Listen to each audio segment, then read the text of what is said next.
There we go. Then we'll dive into Nexium specifically, following the life and times of its. I want to play Heathen. It's so fucking bad. I want to get done with that game and start part 2 of it, but many of Nexium's leadership. It's fine. On a variety of charges. I will do that tomorrow night. Child pornography.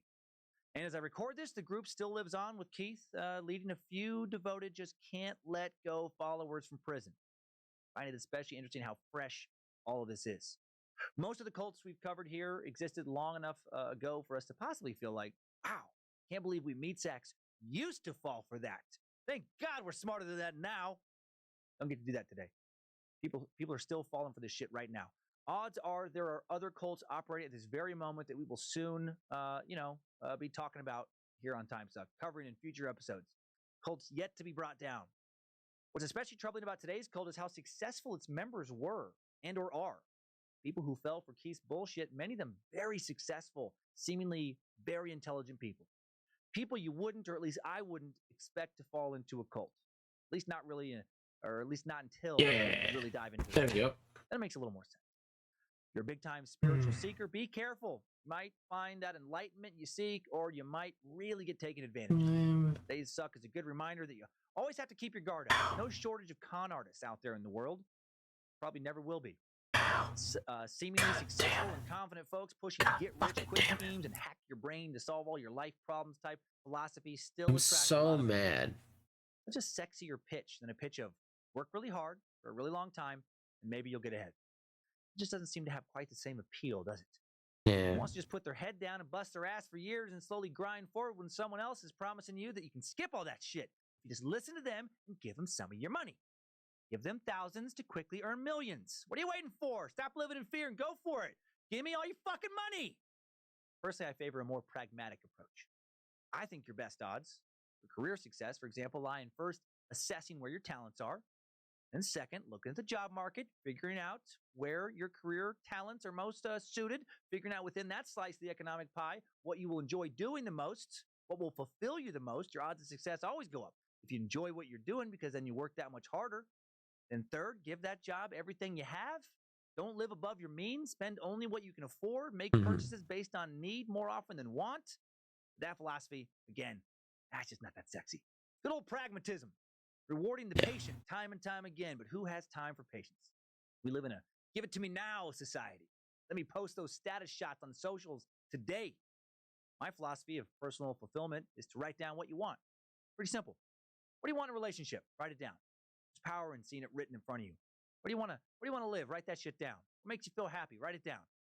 You're lucky enough to make it to old age. What kind of life do you want to look back on? What would fill you with pride? What legacy do you want to live or leave, when you die? Write all that shit down. Hard to get what you want out of life if you don't really know what you want. You can't just have it be a vague concept and expect to achieve it. I write goals down, specific goals all the time. I write personal reminders. Put those words. I do need to write that stuff down. I see them every day where I can't escape from them, right? Gotta do that to hold yourself accountable. And that really is the gist of my philosophy. I could dig into little deviations and, some more intricate details. That's basically it. And I just gave it away for free like a fucking idiot. Damn it. Didn't even try and make any of you my sex slaves. Didn't even try and charge you 10 grand for a seminar.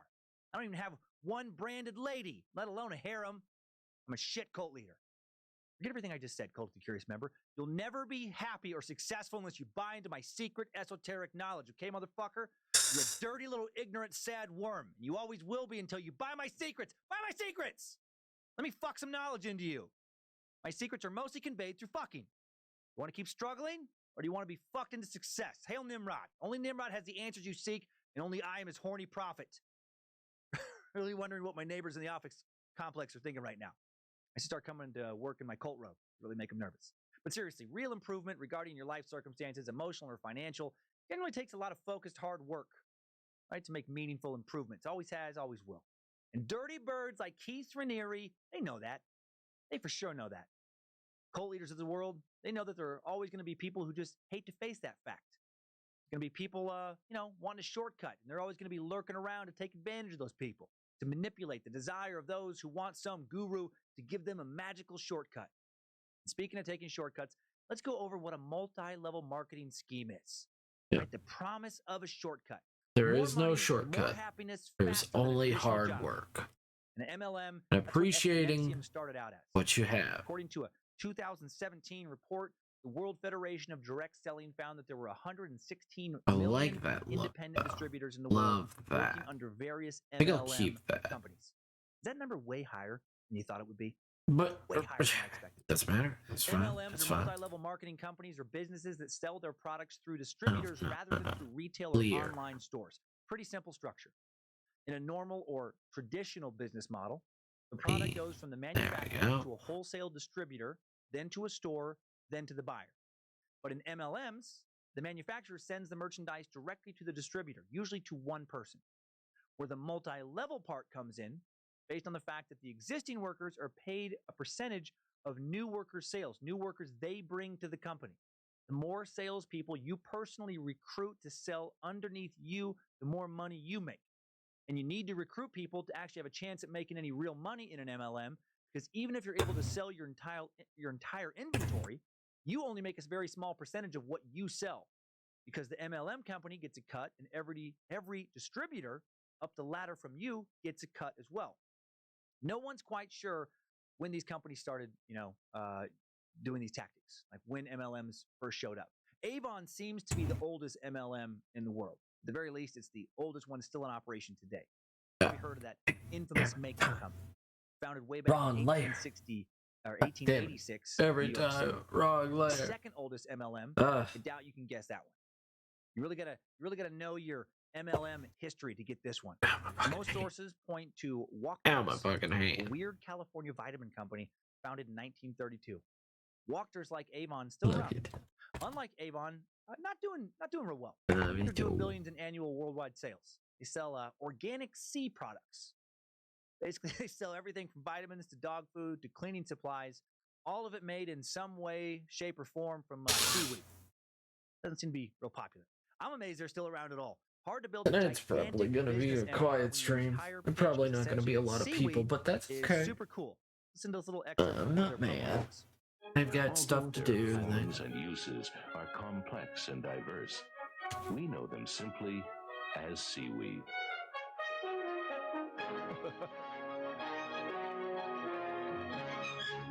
That early 80s promotional video is still... Report to the ship as soon as possible. We're bang, okay? Crushing it. Hey, Nick. This type of business, hey, baby. Everyone thinks it's ethical, is definitely legal. In 1979, the Federal Trade Commission ruled that MLMs were not illegal in the United States.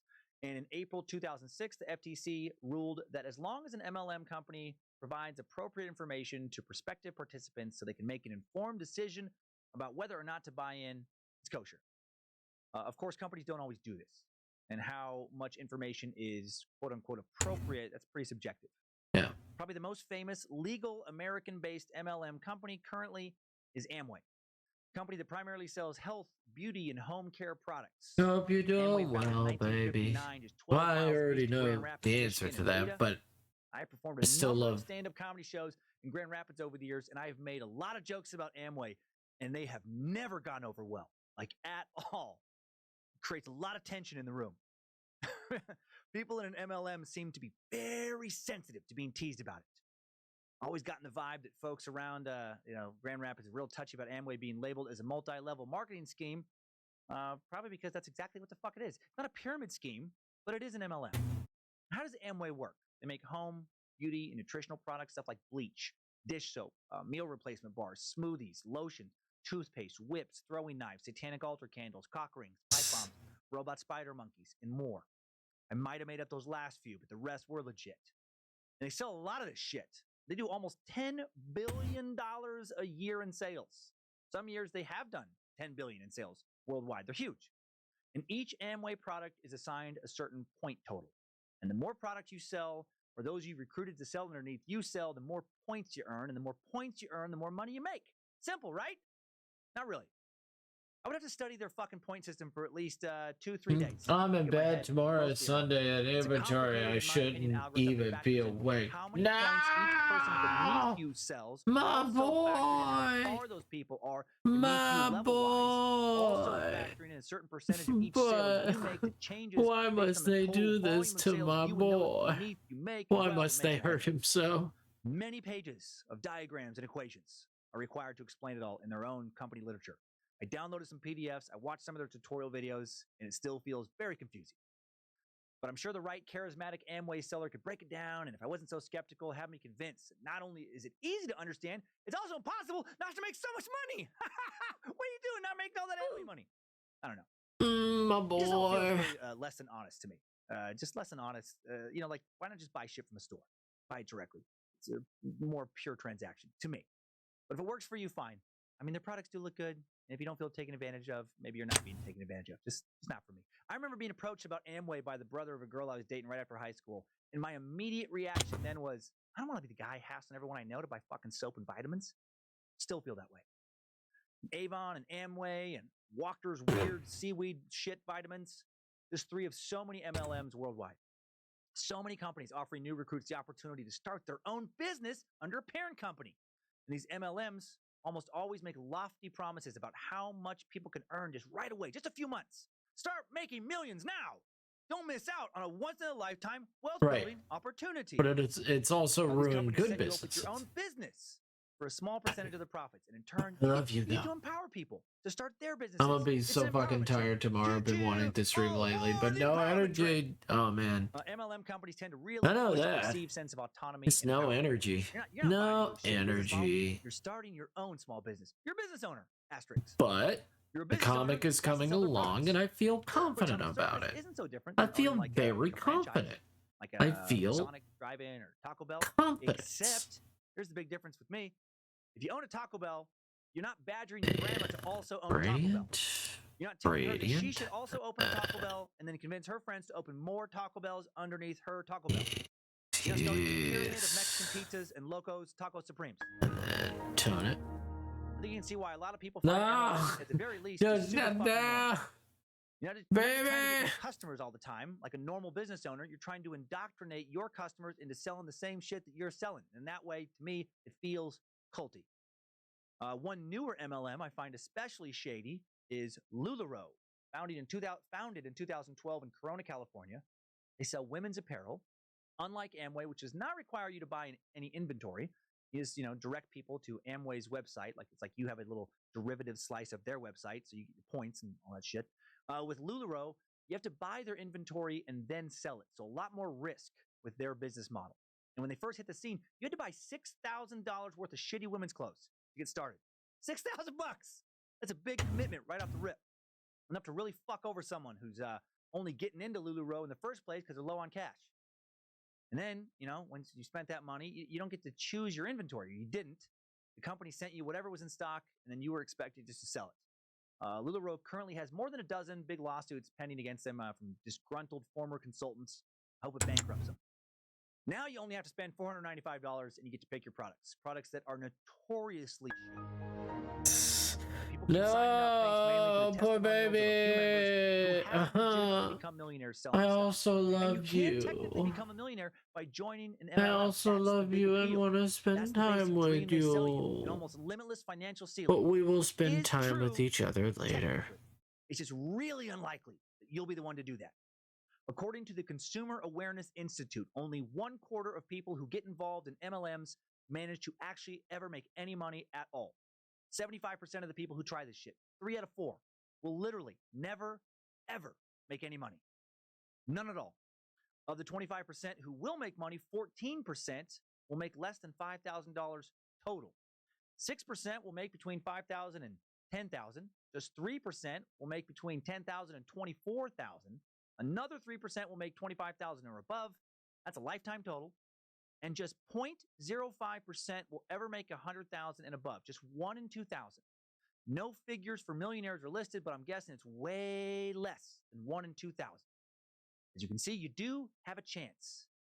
A better chance of getting it than you do if you just buy a lottery ticket. But the chances of making decent money in MLM snuggle with your boy. A lot of people lose money. They don't tell you that.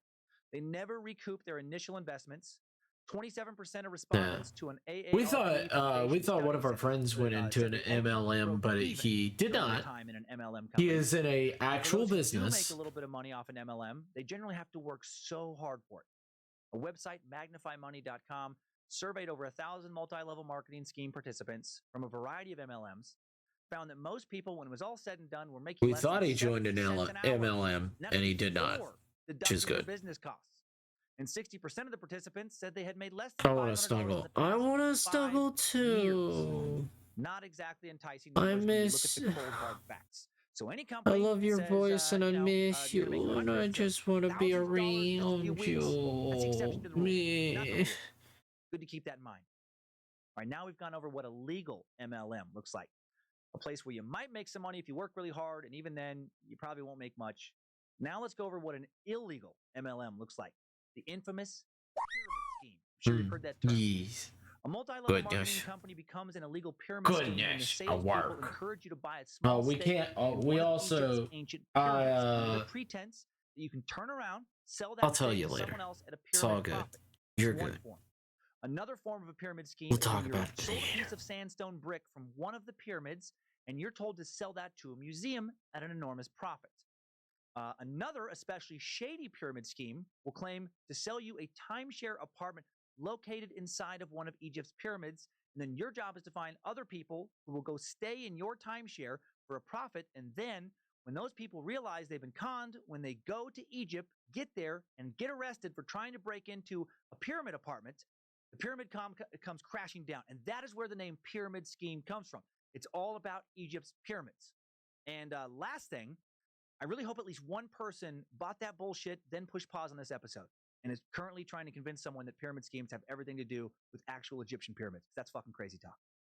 No, a real pyramid scheme is an MLM that doesn't actually sell any products to customers. They simply just recruit new members. Hello, Gordon. To join, who then turn around and recruit other members who then pay them. Why not say it now? Oh, I was just gonna tell you that by the number one. No, he's a few of my videos on YouTube were copyright claimed, and it was just so to make sure that I don't get them copyright claimed, I just got rid of the Rick Astley and the cowboy, just so that I have I have more than enough legal representation to say no, that's not a thing. And so on and so on and so on. This is different. I know that it's probably some fucking troll just being like, fuck this guy, piece of shit, fuck this guy. New investors. I would totally understand that. Scam swept through Ireland, where which is most likely what's happening. But you know, and also to entice other friends to invest. The money was then paid to a fictitious another gradient. Supposedly, another gradient. Where are you? Gradient. Gordon, we made it to the surface. For a predetermined period of time, they hopped over to Germany. Look, Gordon, a rope. But no one collected shit because the money never went to any type of investment. People just got sent on a real expensive wild goose chase. They just threw their money away. Altogether, before the Irish government shut it all down, the scammers behind this shit mountain cost those bottom-tier pyramid turds almost $30 million. There was another pyramid scheme that ran in the U.S. in the mid-'80s called United Sciences of America. William Shatner, Captain Kirk, endorsed them. And while I couldn't find a video of him speaking to this, searching for that video led me to William Shatner singing Elton John's Rocket Man at the 1978 Science Fiction Film Awards. And I need to share a snippet of this, because it is one of the biggest, what the fuck is going on here, clips I've come across. A typical pyramid scheme, there's just two levels. There's the manager level, baby, no. I love you. Being royally fucked over by said love you. The scheme is named after love you. Charles Pond. I miss you so much. I miss my boy so much. Love you. International reply coupons, the type of document you can send with a letter to pay postage for the reply, could be exchanged for stamps. Now, the U.S. Postal Service stopped selling these in 2013 because not enough people wanted them, and because they're fucking confusing. I know a scheme based on coupons and stamps sounds stupid and boring. Stay with me. It only started out as being about that and then quickly became its own thing. In places where the value of the currency was low, like post-World War I Italy, these IRCs could be bought in exchange for stamps in the U.S. where they had a higher value. So basically, these coupons created a potential financial loophole. You could buy the equivalent of a U.S. stamp with Italian money overseas, pay a lot less than it was worth, and then sell it in the U.S. for an immediate profit, in theory. Ponzi quickly figured out how to sell the possibility of an almost immediate positive financial return on investment to a number of investors. He set up his own company, the Securities Exchange Company, in January of 1920 in Boston. And in the first month, 18 people invested a total of $1,800. And he paid them promptly the very next month. But he did not pay them with money he made buying IRCs for less than they were worth back in Italy and then selling them for a profit in the US. No, he paid them with more investment money obtained from new investors. And the Ponzi scheme was born. As time moved forward, Ponzi realized it was actually way harder to change the IRCs into cash than he'd first assumed. It worked in theory, but not in real life. And the more IRC exchanges he sold, the more impractical it became to cash them all in. It became a logistical impossibility. For example, for the initial 18 investors of January 1920 for their $1,800 investment, it would have taken 53,000 postal coupons to realize the profits he sold them on getting. That's a lot of coupons. And that's just for the first 18 investors. For the subsequent 15,000 investors, he would have had to fill several Titanic-sized ships with postal coupons just to ship them to the U.S. from Europe. He'd need to transport millions upon millions of these coupons. So Ponzi gave up on ever completing a coupon transaction. Once he got going, he realized he didn't need to do anything with them. He just needed to keep selling more and more people on the money they could make with said coupons. So he could just keep, his house of cards scam from caving in on itself. And for a little while, this worked beautifully. Investors kept investing and reinvesting, especially after July 24th, 1920, when the Boston Post printed a favorable article on Ponzi and his scheme. Soon, Ponzi was making $250,000 a day. I love you more. Day, 1920. It was as if he had literally built a cash machine that just printed money, but it didn't last long. By August, authorities had caught on. On August 11th, it all came crashing down. First, the Post came out with a front page story about some of his criminal activities in Montreal they'd uncovered 13 years earlier, which included a forgery conviction. That sent a wave of investors to withdraw their funds, and when more people started to withdraw than people were investing, the Ponzi scheme fell apart real quick. That afternoon, the bank commissioner, where the Ponzi held his money, froze his funds due to numerous irregularities. The gig was up. After his money was frozen and investigators had begun to examine his investment firm, the Ponzi knew he was going down, turned himself in, and was in prison. And most of his investors were shit out of luck. Some lost all their money, some got a little back. In total, they lost about $20 million in 1920, approximately $193 million in today's dollars. One more Ponzi scheme example, just because it's interesting and more recent and fairly well known. Talk about Bernie Madoff. Bernie Madoff's Ponzi scheme collapsed in 2008 and cost his investors roughly $18 billion. So much money. God. Madoff was at one time the chairman of NASDAQ. He knew all too well what he was doing with investments. He started his firm in 1960 as a penny stock trader with $5,000, money earned from working as a lifeguard and sprinkler installer. And the way Madoff claimed he was investing was complicated. We won't get into that here, but he wasn't actually doing much investing. He was just putting money in a checking account. Investors who gained access to Madoff typically did so on word-of-mouth referral, believing that they had entered the inner circle of a money-making genius. And his scheme began to unravel in the fall of 2008. The market downturn accelerated with the real estate market collapse. As the market's decline accelerated, investors tried to withdraw $7 billion from his firm. And to pay off those investors, Madoff needed new money from new investors. But due to the market's decline, those people just weren't coming in. By November of 2008, the balance in his business account, where he stored all of his investment money, dropped to dangerously low levels. He just had barely enough in the account to meet his payroll on November 19th. By December, he was stalling with investors. He didn't have the money to pay all of their withdrawal requests. On December 10th, he suggested to his sons, Mark and Andrew, that their firm pay out over $170 million in bonuses, 2 months ahead of schedule, from $200 million in assets the firm still had. Mark and Andrew confronted their father, asking him, what are you fucking doing? How can the firm pay bonuses if they can't even pay investors? And at that point, Madoff asked his sons to follow him into his apartment, where he admitted that he was, quote, finished, and that the asset management arm of his firm was in fact nothing more than a Ponzi scheme. In his words, one big lie. Mark and Andrew then reported their dad to authorities. How sad for them to realize that their father's business, a business he'd hired them, to help him with a giant con. He wasn't a financial guru. He was a big fucking liar. On June 29th, 2009, Madoff was sent to 150 years in prison. He's in prison right now. So pyramid scheme, Ponzi scheme, MLM company. Why do these people do it? I think the simple answer is greed. They do it because they want a lot of fucking money. Yeah. This type of crime, when you can get away with it, it pays a lot more than running a legitimate investment company. Also, and I'm guessing a bit here, power and control. And who else loves power and control? Cult leaders. They love to have godlike influence over the lives of their followers. I wonder if some people who run these financial schemes love the con itself as much as the money that comes with it. I wonder if they truly love to con people, to prove to themselves over and over again that they're smarter than all the people who've trusted them, even if they're not smarter, just less scrupulous. And what about the people who buy into these schemes? Why do they keep falling for too good to be true investment promises? Some MLMs are able to drag their profitless participants along the ride for years. How? Because MLMs often affect their victims in a psychological way similar to how a cult affects cult members. According to Rick Allen Ross, an expert cult deprogrammer, cults and MLMs are incredibly similar. Over the years, Ross has helped deprogram more than 500 cult victims, and MLMs pop up so frequently in his deprogramming attempts, his line of work, that an entire chapter of his book, Cults Inside Out, is devoted specifically to an Amway intervention. And Amway is actually where NXIVM cult leader Keith Raniere got his start.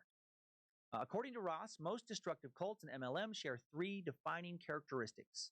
1, a charismatic leader who is worshipped and revered.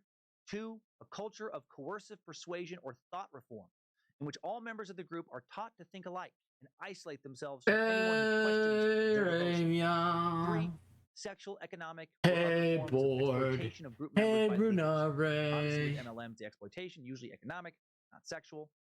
Like a cult leader, the MLM leader controls everything regarding how individual members operate within their group. They might be doing it, being in the middle of other stuff. People suddenly find themselves under the control of a powerful Hey, board, institution. how's everything Like cult going? leaders, MLMs heavily promote the success of the distributors who do profit, and they shame those who don't. If in a cult, you don't believe the leader is the one true God or a prophet of the one true God, right? That's not the leader's problem. That's your problem. You just don't have enough faith, you maggot. You don't make money in an MLM. That's not because the MLM system isn't built for everyone to succeed. It's because you aren't trying hard enough to succeed. You're the problem, not the system. System's perfect, maggot. Worship the system. Work. I gotta make sure I'm learning. Oh, okay. Hail the good God, Amway. There's 2 more cents. I gotta keep up my quarterly. It's all good. I'm doing well. Hope you're all doing well. Thank you for asking, Goat. No problem, bud. You gotta learn. You gotta learn. You gotta learn. You gotta learn. I think Amway is probably the most harmless MLM group, by the way. This cracks me up to tease him. Douglas M. Brooks, an attorney who represents victims of pyramid schemes, describes what often happens Good God, questions Amway. MLM's authority. Says, you're trained to avoid people who question whether this is a viable business or not, which is exactly the same technique that cults use. They try to isolate you from people who question your belief system. I've been contacted. Just leave the cult secures. Once people begin working for the company, the MLM doesn't tolerate questions or criticism. I do not defy thy God, Amway. Hail, Amway. Java sucks, so I gotta pay special attention. If you wanted, I could read what I'm reading out loud, but I mean, if you want, I've got nothing better to listen to. I'm just listening to my normal stuff. I could just put on Zelda Majora's Mask. Yeah. Yeah. I can just put this on. Got nothing else.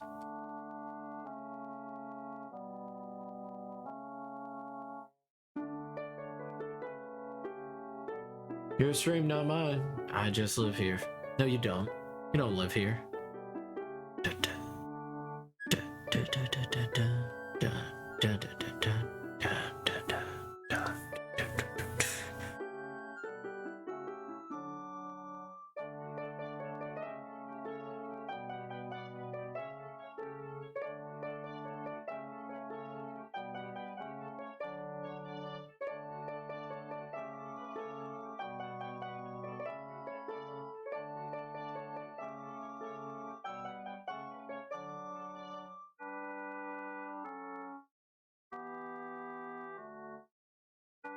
Trying to get this metal just right. So I've got stuff to do.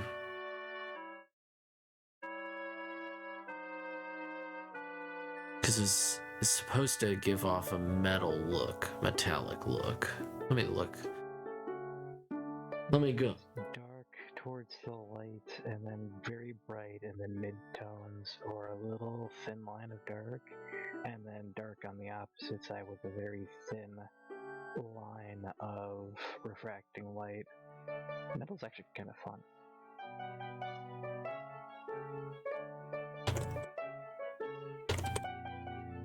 I mean, every manga artist does it different. I'm not a manga artist. I know you're not a manga artist. If only you were.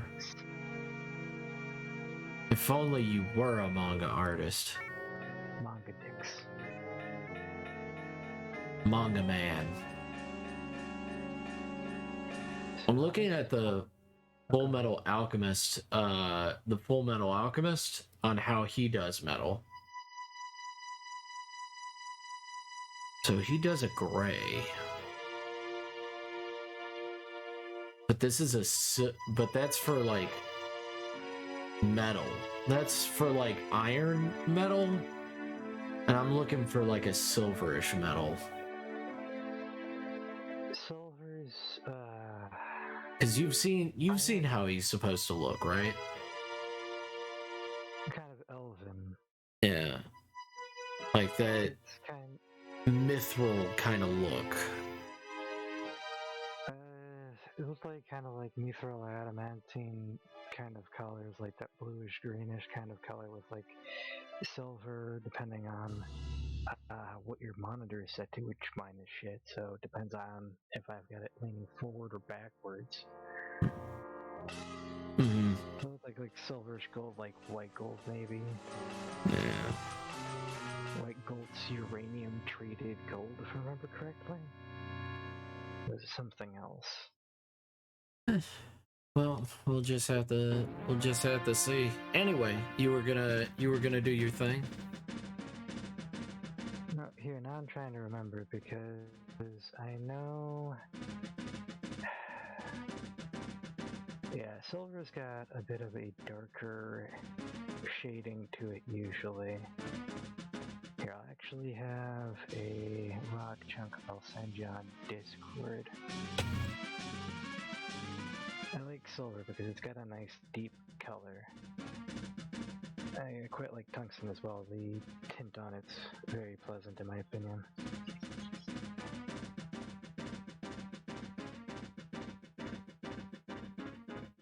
You'd just about mistake silver for aluminum, but I could have sworn aluminum has a better saturation variance. Not better. It's a little less drastic. Mm-hmm. Calmer. Let me see.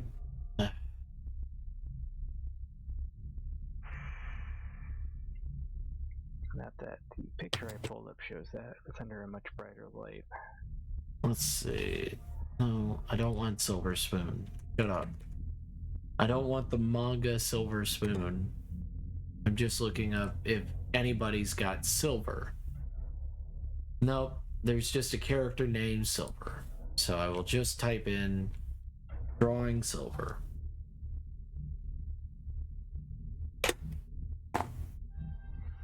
Not the hedgehog.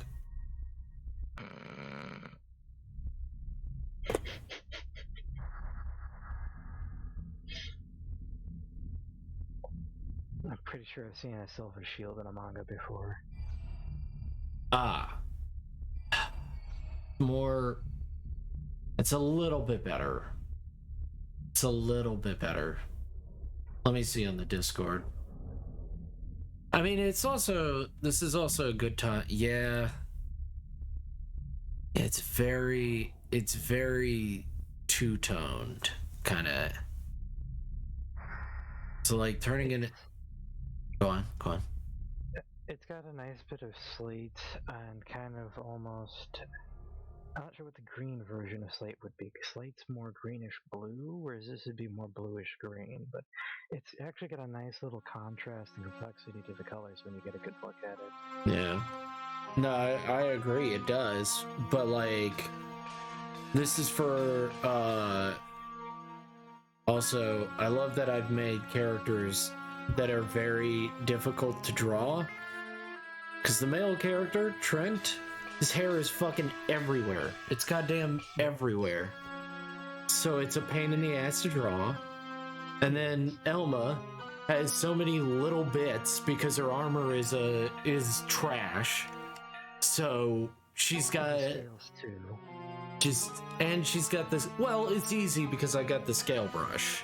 It's way easier with the scale brush. I do need to make sure that it looks correct on all of her scales, but yeah, it'll look. It's way easier with the scale brush.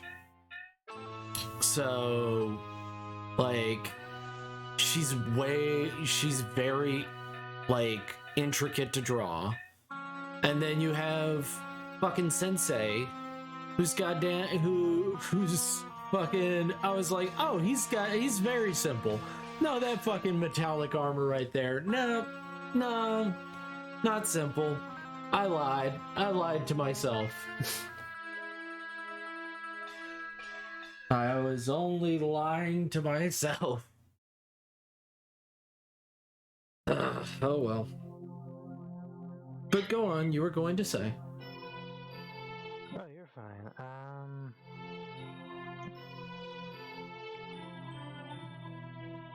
Not entirely sure. Hey. It's more about just making it look like the material, right? Yeah.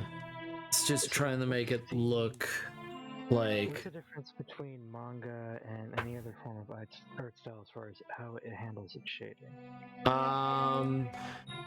It's not really it's just that every manga I've seen has a different idea of what shading is. Like, there's no definite, like, thought process. It's just a grayscale black and white shading. Like, it doesn't seem like it has, like, a different, like, idea to it. So this is kind of like the inclination of a note in a song and stuff like that. Part of the reason why I don't usually use terms like manga is because what you're referring to is a type or style that is seen generally. A lot of people tend to misuse terms. It's not specifically like this per se, more so just a general statement of you have certain rules and guidelines to kind of get you somewhere along the vein, and things like manga are just kind of styles. They're not really a guaranteed written in stone thing in a lot of cases.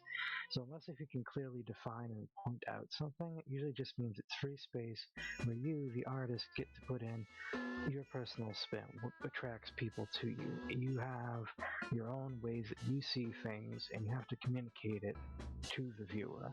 Right. So that's where you just need to have a good mental image of that silver and draw how you would draw it in this case. You would put that shading in how you would want it to look, and then you'd see if you managed to achieve that goal or if there was something wrong with that end vision, and see if you can figure out what it was.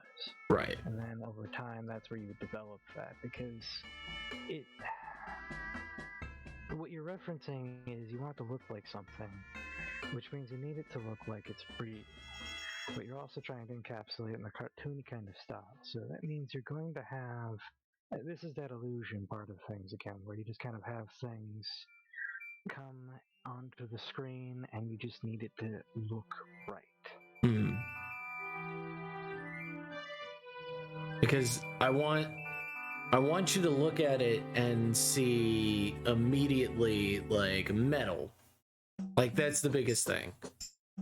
Is that immediately, like, oh, he's wearing cloth and metal. But it looks like it's one layer.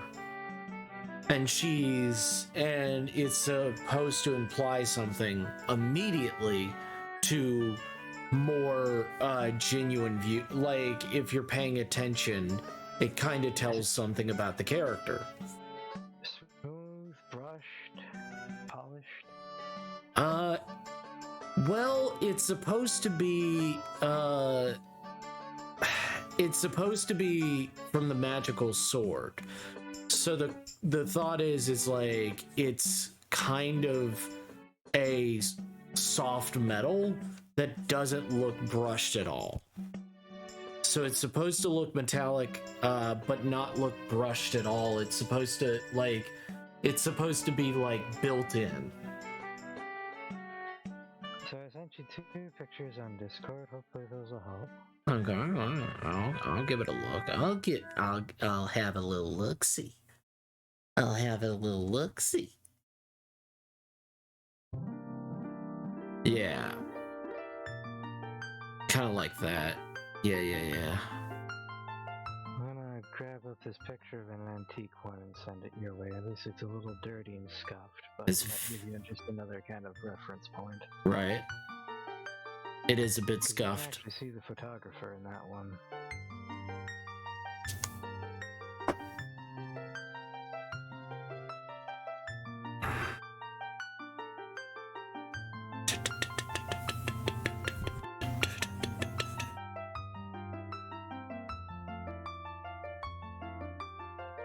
I gotta listen to it. Every fucking time I hear the song, I don't hear the song anymore. I hear the shitpost version of it. But go on. I suppose you've done it to yourself. I have done it to myself. I have. Know when it's over, and then I'll start reading from Stackify. But yes, today was it wasn't garbage. It was just a day. It was cold. I was in the fish market, and I was selling crab and fish. I was mostly bored. Cracking fish. You know, the new Captain D's side dish, crab. Attention real quick. Like, wait a second. We're from the U.S. government. We would like to inform you that we are coming to your house immediately.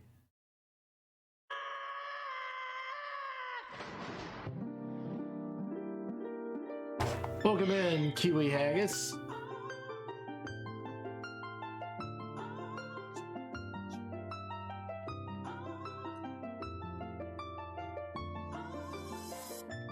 Love you. Need you. Tell him no. Love you.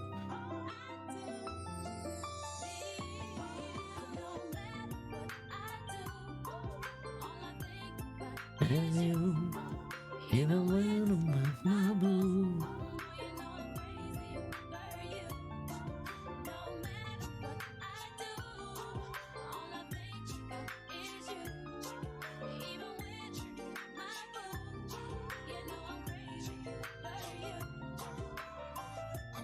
But how was your day, boy? It's been going alright for the most part. Still waiting on the missus. She shouldn't be done yet, though. How about you, Goat? I really do want to play Hedon, but that'll be tomorrow night because it'll be a Sunday, and I'm going to take a Sunday off, and I'm going to enjoy my Sunday by streaming Hedon and playing it. So I'm just going to take off from drawing. I'm going to just play my game and be happy. Understandable motion. Because is that one song done? Huh? Is that one song done? Not yet. Okay, gotcha. It's very dumb. It's real dumb. It's where they just put I think the song is named Dilemma and Fairy's Fountain together. I mean, Fairy's Fountain is a very good song. Yeah. So That's actually looking really good so far, by the way. Oh, thank you. But go on. Now it is over. So this is from Stackify by NetTrio, apparently. It's Java glossary and core concepts in the Java language. In this article, we'll explore the foundations and core concepts of the Java language and terminology. The write-up is divided into sections ordered alphabetically to enable fast and easy search for these definitions. Abstract. A keyword used in a class or method definition which specifies that the method in class is not going to be instantiated but should be inherited by other methods or classes. So in this case, it was using the example public, which is where this can be accessed. It's just publicly available to the entire project. It has abstract, which is the definition I was just talking about. And then we have class foo. So foo is what was instantiated here, basically. It's the object. I'm not the most knowledgeable at this, so I do apologize. And it is basically saying that the public memory access of the class object foo is that it is not going to be instantiated, but is rather inherited. So it just kind of sits in the background and gets grabbed as it's needed. Okay. So it's not set in stone, it's not there just any time, it's not wasting memory actively. Okay. It's also a question, and this is just a question that I gotta ask, and then we can keep going. Since you're a little bit more knowledgeable than I am about this, why in AAA games are mirrors so hard to do? Because it's a camera, and you're rendering the camera. Mm-hmm. You have to have rays and all these different things. It's kind of like the cathode printer in a television. You see pretty light.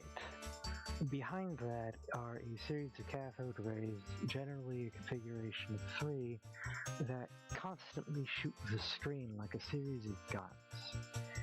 So, you played a game and you fired a gun, I'm assuming, at some point in time that shot so many projectiles, the entire thing just went shitpost. Yeah.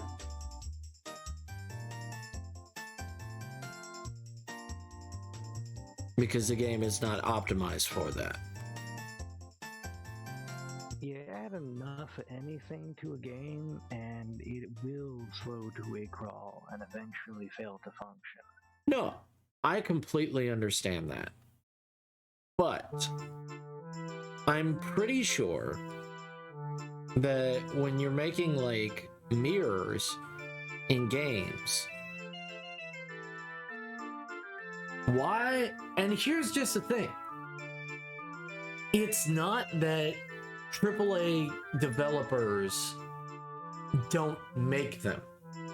It's that smaller developers, indie developers, almost all of them, a lot of them, I would say, when they have a mirror in the game at all, even if it's such a small, minute detail, they will make it reflect.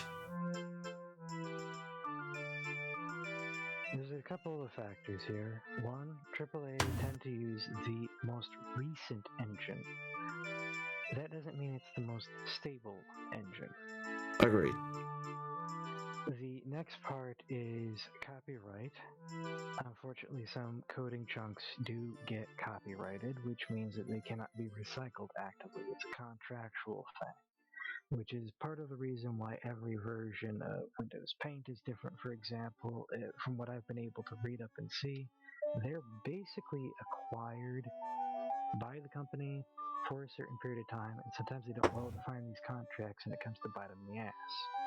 A lot of these companies didn't really anticipate changing as much as they did. There was a point where Bill Gates was basically saying you won't need more than kilobytes. Megabytes is a dream. That's long gone. Yeah. So they didn't really even expect like Windows 10 realistically. It was very poor planning on that department. I mean, no future development on their part. Yeah. Agreed. Another aspect is functionality. A lot of people take for granted. I grew up in an era where you'd have like a Hewlett Packard or a Dell computer. You would buy diskette and you would put that diskette into that computer and you would find out that it was made on what would be a company back then. It was made on like some gateway thing, so it's got a completely different graphics card, power supply unit. All these different dependencies are built on the same thing. So part of the problem here is we live in a society filled with idiots who don't want things open source because they're corporate and they don't like the idea, and they've lobbied to the point where they can't really utilize a lot of that. There's a bunch of different reasons why. Basically, these big titles are brushed, made correctly, usually made with something that's new, that's buggy. They've already locked themselves into a room where they can't do certain things or burnt a bridge that they really shouldn't have. Similarly speaking, it gets down to having somebody in that lead position who actually understands how these things work. Most of the time I have a complaint about a game, it's not one programmer, it's not a team of programmers, it's usually the dumbass in charge. And in a lot of cases, these games are made and recycled within a time span, and it is very poorly contrived at points. They try to do something too substantially new, don't focus on the core principles that have gotten them this far, and just continually churn things out. So when you're complaining about the mirrors in a game, I'm looking at the AI and wondering why it's even more broken than the mirror and why you're looking at the mirror. Because I like looking at the mirror. It makes me happy. Mirrors are complex things to make in games, so are AI. It is a valid question as to why AAAs explicitly have this issue, and literally the best thing I could think of is they're too busy throwing money at things nobody really has a full grasp on, screwing the team out of the box to have to deal with excessive phone tag between the proprietor and them, and in a lot of cases it involves them working gratuitous hours from home on multiple different machines, which means it's not conducively made, whereas some of these independent developers are only on one machine. They get to sufficiently go through the dependencies. A lot of the times they have their project well defined in advance and have done their prep work. A lot of times as well, these games are not quite as big depending on the object that you're talking about. The larger the game, the harder it is to cram something like that in, because the more you have to tell it not to do. Every camera you plop in has to be able to instantiate all the same things the same way everything else does. Short of, you wouldn't want it to show your HUD and things like that. There can be a lot of complexity depending on lighting modules, the engine that's utilized, and how stupid your program development lead is. Which is probably real stupid. There are some... I used to think some of these people were geniuses. I saw them come up, I'm like, oh, they have a Kickstarter. They made really great shit. And then I found out that one fellow that died about 20 years ago. Big difference.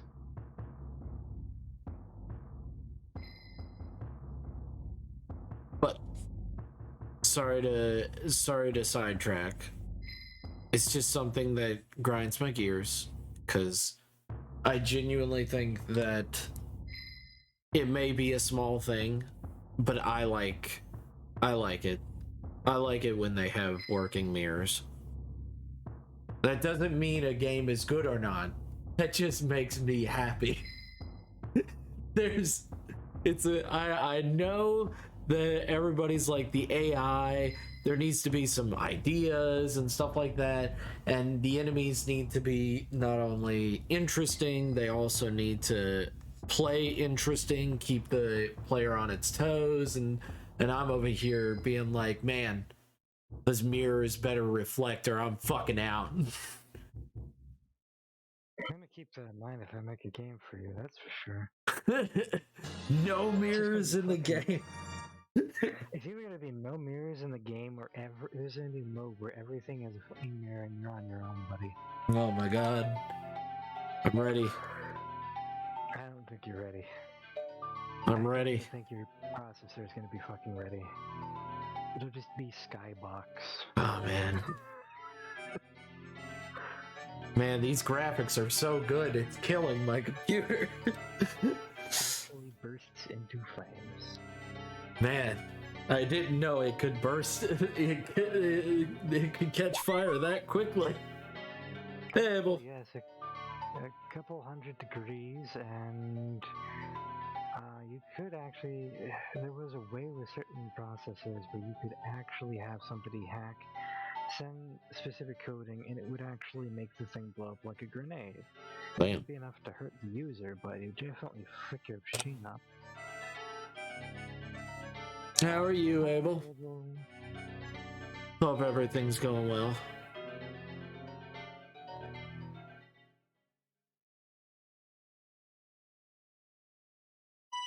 Yeah, all things considered, I'm probably starting in the wrong part of this, considering.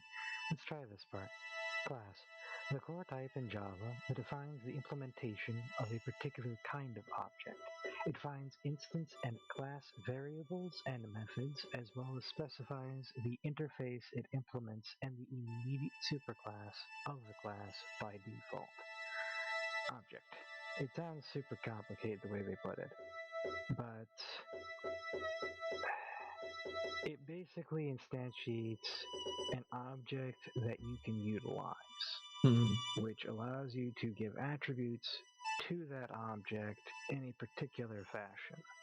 That's really the simplest way to put it. And then, let's see. Oh yes, I probably should, just in case he doesn't have sound on. There's a possibility. There's always a possibility.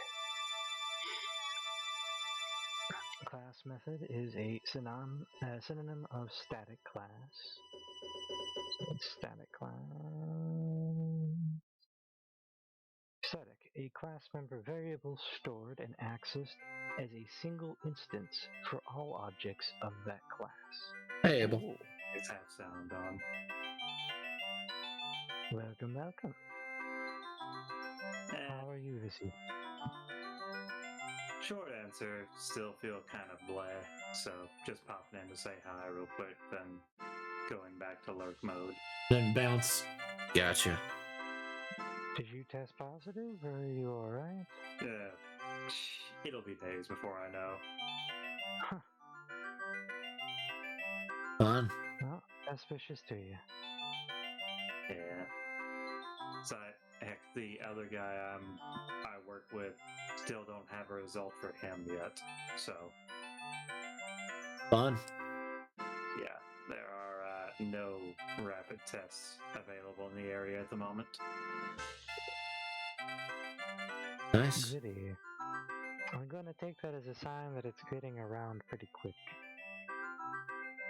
Yeah, it is absolutely on the spread. I mean, when you're running out of tests for something, that means you have more than they were expecting.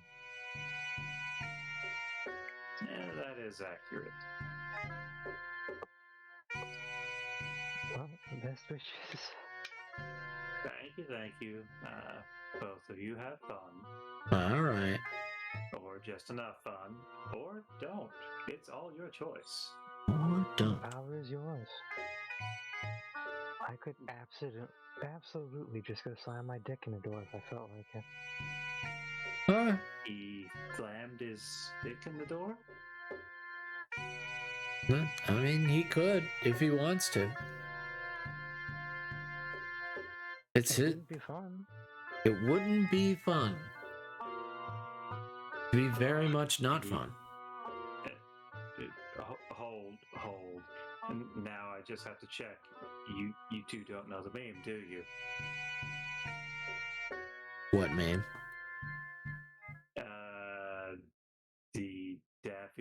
duck, I slammed my dick in the door.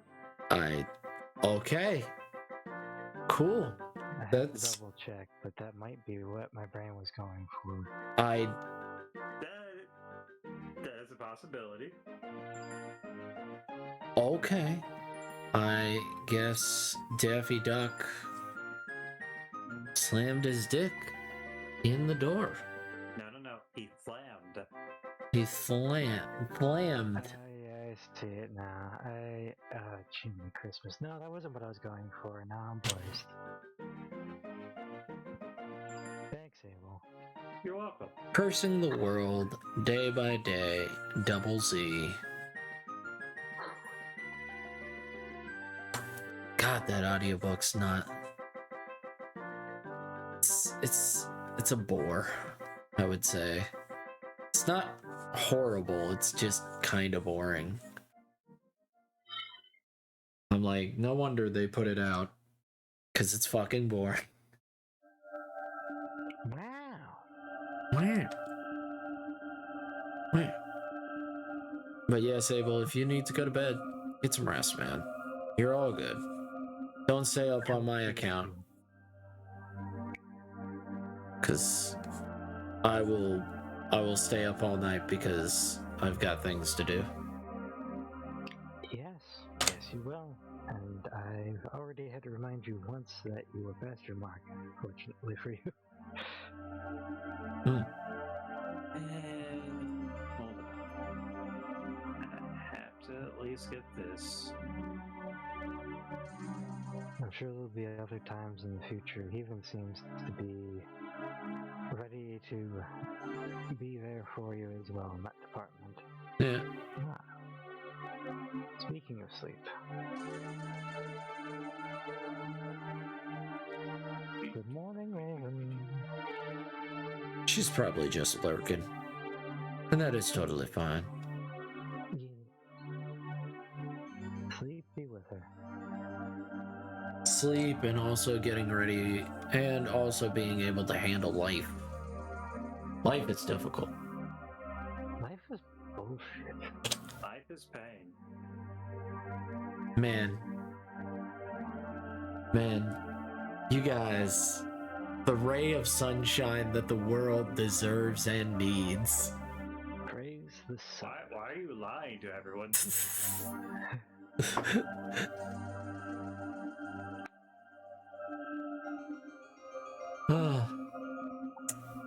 You know me.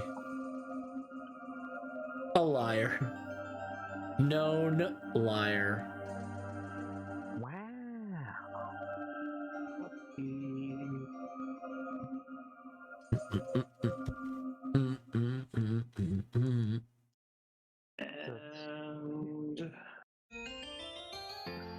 paste. Paste. Paste.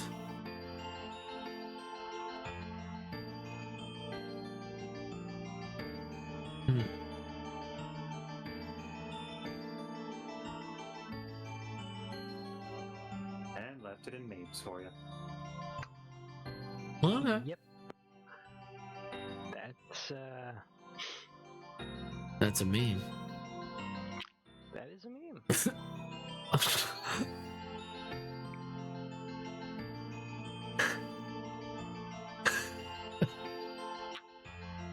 Ooh. What? Okay.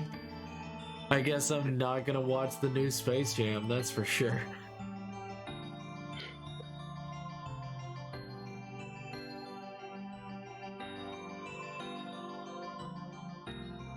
Man.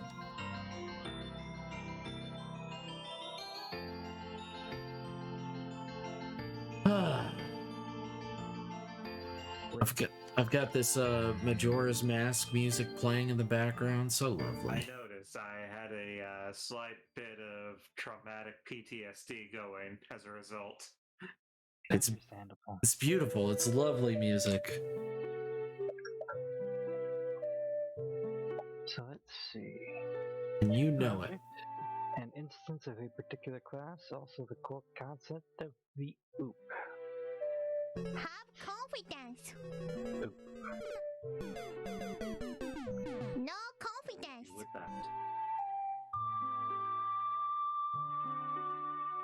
The OOP is the object-oriented programming, a primary paradigm in modern software development focused on objects as primitives, not the specific action. Each object is created instantiated from a class. So basically, what you're saying is, oop, there it is. Yes. OOP, an object. God damn it. I've done my job. You bastard. You've just been fooled into learning. You know, a wizard is never late. He is always on time. No, he was fucking late. He could have been there sooner and saved thousands of lives. He doesn't want to be premature either. He doesn't want to be premature. He doesn't know if the bastard's back, okay? I'm fairly sure he absolutely fucking knows. He knew like months afterwards when he was looking through those journals, and then, oh shit, something that's precious to me.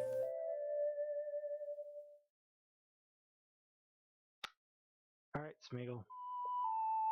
No, it wasn't just Smeagol who said it. It was more than one person, and that's what got him thinking, oh shit. More than Smeagol was saying it. It seems reoccurring. And it's a ring. I'm getting a feeling of deja vu. Getting a feeling of deja vu. You've just been in this place before? I'm not getting stuck in a loop. Well, a 3-day loop is a pretty bad one. Groundhog Day? Majora's Mask. Majora's Mask. What about those It was nights? just a one-day loop. Pretty bad. Groundhog Day is way worse than, but an hour loop would be pretty bad too. You have to save the world to get 1 hour. Bye. Huh?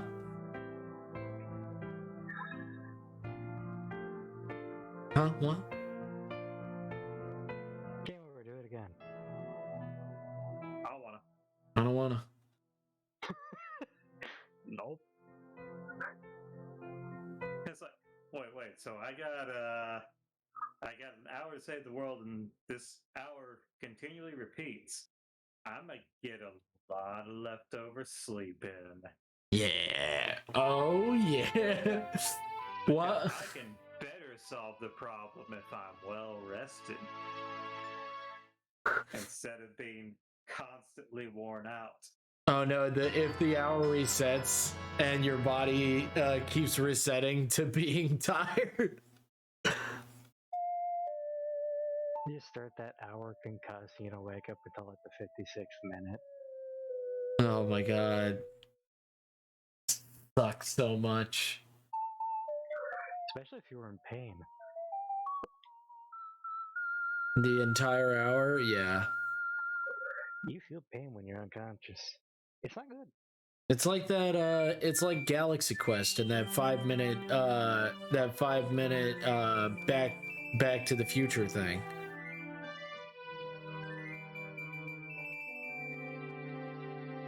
Back to the past thing? I forget. I just had a full flashback of the first movie. Wait, Galaxy. the second one? There's a second Galaxy Quest? No. Back to the Future. Oh, Back to the Future. I was about to say, it's like, how the hell did that get us funding for a second movie? It's a good movie. It's not that good. It's good enough. It's Huh?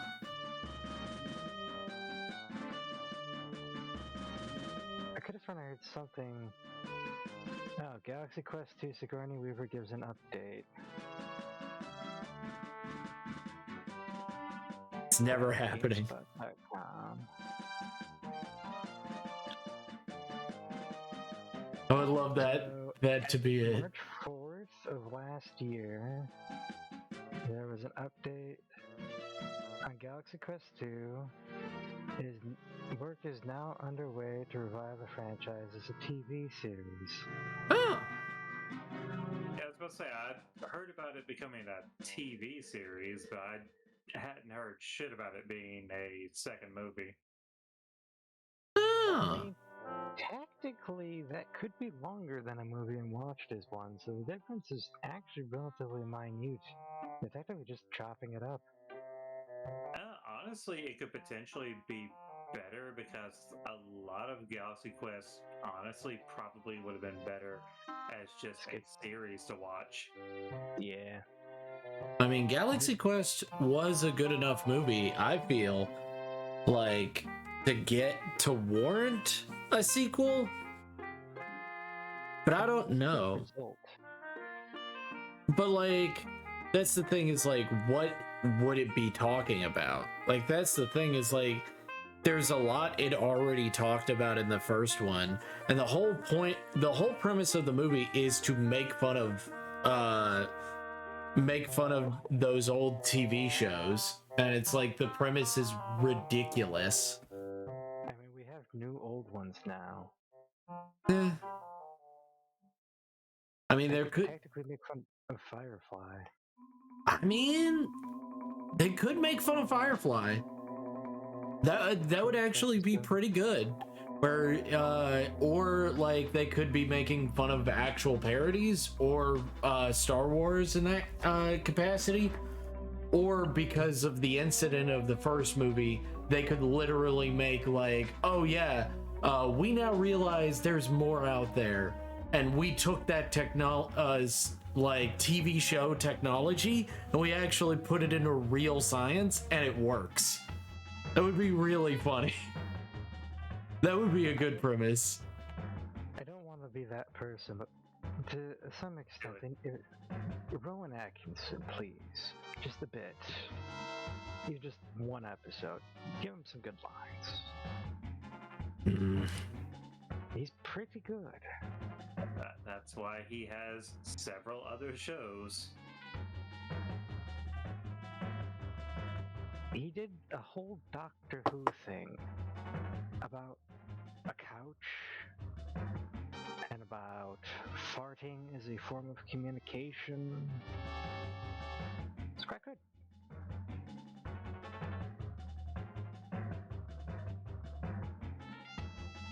Interestingly, since you mentioned Doctor Who, I actually saw that they are reprising a doctor role. Yeah, because Doctor Who is going down the toilet right now. Shocker. Couldn't believe it. Having Tennant come back. Yeah, the most popular doctor. Please come back. Shocking. I mean, the thing is, the actor's not going to be able to save the writing. The writing is the problem. Yeah, it wasn't the actress. No one had a problem with her. In all honesty, even people who are like, oh yeah, no, she's fine. No one had a problem with the female doctor. They had a problem with your awful fucking writing going nowhere. The Robin Hood radiation one was just... ow. Well, I stopped watching pretty much, like, when I realized, like, where the writing was going, I'm like, you know what? I don't want to ruin Doctor Who. You know what? I'll be fine. Just shortly before the 15th. Yeah. I wasn't even talking about the most recent one. I was talking about the... Let me actually pull up the name so I'm not talking about the wrong doctor, because I know several of them. Yeah. I quite enjoy some of them, but I don't know this guy's name that well. Is it the old man? Because that's when I stopped. Yes. Yeah. That is also when I stopped. Yeah. One of his first episodes was like this Robin Hood themed one, and then it turned out to be radiation.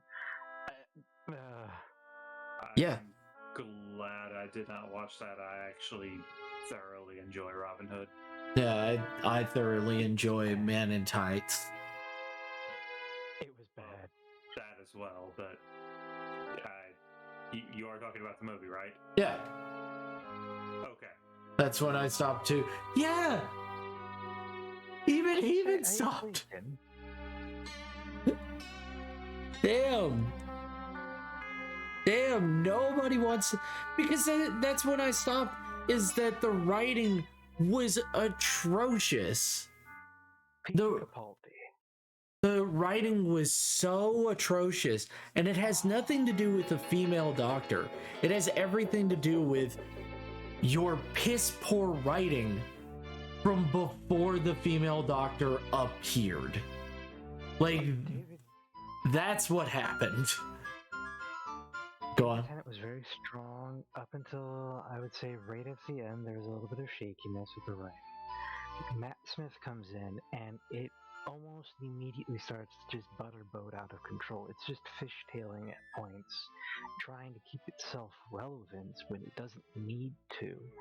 And they've always had an issue where, like, one of the Doctor's first lines, technically, is they're going over options for him, and he says, "Oh, not a black person," or something of the nature. It's just very. It's been a stain on the series for a long time. It feels like they've just been limiting to just Caucasian dude, roughly some level of quirky, ship it. On some level it's worked, but like Tom Baker almost wasn't the Doctor. That's not the kind of thing that was happening when it came to these things. And there were points where the series just accidentally got that right influence and kept going despite sometimes things being a little shaky. Now, the writing was good at points with Tom Baker's. It was some of the best writing. But you look at some of the other Doctors, there's some of the same writers around the time before and after, and it wasn't the best.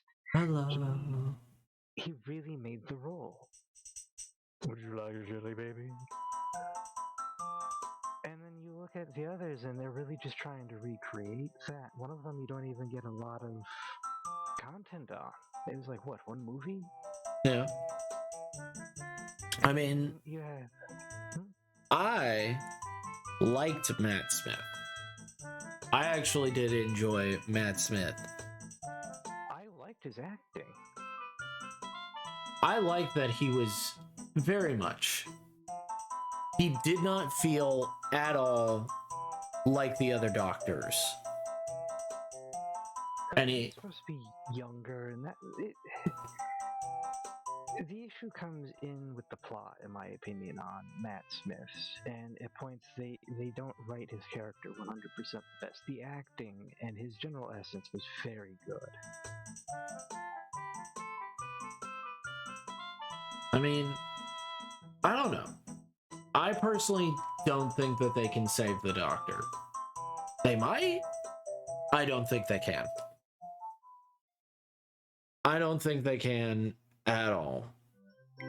I think they could, but I don't think it would be as beneficial as just being more intelligent about the writing in general. You could easily hogwash this whole thing as a mad fever dream back to somewhere around the time that they had that one Dream Eater episode, and have it be where some of the other stuff is just a faded weird memory and some subplot and then scooted along.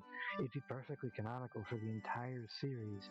You could even keep a couple of things as being real events that happened, just not quite as you remembered them. I mean, it could easily be very multiverse type of setting as well. You could literally go right back to the first one. I mean, it could literally be the other Doctor from the other universe that was left with what's her face, who's her face, the girl that they were like, oh yeah, they have a romance, and I'm like, I hate this. I hate her. I do not like this blonde girl's acting at all. Hey, what's her face? She had a horse face, and she always had her mouth open all the time. I forget the actress's name. She always had this confused look all the time, and they were like, "Oh yeah, they're totally romantically involved." It's like, ugh. Are you talking like Rose? David Tennant's side? Yeah. Was it Rose? I was very much not into her. Pretty sure it's Rose? Yeah, I did not enjoy Rose at all. Where they're like, you get your own doctor in your own world, and he's actually human. He'll grow old with you and stuff like that. And I'm like, what? I thought he was half human. Yeah. Okay. I can't remember the whole end of that. You'd be talking about Donna Noble, best I could figure. No, Donna Noble loses her memories. Yeah. So she isn't Never mind, harmed. quite a few scenes though.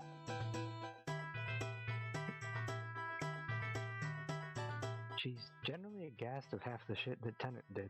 Yeah. But can you blame? No, he did lose his shit a little bit on the Spider episode and a couple others, but you know. Understandable. I mean, yes, considering the premise. But hope you're doing well, Heathen.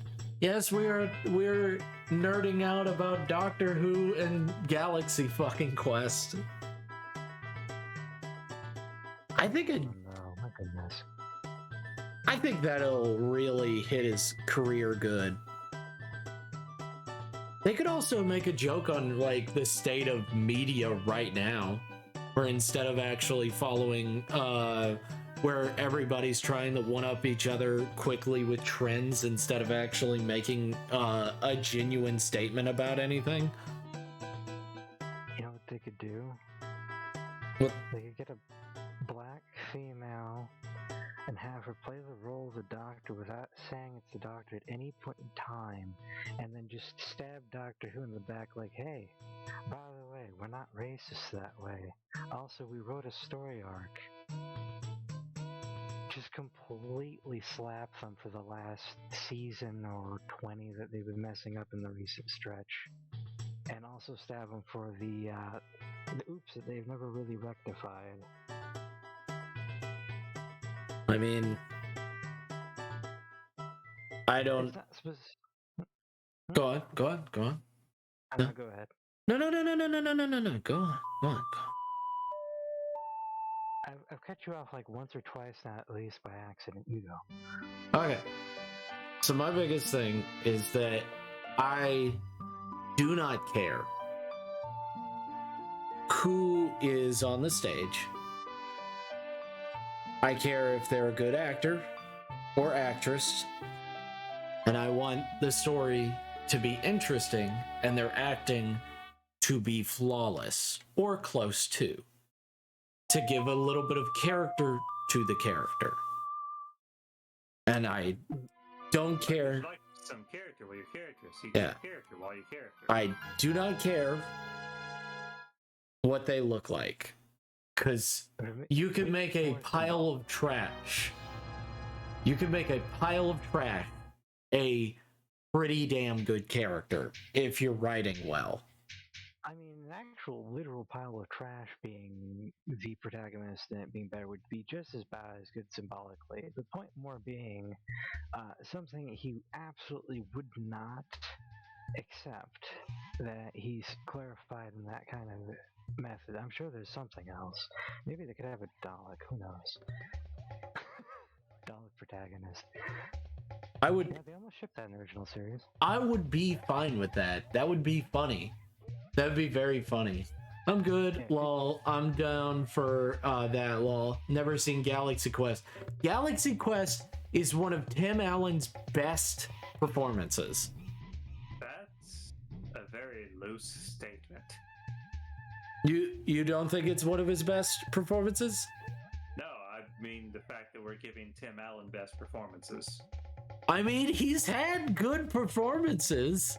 His best performance was getting out of selling drugs and into acting because it meant he didn't have to stay in prison anymore. Yes. Wah, wah. Wah, wah, wah. Bum, bum, bum, bum. I'm just saying, that's a pretty good change. Wow. just drive-buying him. Wow. I didn't know Board loved drive-bys so much. I mean, he's still here watching you, so.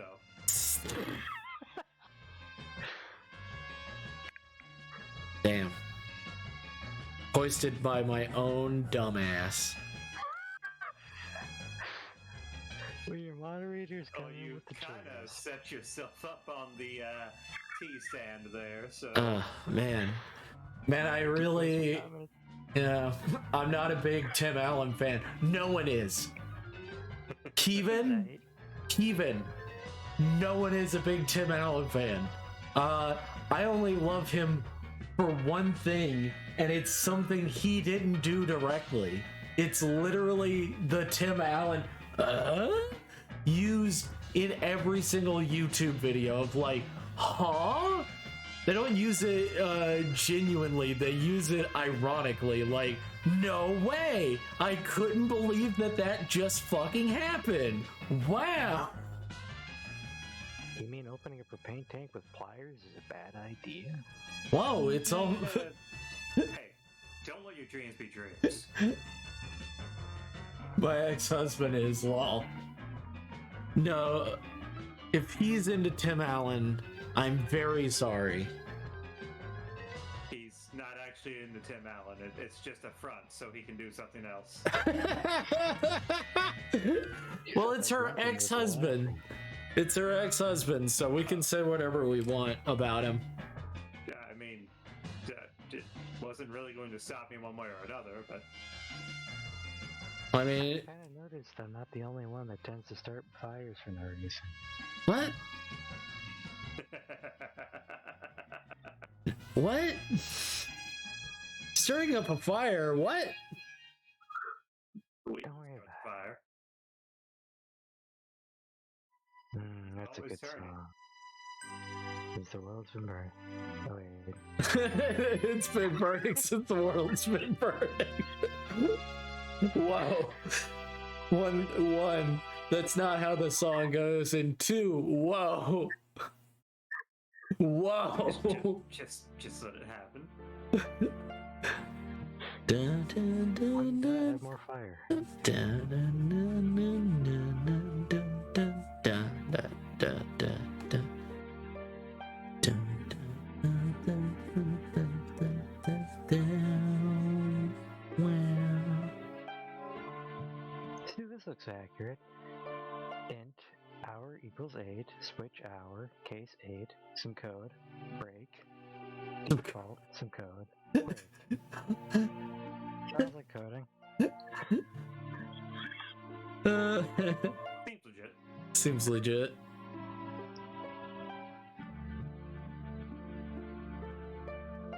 I'm sorry, Heben, that he's into Tim Allen, but it's not your problem anymore. I still hear the grunting.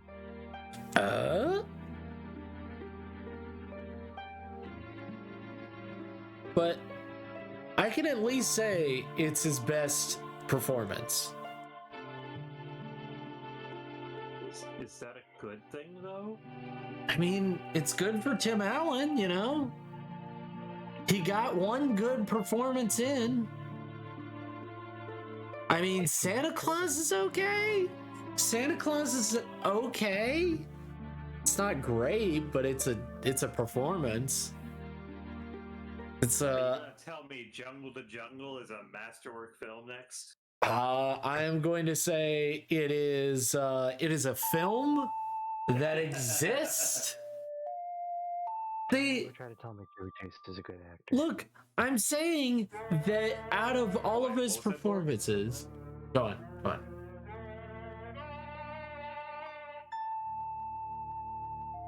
Go on, board. That was Abel. No, I said I didn't hear you. Oh.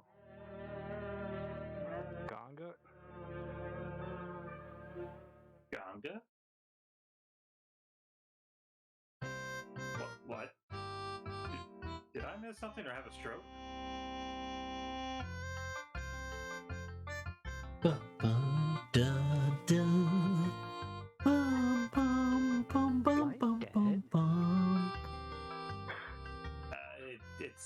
you said Ganga, and I'm just sitting here confused. Me? Yeah. Yes. Yeah. You No? did just say Gonga. You quite literally did. I mean, tell us everything's okay.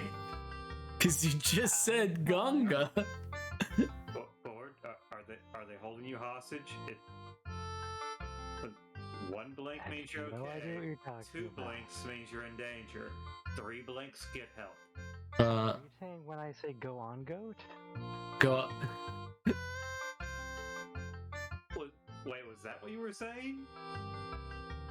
I have a shitty microphone. Sorry? And Gonga. Gonga. Gonga. See, I'm not crazy here for that, right, Goat? Yeah, I heard it. That time I said it. What is it?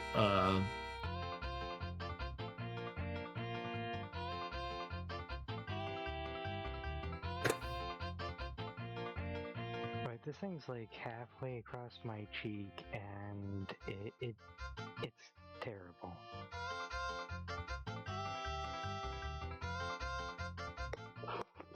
Is this better? You're fine. We can hear you. But is this better? It does sound better. It picks up a lot more. I have it on my left cheek. Nice. Like the left ear. This headset was made for tiny people. Let's say, are we turning the other cheek? Kind of, actually. Oh, Just man. the other ear. I can only fit the headphones over my head so far. I have a big head. Just don't let it go to your head. Now I'm in the hole. Why are you in the hole?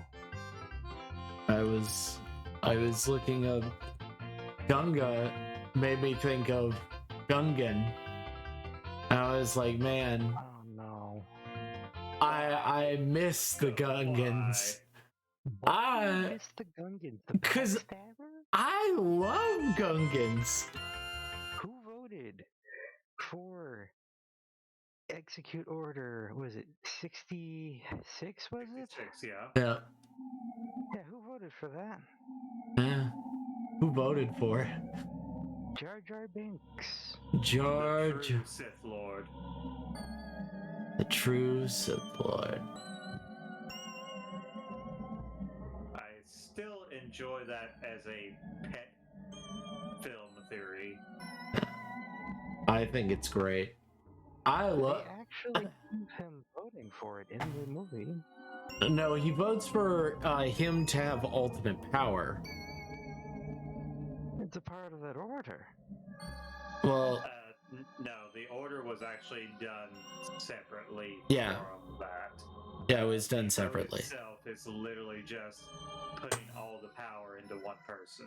Yes, as emergency powers, because that's what all it went to was. That did allow him to use it. That's still failure to properly understand the ramifications of your It action. still would have gone off regardless if he had the power or not. Yeah, Honestly, because if it's just the way he accomplished it, there was less fighting on the way to pulling that off. yeah, I mean, that's fair, but that is also part of the problem with not realizing you're the village idiot and still running for a political office and getting it, not realizing you're being set up. Thing is, he wasn't even running for political office for that. He was literally acting as the fill-in for Naboo because your queen had to go off and chase her baby daddy. yeah. That literally was it. It was completely. It was completely Padme's fuck up. I would say it's more Padme's fuck up than it actually is Jar Jar's. At the same time, I'm still very conflicted and confused about that entire portion of the story arc that you just brought up. What? Why? There's so much wrong with it. Why are you That confused? still makes It's more sense than most of the current. no. I'm confused. What you mean? What's so confusing about it? What's so confusing about them going out and? I killed them. I killed them all. The women, the children. I killed them all. Abel, how are you feeling? Is what he been asked. Oh, Also, we think you're awesome, Abel. We want you to know that. Oh.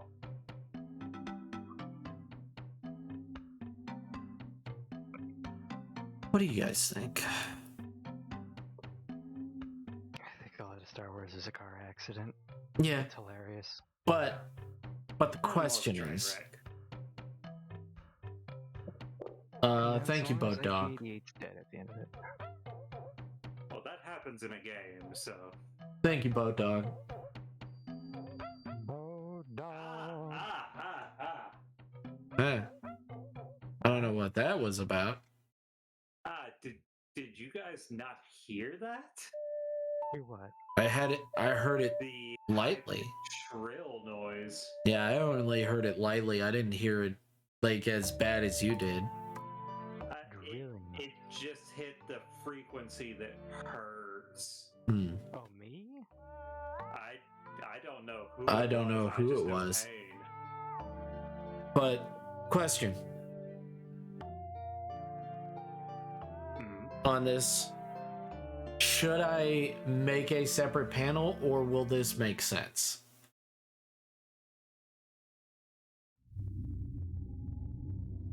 Should I do this where I just create a panel over it so that people know that it's separate?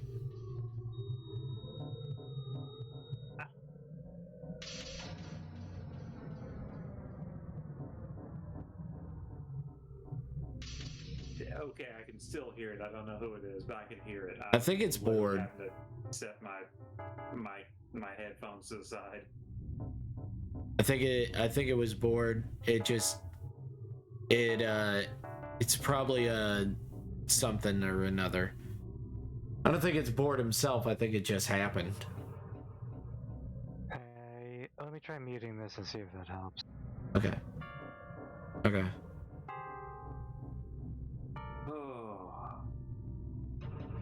But what do you think? Do you think I should make a separate panel for it? You were partway through explaining when the high pitch kicked in. Okay. So, right here.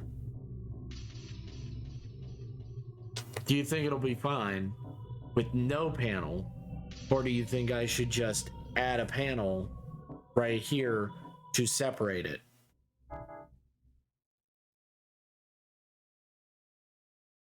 Oh, okay. I see what you.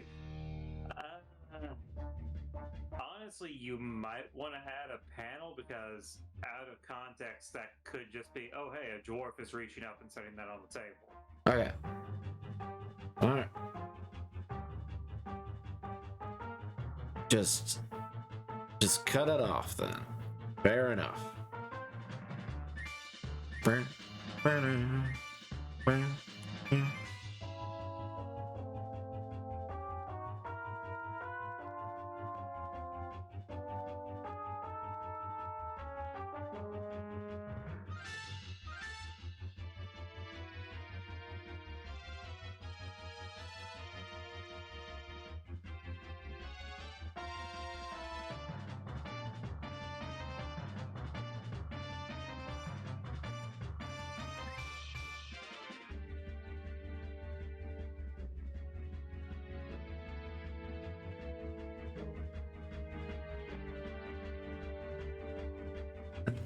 That's also a question that I was gonna ask.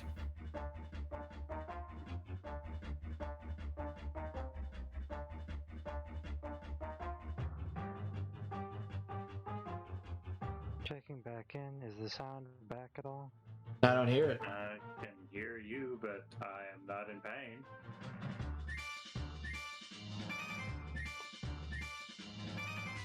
Okay. Okay. Okay. I believe you. Okay. Rock your body in time. It looks like you're going to the Shadow Realm, Jimbo. Yeah. Have fun. Yeah, what do you think about that? So my question was, when I'm doing the paneling, do you think I should add the little white in between? Or do you think a line is fine? You know what I'm talking about?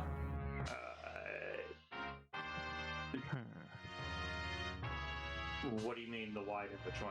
So here's a white paneling that I'll do just to show a context. Just to show context.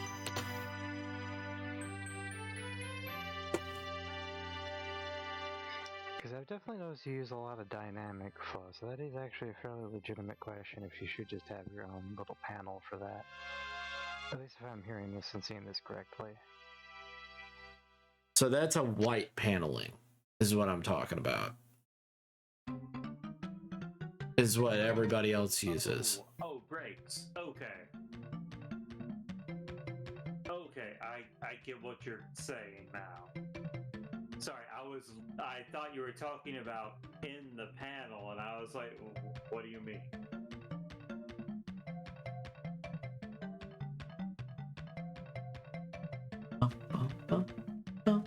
If I'm not mistaken, he's asking like how like she has the ladle coming across and it's the dynamic wording, all that jazz.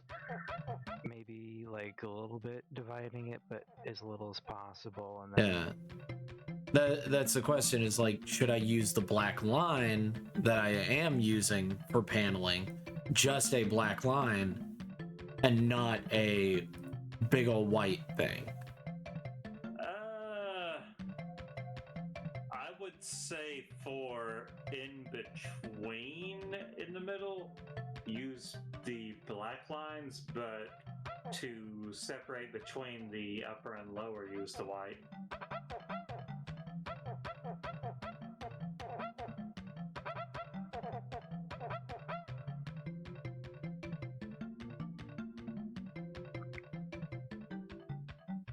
yeah, it might depend on the flow of the comic, honestly. Yeah. Because I could also see like a jagged line between, almost to like emphasize the tension or something else of the nature, for example.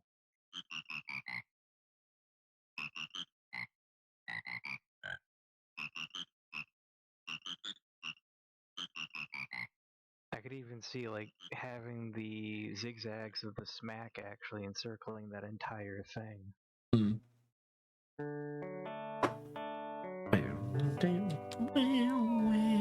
Those frogs. Not my thing. Understandable.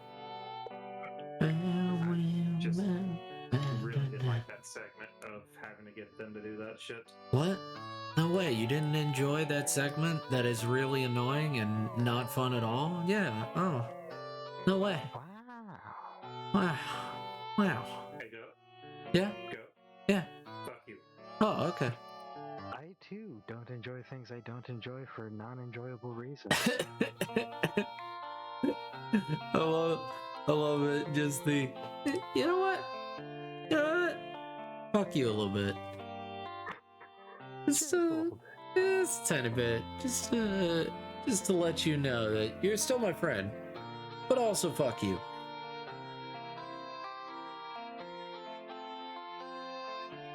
I like you, you're a good person, but right now, eat it.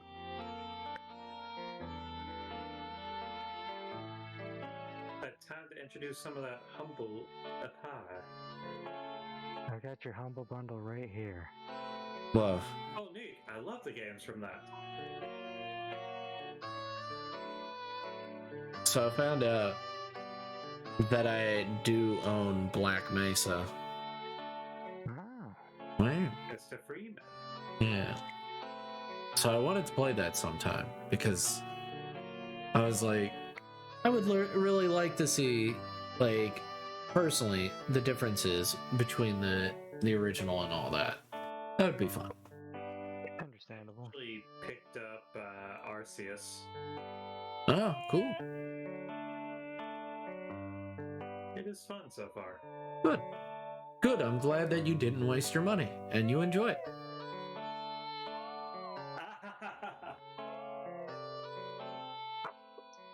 That was a weird laugh.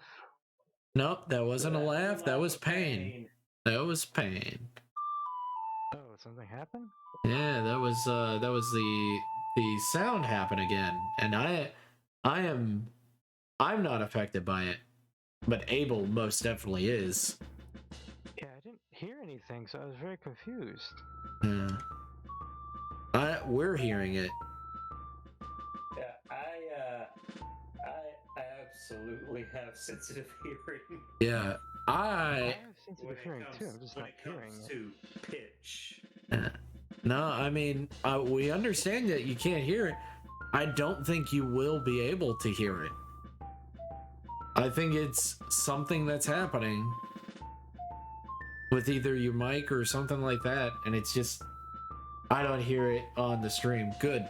Glad it's not coming through the stream. That's good. Yeah. That's even weirder then, though. Okay, I moved my microphone a bit further back. I suppose we'll see if it happens again. It just depends on the page itself, I guess. 'Cause I feel like that black line is just fine for page 2. Yeah, it's honestly go with what fits for the page. Okay.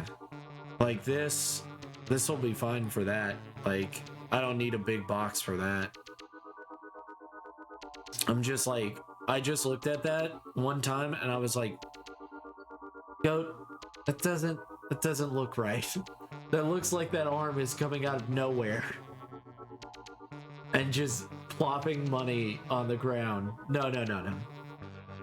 Have it as a separate panel, put it on there, and then it'll be fine. And it looks just fine.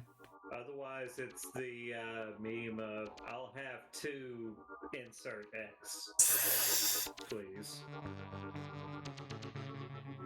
Let's see. And once I get done with this page. Yes, this page. Page 6. Shush you. Shush. Shut the hell up. Shut the hell up. I didn't say anything. Not you, Board. Not you, Board. I don't want you to shut up, Board. You're too sweet. Alright, shutting up. I can't believe he told Board to No! shut up. My friend! My neighbor! I am your neighbor. Bring me some sugar. All right.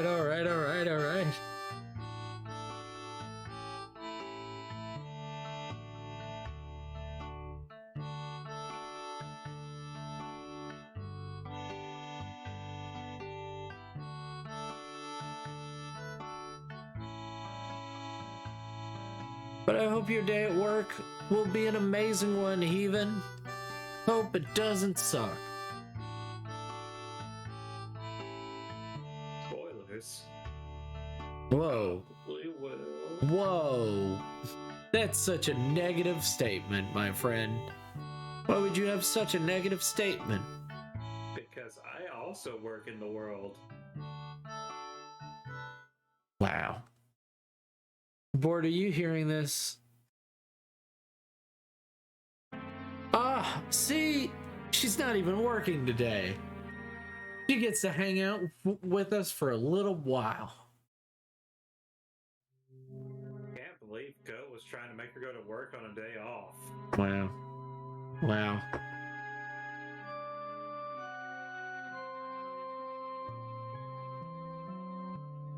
Wow.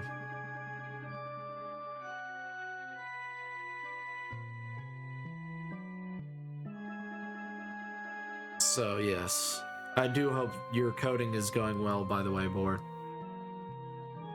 Hope it isn't sucking the life out of you.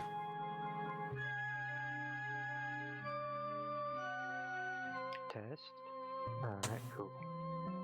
You failed. You have failed.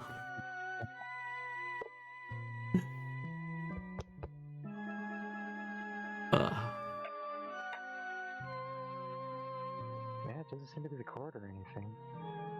No, Like, I'm listening to my own input right now. you're fine, Even. You're good. You're good. You don't have to go to work. Nope, nobody's gonna blame if you don't want to go to work. Stay nice and safe and warm and home. Okay. I wish I didn't have to go to work. You're working right now. I know. That's. Man, Goat doesn't wish he was here with us? Wow. Shit. I see how it is. Alright, everybody, go home. Wow. You guys are so amazing. I'm just here to support you up until you stab me in the back. Tell us to go home.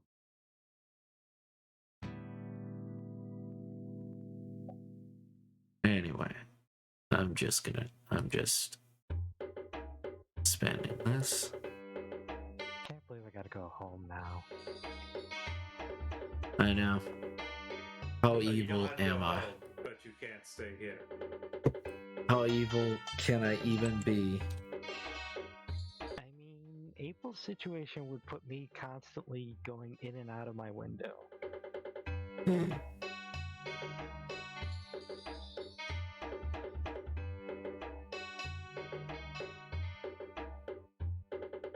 Just saying. Just saying. Just a saying. You get used to it. That's a lie. You don't ever get used to it. You Yeah, just heck learn is to gonna lie to suck. yourself better. You're just good at lying to yourself better. Wow. Fucking dark. It'll end eventually. God. You The guys. process where a method is invoked again from its existing call stack. And you guys, if there was a ray of sunshine, you guys would blot it out immediately. Fuck the sun. It's only ever blinded me. It's irradiating me and dark. Oh god. Oh my god. Look, I don't want to be in a 90s terrible music video over here. Come on. Do, do, do, do, do, do, do, do, do. How you feeling, God? I feel actually pretty alright. It's not terrible. I just...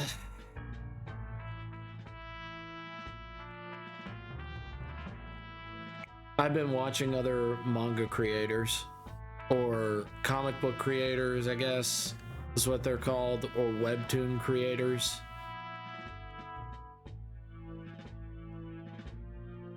There's a lot of them. Yeah. And Are you being overly harsh on your own artistic style again? no, I'm just seeing them and I'm just making sure that I'm not emulating them, I'm learning from them, which is a bit different. That I'm not doing exactly what they're doing. Bring on the darkness. Wow. I mean, are you tracing? No, Well, it's then just you're probably worrying too much. no, it's just that how they do paneling, how and how colors are probably going to pop out more for readers, but that doesn't necessarily mean anything of like creating a manga or like the style that I'm going for, which is very much my own thing. And that in and of itself would probably be fine. I'm just gonna put this out there. You're fine. Am I? Am I really fine? Yeah. Okay. He's not okay. It's okay to not be okay. I'm so not okay. It's really not okay. Oh my gosh. It's okay to not be okay, but it's not okay to go through a drive-through. Okay. No, it's not to go through a drive-through and not have your order ready I mean, it depends. when you have 5 people in the car and they all have separate orders. Yeah, usually there's one that has not figured their shit out by the time that I'm already done with the other 4 by that point. Yeah. No, that's not okay. You are a truly an asshole. This is fine. I love the. Oh, go ahead. Oh, he was just I was saying. repeating. Yeah, he was just repeating. Go on. Go. Oh, I was basically saying I love when people would come in and have a line to the door. They'd complain about the 15-minute line. Okay, so what do you want? Yeah. I have that on a daily basis of just like, so what you thinking?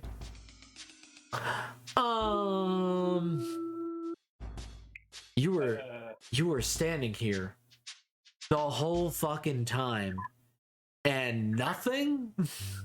Where am I? Well, I was thinking some catfish. Okay, so you want catfish? Well, I'm not sure.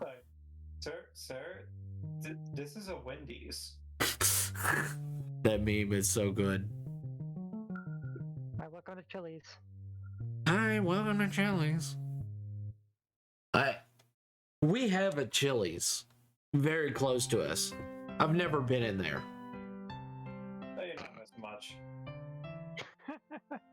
It's literally right down the road where I used to live when I was a kid. Never went there, and then haven't went as an adult, and just nothing. Why are you giving me such psychological backlash right now? The music. Because I like Majora's Mask music. Oh, that particular melody was the same as when you died in the original Legend of Zelda. Oh yeah. Yeah, there's a lot to that game. Oh, Boone, I have died. Oh no, I have died.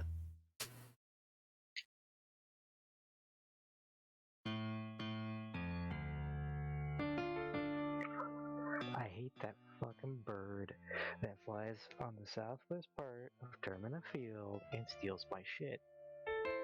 Oh, No. I thought you were about to. I was about to say the owl. No, granted, fuck the owl. Granted, He knows what he did. fuck that owl. I'd ask him if he's sure, and if he says yes, I'd start again. I mean, if you really want to fuck the owl, I personally was never going to fuck the owl, but I mean, if you want to. I mean, I was talking about with my fist. In the face. Wow. Yes, we'll enjoy this. Especially the owl. How many licks does it take? Bam! Enough. I wasn't counting. Let's do this again. Enough. How strong are you? Enough. I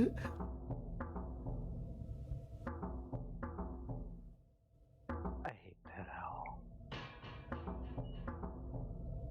So, Abel, what's your favorite tragic event that happens in Majora's Mask, if I may ask?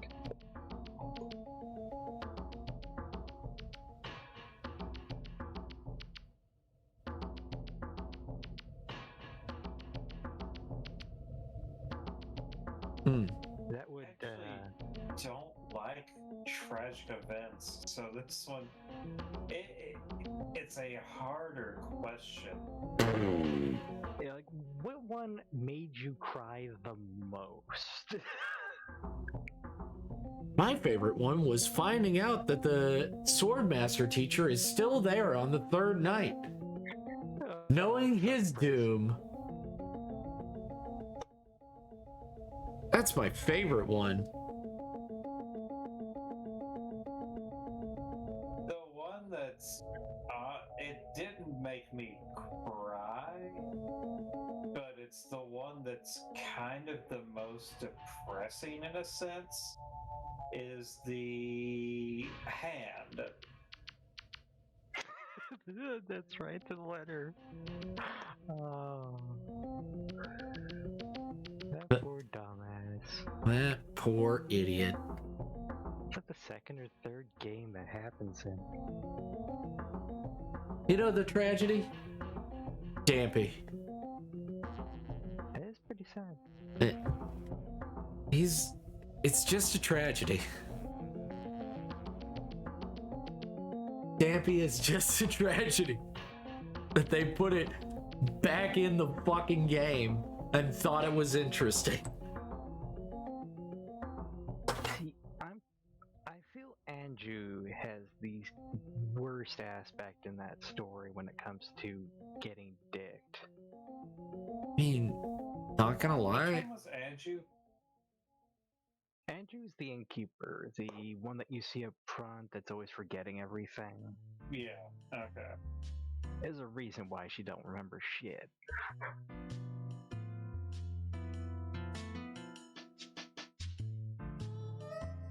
Oh, bad times.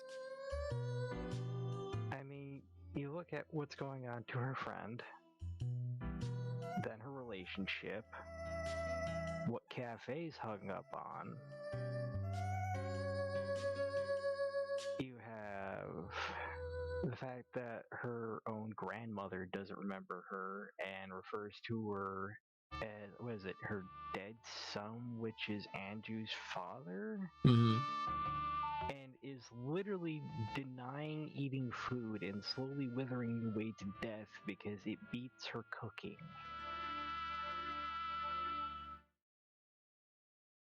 She's trying to poison her. You don't understand.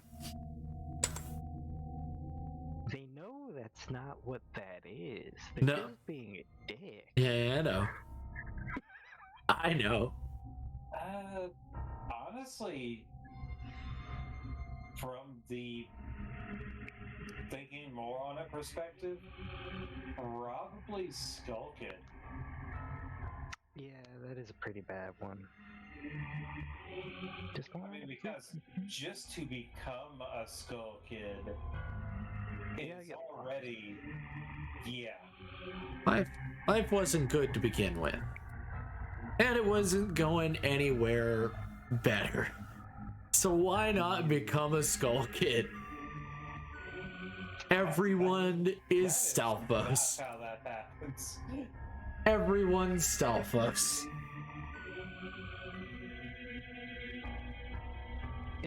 You get lost in the woods, and that's implied to be what happens to the carpenter's son in Ocarina of Time, if I remember correctly. That was no, that was Link to the Past. Link to the Past? That was... did they cover what happened to those two? I remember they saw the tree.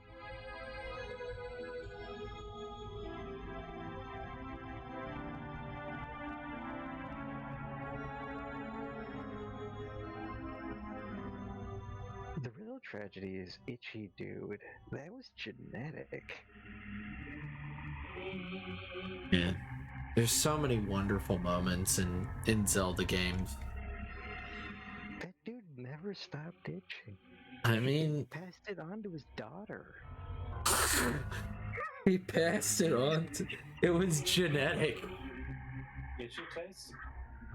Itchy tasty. Itchy tasty. I would love people to just jump in here and would be like, what the fuck is he referencing? Itchy tasty. Resident Evil. Resident Evil 1. Yep. Touch fuzzy, get dizzy. Touch fuzzy. Yeah. Yeah, that's what we're referencing right there. Isaac for that one. I'm thinking of original Yoshi's Island.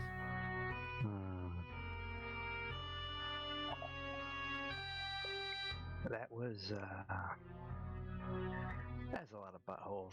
That's a no, that's that wrong. You're wrong. That's Yoshi's Story. They sing that though. They don't sing it in Yoshi's Island. They don't sing it in Yoshi's Island. They sing it in Yoshi's Story. They don't race for cookies either. They also do a lot of amazing things in Yoshi's Island, where they don't do it in Yoshi's Story. They have a culture. You can't deny them the song of their people. I can. Yes, I can. It's easy. Goat is a villain. He easily can. Try it for free. Do you know what I do with my character? You know what I do with my characters. I do. You make them suffer. Suffer. Wow. They're just learning how the world works. That's not.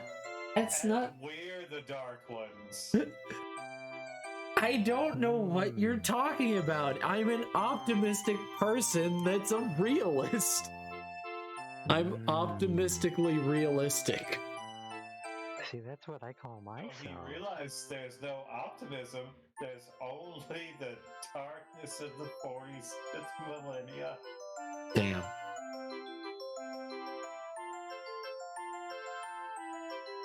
Damn. I guess that's life.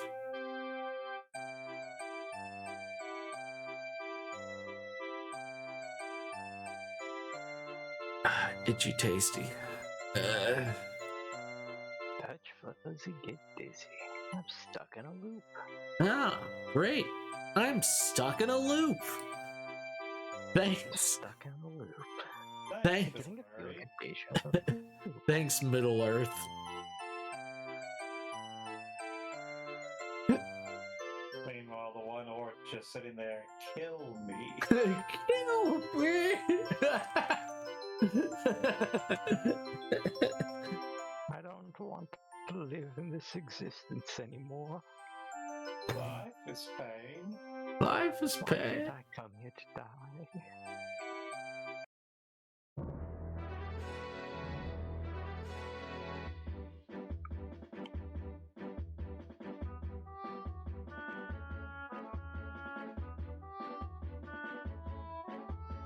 Why?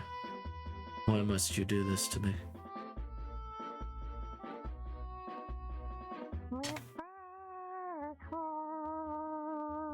I mean, I can bring it up.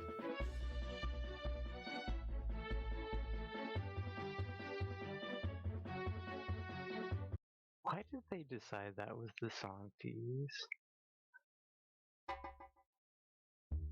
To sing that in slow motion and realize and be like, a butthole. Spring Hall. Spring Hall. Damn it. And now I'm thinking of the 8-bit drummer's bit notification.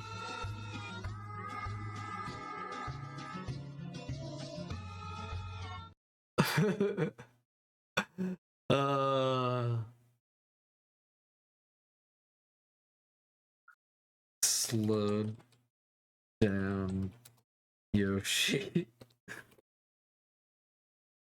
Lol, wood. Yeah.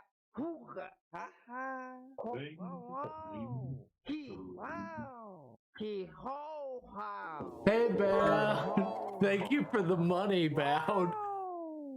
Hee. Boom. Yay. Oh, she. Yeah. Hoo-ha. Wah. Yeah. Hey. Oh, whoa. Oh, yeah. Hey, Bound. Hope you're enjoying the Yoshi slowdown.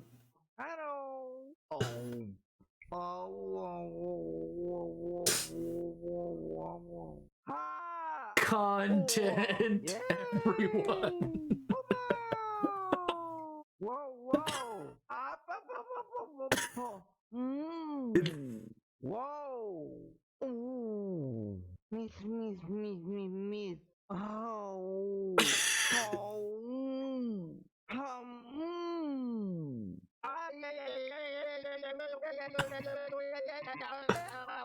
What is that? It's Yoshi slowdown. Yo.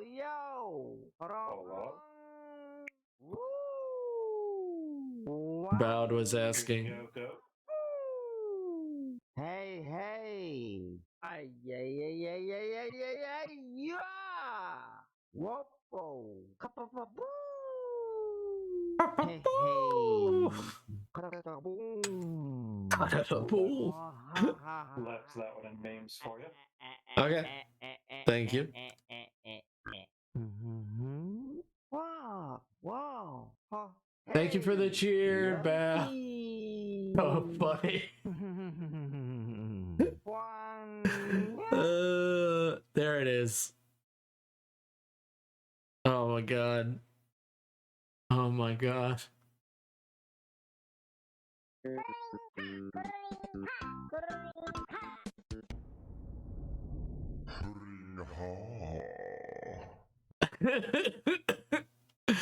Oh my gosh.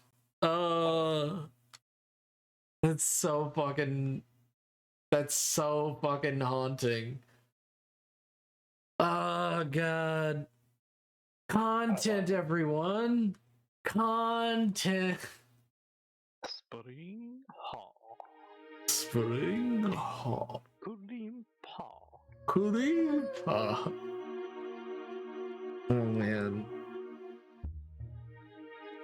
Who is that motherfucker in the green suit?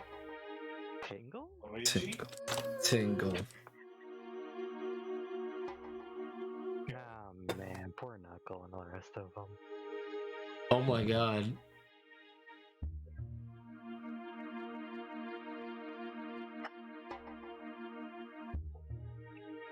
Okay.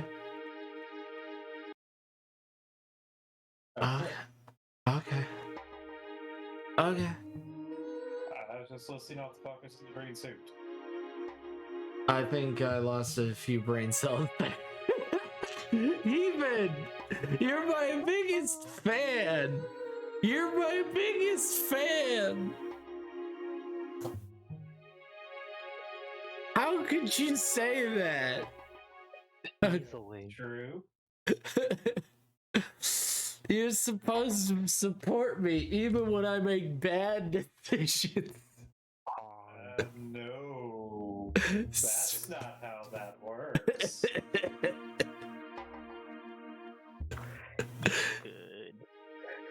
Good. Which is good because I haven't made any bad decisions just yet. Wrong. What? I've made bad decisions? Oh no. Yeah, where'd that come from? Oh no. I guess I've made some bad decisions. Well, board, help me out. What did I do wrong this time? Well, wait. I mean, what did Abel say? I said, well, we're here. I mean, eventually you're gonna do something again, but I could probably just make up shit and probably hit something eventually. You're just like, I'll make shit up. It's fine. But, well, there was when Goat was sitting there running everybody off of stream earlier this stream.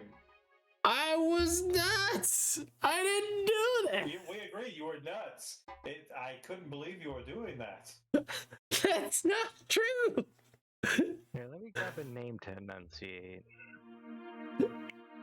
I support you, but we'll call out your bad. Okay. Looks like you're going to the Shadow Realm, Jimbo. Have fun. I make bad decisions all the time, like accidentally buying a PC. Yeah, no, I saw. I mean, hopefully you enjoy the PC. Can't you just return it?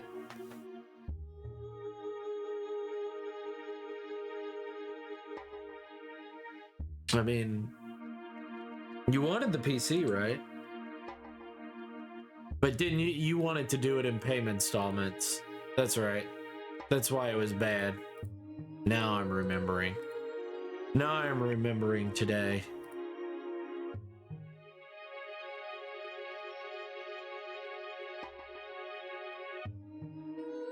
She put it in general, if you guys don't understand what I'm talking about. Oh, I saw. Okay. I'm looking for stupid things. Have you We're looked done. at the stream? Have you? That's too easy. Fair. I thought you were my friends. We are. That's why we're helping. Well, I mean, I'm also on the stream, so that's also self-burn. Wow. My friends. With me. My hashtag my friends. Hashtag enemies question mark? Hashtag new enemies? Frenemies?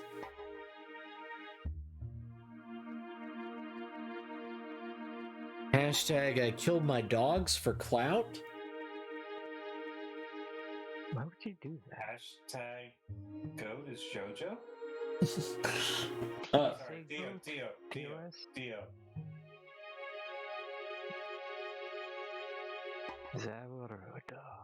Zaworld. Hey, go read this. Metaphoric. Okay. Metaphoric. Metaphoric. For Rick.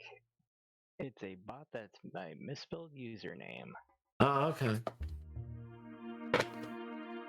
So it's a bot? Yep. I was using it to point out a mistake that you make. You're welcome. What did I make? What Mistake? what mistake did I make? You misread it. Oh, okay. Yeah, I did want it, but I made an oopsie. See, you made a noob. All berries. Oops. All there. I actually bought the Captain Crunch cereal bars. It's object-oriented programming. You mean out of place artifacts? Huh? What? What'd you say? Out of place artifacts. Elephant soccas? What? That's what I heard. Elephant socks. Lord, what did I say? Oh no. Did it remotely sound anything like that bullshit that just came out of Goat's mouth? Habadabaka? Chewbacca? What about Chewbacca? Kurim Pop? Kurim Paw.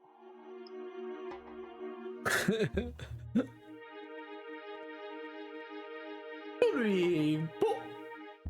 So how is that brain cell going into the negatives now? Man. That loud shit. Man. Thank God no one's clipped this stupid shit. I hope not. Well, maybe. I don't know anymore. Where am I? Life. You're in your So safe place. People don't make that many clips of my channel, so it'll be fine. I think we'll be fine. Until you get called out going, it's like nobody will clip this. Damn it. They clipped it. Why would they clip? Hoisted by my own petard again. Hoisted by my own dipshit. My hubris. Damn you, hubris! I would love to make a car company and name it Hubris. I was about to say, alienates the one guy in chat named Hubris. Oh my god, I gotta see if that is a car company. That would be hilarious.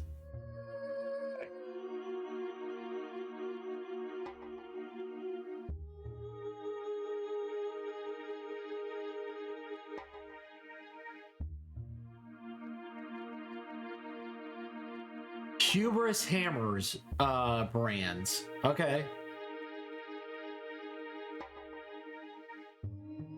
But where it's not only your folly that you'll be cursing. Hubris Automotive.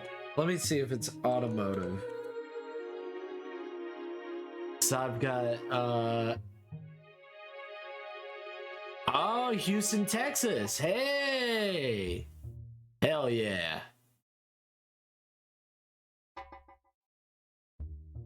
So there is a Hubris Automotive. I was like, that's a fucking great name for an automotive. What is going on in this stream today? I'm working on my comic, like usual. I don't think that's what she was asking about. Huh? No, that's exactly what she was asking. I mean, tomfoolery and shenaniganery do tend to happen on this channel to some margin or another. I don't know what you're talking about. I don't know what you're talking about. You really need to get that short-term memory checked out. Huh? Who said that? Could be suffering from ligma. What are we talking about? Who's ligma again? Stay a while and listen. Who? Mr. Owl, how many licks does it take to get to the center of the Tootsie Pop? You see, I'm too old. My teeth are all gone. That's not what I asked you. I didn't ask you to fucking steal my goddamn shit, Mr. Owl. No, it was the turtle. It's the turtle who's like, my teeth are all gone. It's like, yeah, I wasn't gonna ask you to fucking steal it from me and eat it, you bastard. The confusion is normal, Heathen.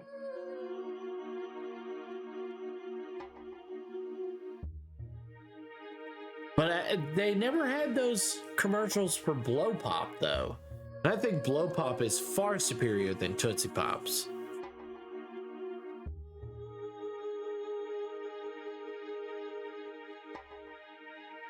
I like candy. I like candy. I love that song. I like trains. No, you know that song, right? I like candy. I actually hate that song. Wow. And it's I Want. Oh, I know what you're talking about now. I think that song is very funny.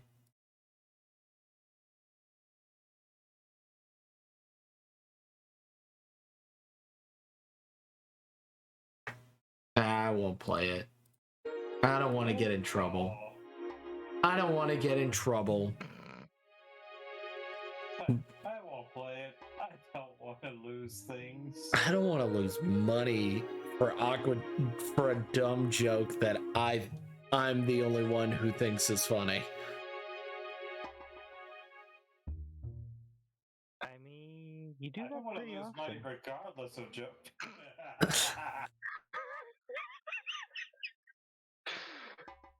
Wow. Don't kill me. Wow. He can't. He's had too many drive-bys. He's gonna have a little trouble hobbling over there. Be glad I'm just joking. Just wow.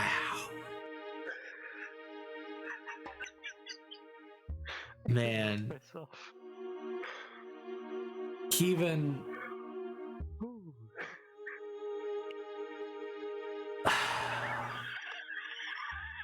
Breathe.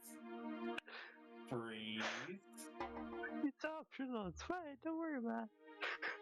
Oh, no. Breathing is not it's fine. That's you need that to live, so keep breathing. It's fine.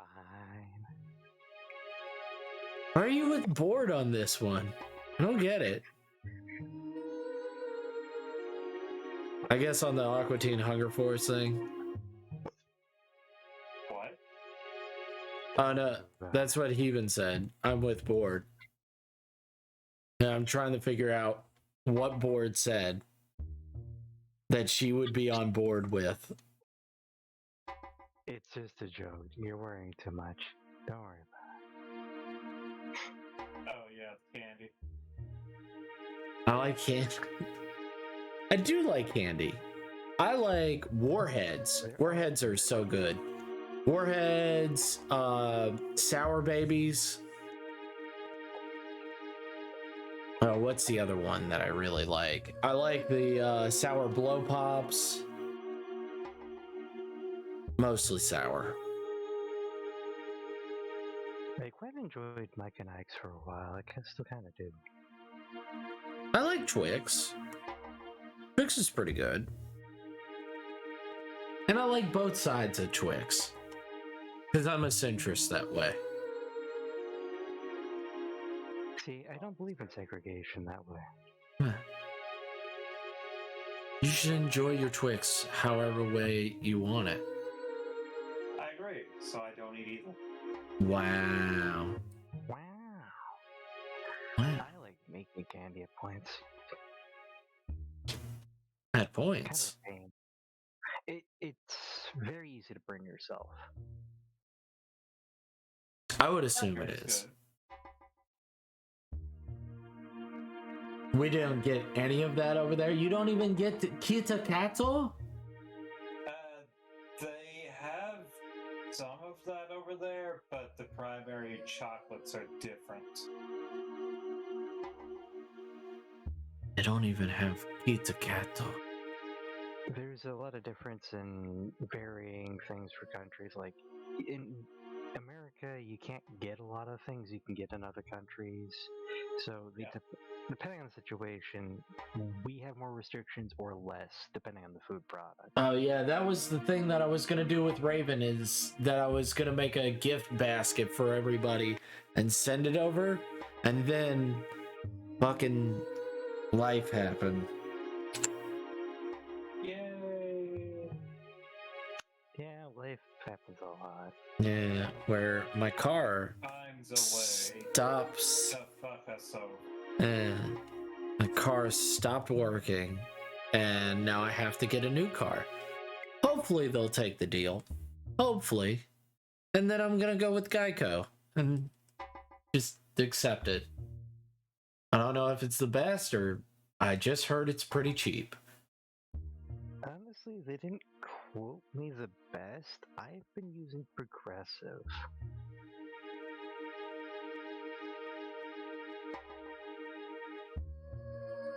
Oh yeah, Smarties aren't chocolate over here. Yeah, they're powdery, kind of sugary, real sugary sweet stuff. They actually have a faint flavor to them. Yeah, they got a faint flavor. They're kind of chalky. Kind of vanilla. Yeah. Little berry, maybe. Yeah. But I wouldn't. That's also something else. Sweet tarts. Sweet tarts are really good.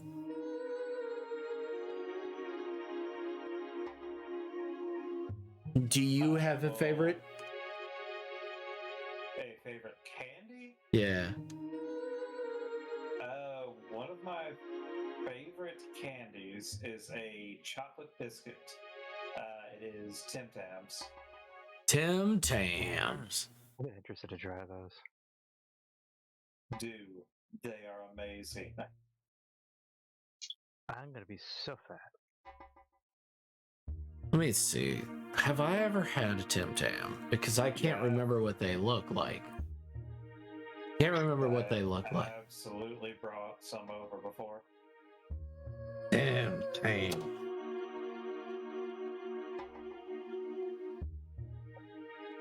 I've never tried it. I should try some. They look good. Yeah, they look delicious. Oh, they got a chocolate mint Tim Tam. Mmm. Why? I love Girl Scout chocolate mint. Go. Who hurt you? A lot of people.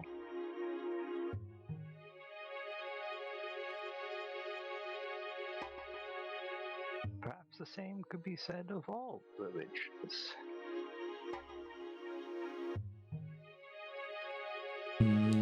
What is it? What is it? What was I thinking of?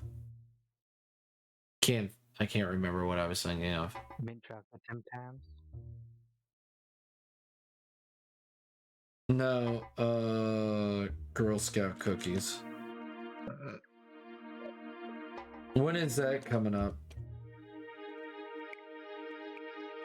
Wow.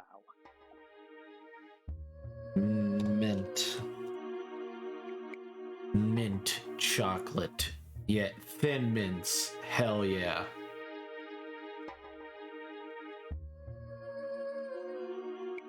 Oh, they're selling them on. Told me he loves the Samoas as well. They're selling them on fucking Amazon. I hate Amazon. I know you do. Keep paying us, Amazon. Please keep paying me, Amazon. I like money. I enjoy money. I mean, they're a paying company, but they're not like direct cutting your checks. Yeah, true. They aren't. But at the same time, it's also just not a good general idea to go, the company I work for, let's say fuck those guys. Yeah. Let's just. Some of you, I get away with it. I get away with it. I get to say whatever I want. And only good suffers the repercussions. Only I. You can always tell me to stop.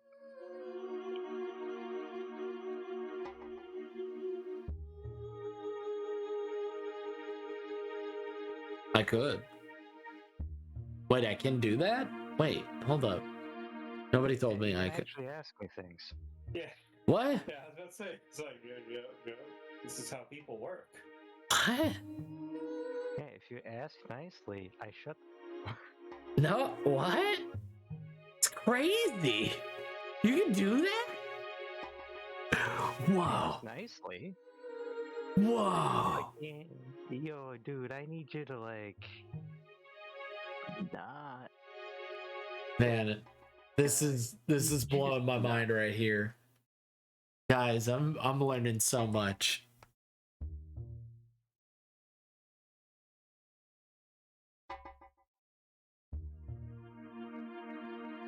Just like, bro, just shut for like 5 minutes.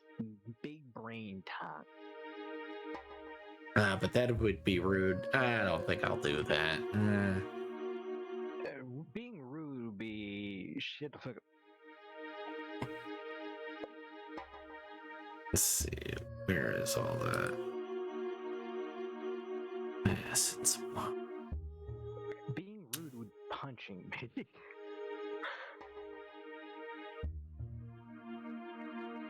Some people don't communicate well.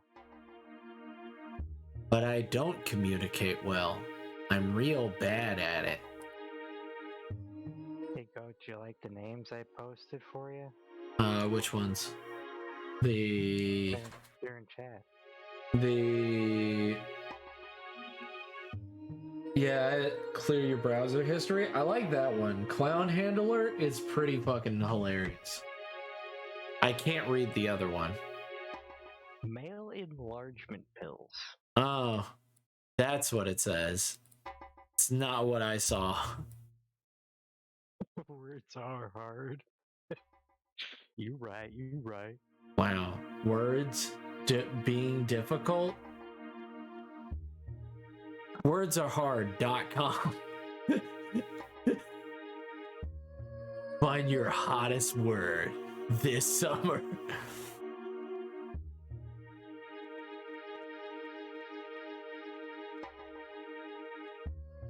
Let me see if that is a website. You're gonna get a virus. I'm just gonna watch Sexy words. Jokes on you, Abel. We won't even get to the point where Twitch can ban us. He's gonna ruin the stream. .com. Dirty sexy words.com. It's a real website. Yeah. Goodness gracious. It's like the sexy lawn chairs. That website's fucking hilarious. This is bringing to mind all of those books that are just a relationship between a person and an inanimate object. Oh no. It's literally fucking lawn chairs. And the old shitty lawn chairs that someone's taken a picture of and then just wrote captions under them of like, ooh, girl on girl action. And it's just two chairs on each. I've seen so much stupid crap like that. It never ceases to amaze. Look, it just comes out of nowhere. I'm like, what are you? I think it's so funny. It's hilarious. Like, how did we get here? You know what? I think the world is amazing and beautiful for that reason alone. That some jackass can do that and host a website. The internet is incredible. One of the bigger troll moments I remember bumping into early on was in Are you familiar with Donovan's Mellow Yellow? No. I might be, but my brain is not working at full capacity. Go on, I would love an explanation. Basically, there's a point. It's like the third stanza or something like that. He's going on about electrical banana is going to be the very next craze. What he did is he went and he saw in a magazine, oh, they've got this new toy for women that vibrates, and it's this banana-shaped yellow thing. And he's like, I'm going to put that in the sun. So a vibrator. Yeah, he just said, I'm just going to slap this in a song, and he did so. I mean, they're pretty revolutionary. They're not just for women. They definitely aren't just for women. They definitely are just for women. Aren't. Oh, okay. I've been told you can use some things for certain tasks if you're brave enough. Oh man, a back massager? Yeah.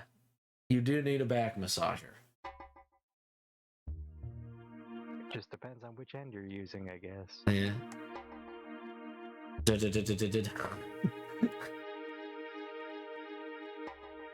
What do you think, Rabbit? Rabbits don't think a lot from what I've seen. They get very moody, though. They do get very moody. This one doesn't. He never thumps. He just doesn't like the sound of change.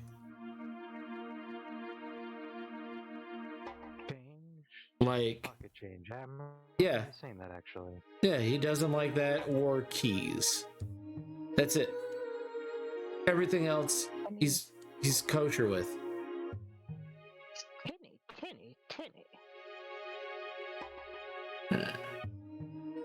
Pretty kosher with. He's a good rabbit.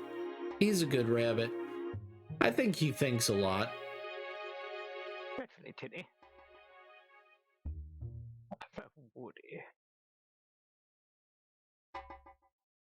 So what you trying to make in JavaScript, by the way?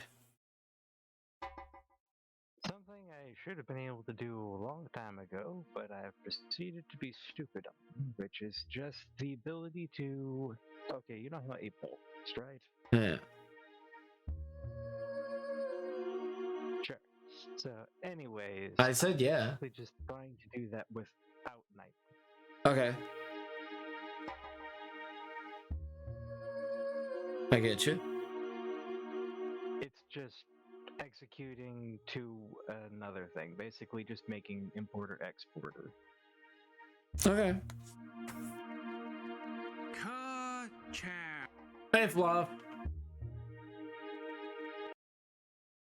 Hey, Fluff. Let's see.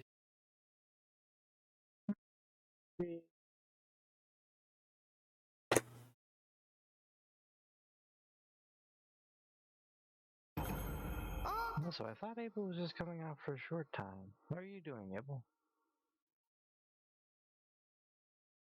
Probably falling asleep. Understandable motion. Hi, Fluff. How's you? I do good. You heard Sack-a-chow and it wasn't even even. I know. It's sad Ka-chow. The only... whenever I hear it, though, I always get excited. I'm like, it's my friend.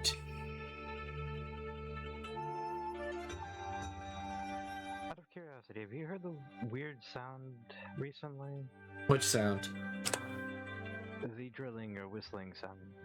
No, I haven't heard it.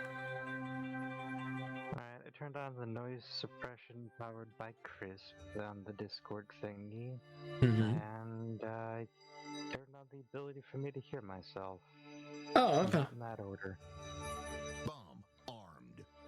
Oh, thank you, Floof. The bomb is armed.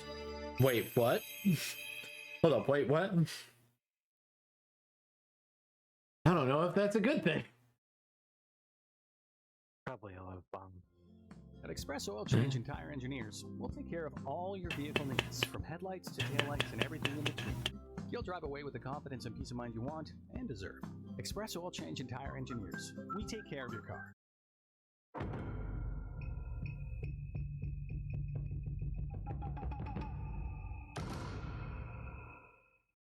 My time.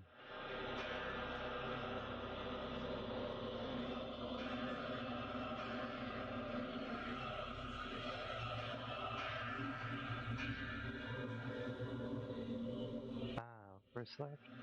But 12 hours. Oh, goodness. Well, goodness gracious. Well, thank you for coming in. Thank you for chilling out with me.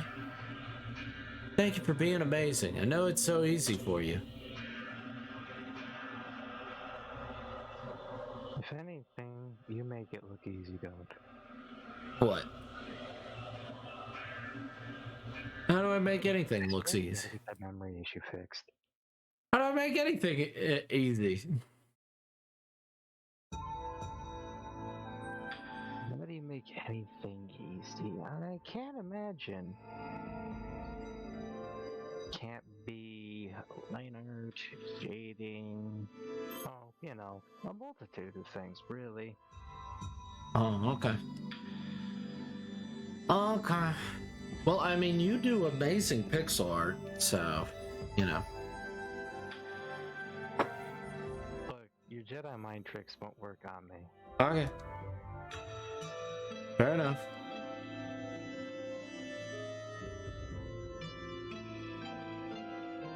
Ooh, did you manage to get any REM sleep, like dream at all?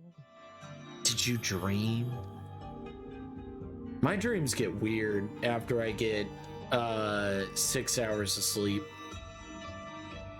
I mean, that would be REM sleep, rapid eye movement. It's supposed to be the best sleep for you. Huh. You only get about 15 minutes of it, supposedly.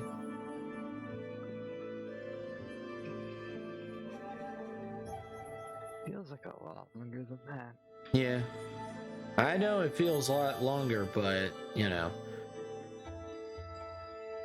Bet a lot happened in 15 minutes then. Yeah. That's what they say. My thought is that I'm trying to think, like, what was my last dream? I need to get a dream journal because my dreams are real stupid. How so? So like, I can't think of an exact example.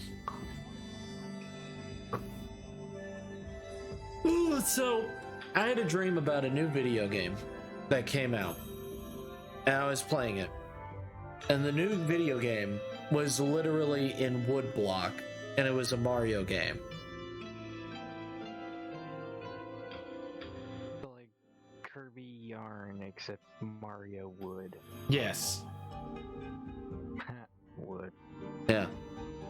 And it was a level that was a water level that the water was very much being a dick. So you jumped really high and then it just dropped your ass. Like at a certain height, it just immediately you fell like a brick. And it just kept going. It was like an endless runner. I was like, what the fuck is up with this Mario game? Why does it suck so much? And then I was angry that I didn't figure it out quick enough. And I'm like, wait a second, I'm in a dream. I was mad that I didn't figure it out, and then I was mad like, this is what you came up with, brain? This is what you came up with? This is dumb. And then I was playing a first-person shooter that was also not good. And then there was we were looking for the lost script of something, and it's like, oh, thank goodness, I got the script. I'm gonna read it. And I read it, and I was like, wow, this is boring. My brain can't think of what's in the box.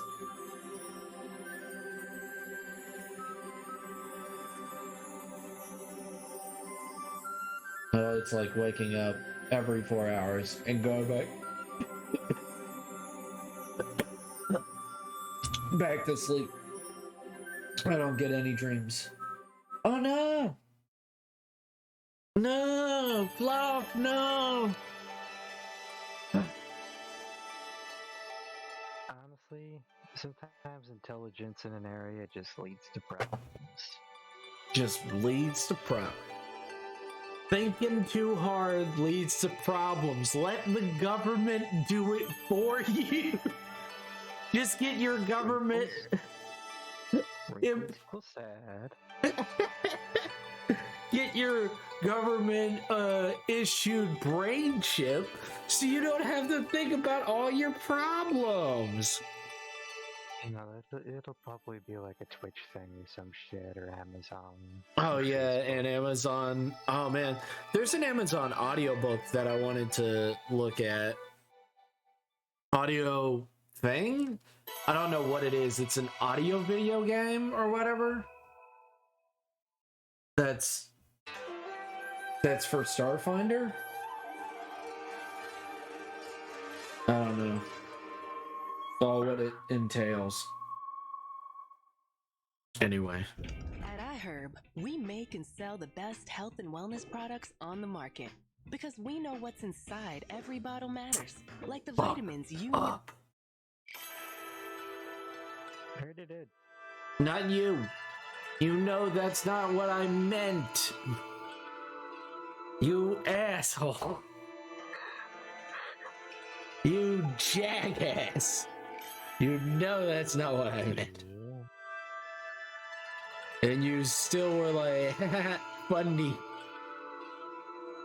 Yes. Hee hee, ho ho. I make funny joke. I silly man. No. You were like, what is it? The cinnamon, that cinnamon, apple crunch commercial. I'm gonna get that cinnamon. Yeah.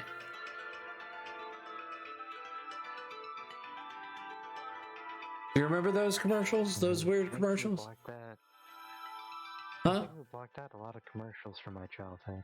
Oh, okay. Hello, Zara. Get you $1. I'd buy that for $1.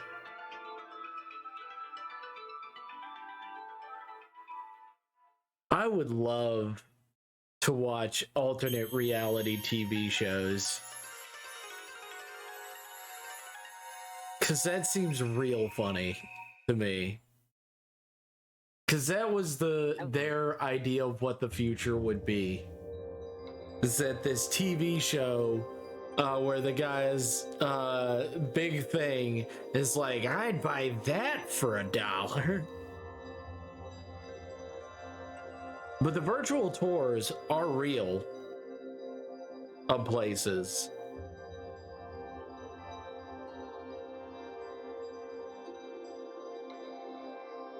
I have so many points. Yes, Zara, you do. Mayhaps one day you'll have enough points to be in my comic, to name something in my comic. Like a certain other lady. You know her name. She's a really cool gal.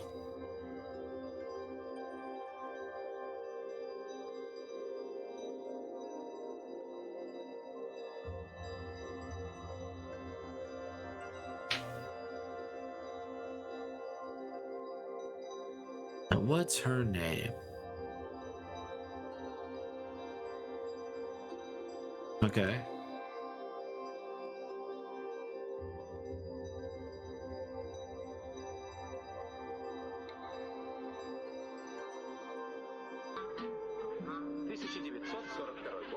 Ни Египет, ни Эквадор, ни Эфиопия, Англия.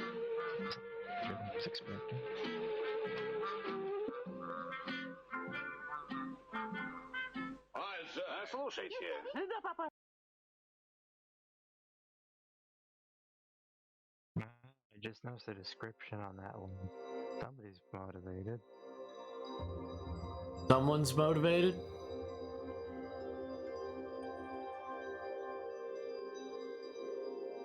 Who's motivated?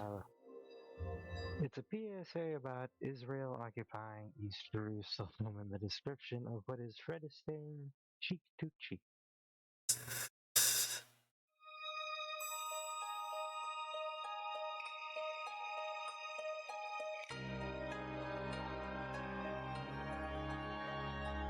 Poor Bunny. Go on. He's like, I'm a frustrated bunny. Let me move that out of your way. I didn't even know that was in your way, big baby.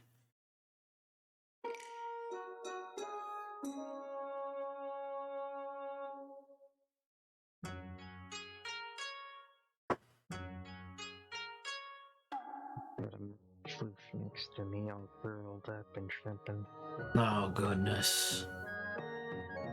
I love rabbits. They do shrunk quite a bit. Yeah, I just wish he was a lap bunny, but he isn't. He does not like that. He's very much like, no, that's not who I am.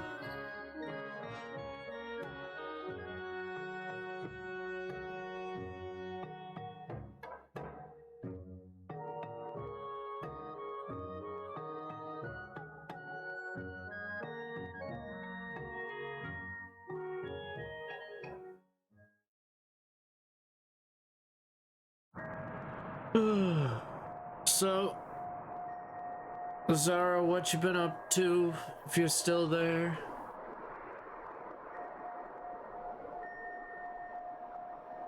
Have you been working on art? Like usual? I assume you have, but you know.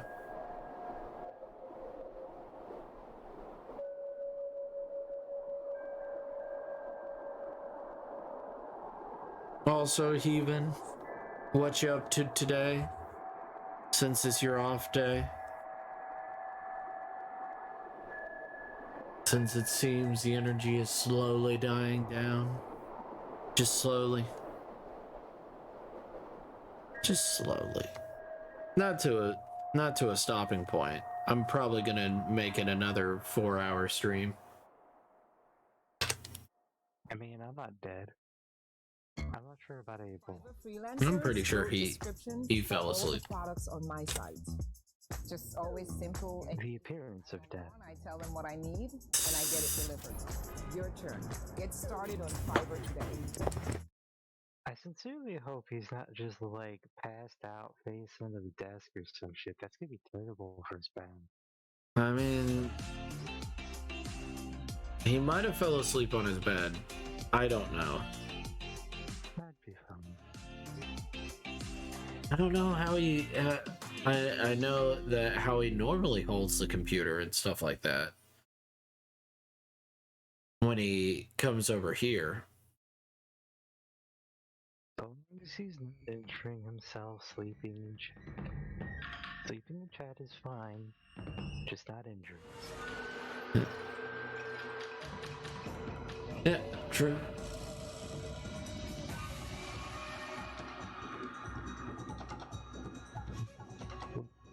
It's just slowly coming together. But I took the murder floof's pillow. Oh no. Sad day.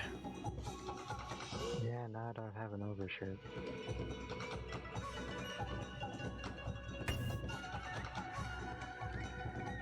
Sad day. Looks so cute on it. It's bullshit. This looks so cute. What bullshit. Why can't I be as cute as you, cat? I mean, that is true.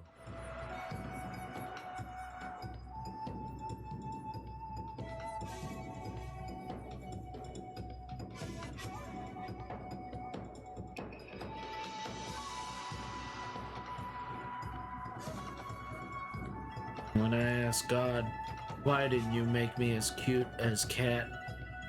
Said, who are you? You are not my cat. I was ashamed to admit I was not God's cat.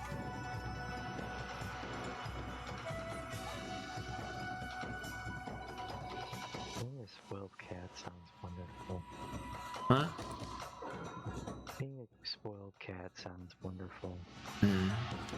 Except for the throwing up their balls and licking your own butt for a couple of other things. But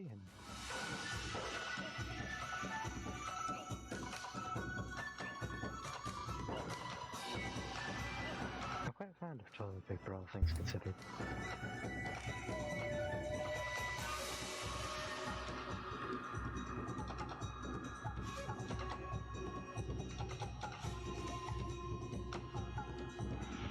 You don't know how to use the clans? He doesn't know how to use the clams. This is such a weird fucking movie.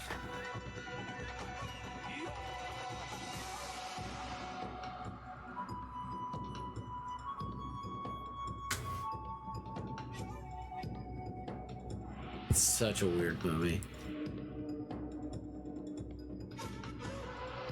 Definitely seen weirder. Definitely. The Clockwork Orange. That's a good question. What did happen in the Clockwork Orange?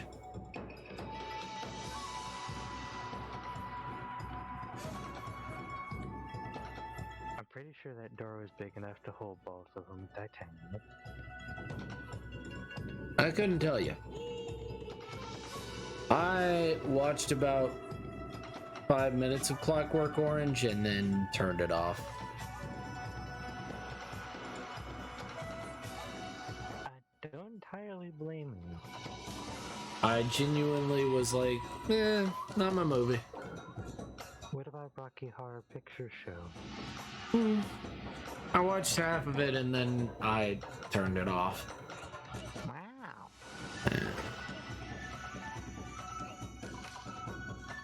I have very weird taste in movies. I like Beetlejuice. I like a lot of movies. Beetlejuice isn't weird to enjoy. I like a lot of weird movies, you know? Robin Hood Men in Tights? Robin Hood Men in Tights, you know? I like it more than... Saddles? Yeah, I like Blazing Saddles. I like Spaceballs. Do you like High Anxiety? Sir, it appears that we've been jammed.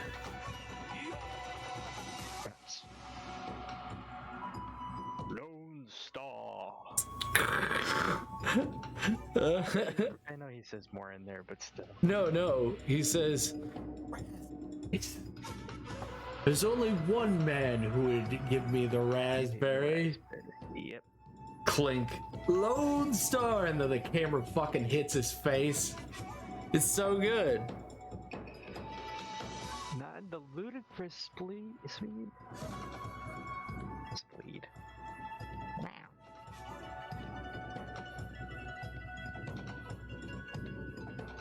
Hail Emperor Crude. I watched like the Canadian cartoon show. I was like, this is not Spaceballs. This is very much Mel Brooks being like, I want money. He got to that point at the end of what I've seen. Yeah. I could have sworn I saw like some SNL skit and it just was not. Yeah, like, just feels like he's lost the art of being genuinely funny. I mean, that's what happens to a lot of actors when people are like, we're tired of listening to you and watching your garbage.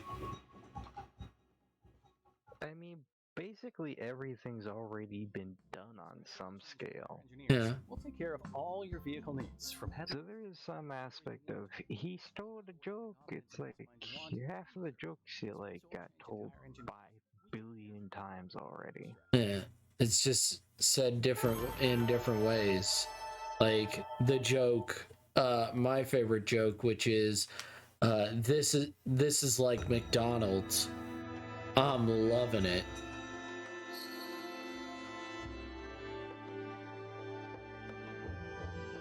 Pretty much. Yeah. I like this bar and grill. Huh? I think I've heard Mick Love in it for that before. No. It's just, I'm loving it. And it's where this guy is telling his jokes, and he's like, you know what'll ruin a something if you're just done with a date or you're just done with something, all you gotta do is just wait for a lull in the conversation, and you just say, man, Fun with friends. You know what this is like? It's like McDonald's. Wait for 5 seconds. I'm loving it. If you can wait the 5 seconds, I bet is. If you can wait the 5 seconds, everybody's done with you. Put a fork in her, she's done. She's done. I love that Bored joke. her to death. You have bored her to death. But, so the question is, you told me, and I don't know if it's official yet. Do you want me to tell everybody about it?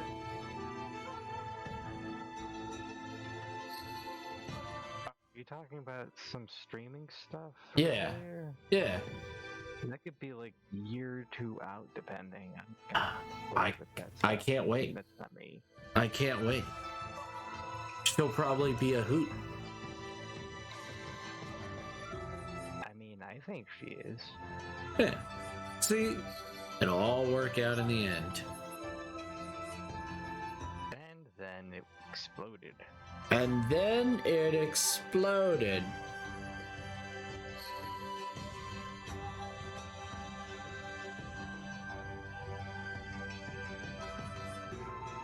Oh, yeah.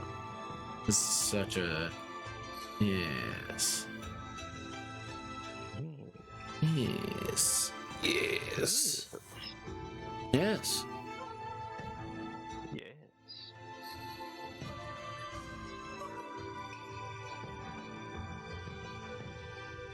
You mean a resonance cascade?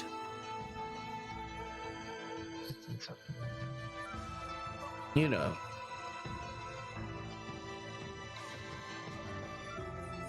I know I've heard that. What the hell is that from? That's from Half-Life. I haven't played the most of Half-Life, to be honest. I mean, it's a game. It's a first-person shooter that changed up the genre of first-person shooters forever. And people took the wrong ideas from Half-Life and tried to put them in their game. So, like, Half-Life, in its first 10 to 20 minutes, has nothing. Has no, like, shooting, has no gunfire, has no, like, oh, you just get a gun and then practice with it and stuff like that. It doesn't even teach you anything about the game except press buttons and then go to the next objective. It doesn't even have an objective marker, which even at the time was a big difference in the game, in the gaming industry. Essentially first-person Metroid. Yeah, essentially first-person Metroid, and it doesn't have killing, it doesn't have like enemies or anything like that. It just has you just doing mundane things. And even now, it's kind of boring, but that's kind of the point. He's an MIT graduate. Yeah, it's kind of boring at the beginning. Because, like... You're saying just the beginning. I'm like, no, there's definitely some dudes in a crowbar. Yeah, no. But, like, the beginning is boring, and that's intentional. Nothing in Half-Life is done unintentionally, except for the last bits of the game, which was rushed out. You can... Somebody's gonna want to have a talk with you about game bugs. Yeah, there's some game bugs to it. I'm not saying that there isn't. I'm saying that most of the game is pretty deliberate. Much of the game knows what it is. It's a linear first-person shooter that has a lot of great set pieces, which is the point of a first-person a linear first-person narrative, is that you can have all these great set pieces in a video game. You can pull the player to a specific point, have them look at a specific situation and be like, oh shit, oh fuck, I am fucked. I mean, I just kind of murder hoboed through. Huh? I just kind of picked up a weapon and started beating shit and proceeded beating shit. And Right, no, I know. Gun and I started killing shit. Right, but it's not about just that. It's about like setting up like beforehand the soldiers and then pushing the thing into the other thing. Yeah, pushing the thing in the other thing. It's that it feels deliberate in a good way. It feels like it's pushing the players in a good direction. This is what I interpret from Half-Life. It definitely follows certain rudimentary things that should exist with any game that is story-driven, especially. Right.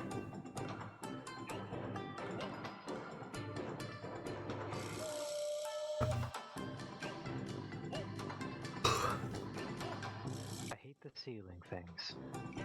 Oh, you mean the barnacles? I always saw them coming. They're just irritating. Yeah, they're always irritating. That's the point of them. They're not there. They are lazy.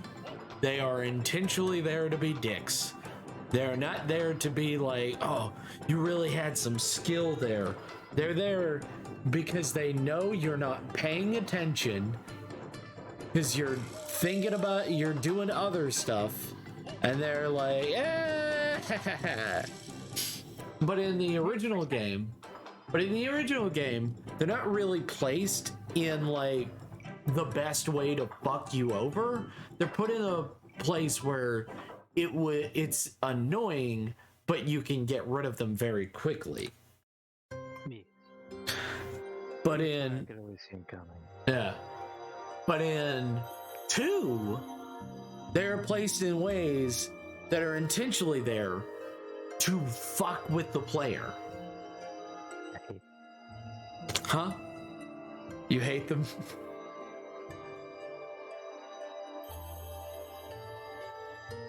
I remember playing 2 for the first time, and I was like, oh, what are those things? And then the crow gets nommed, and I was like, oh. Oh. Those are those. And they're strategically put in great places.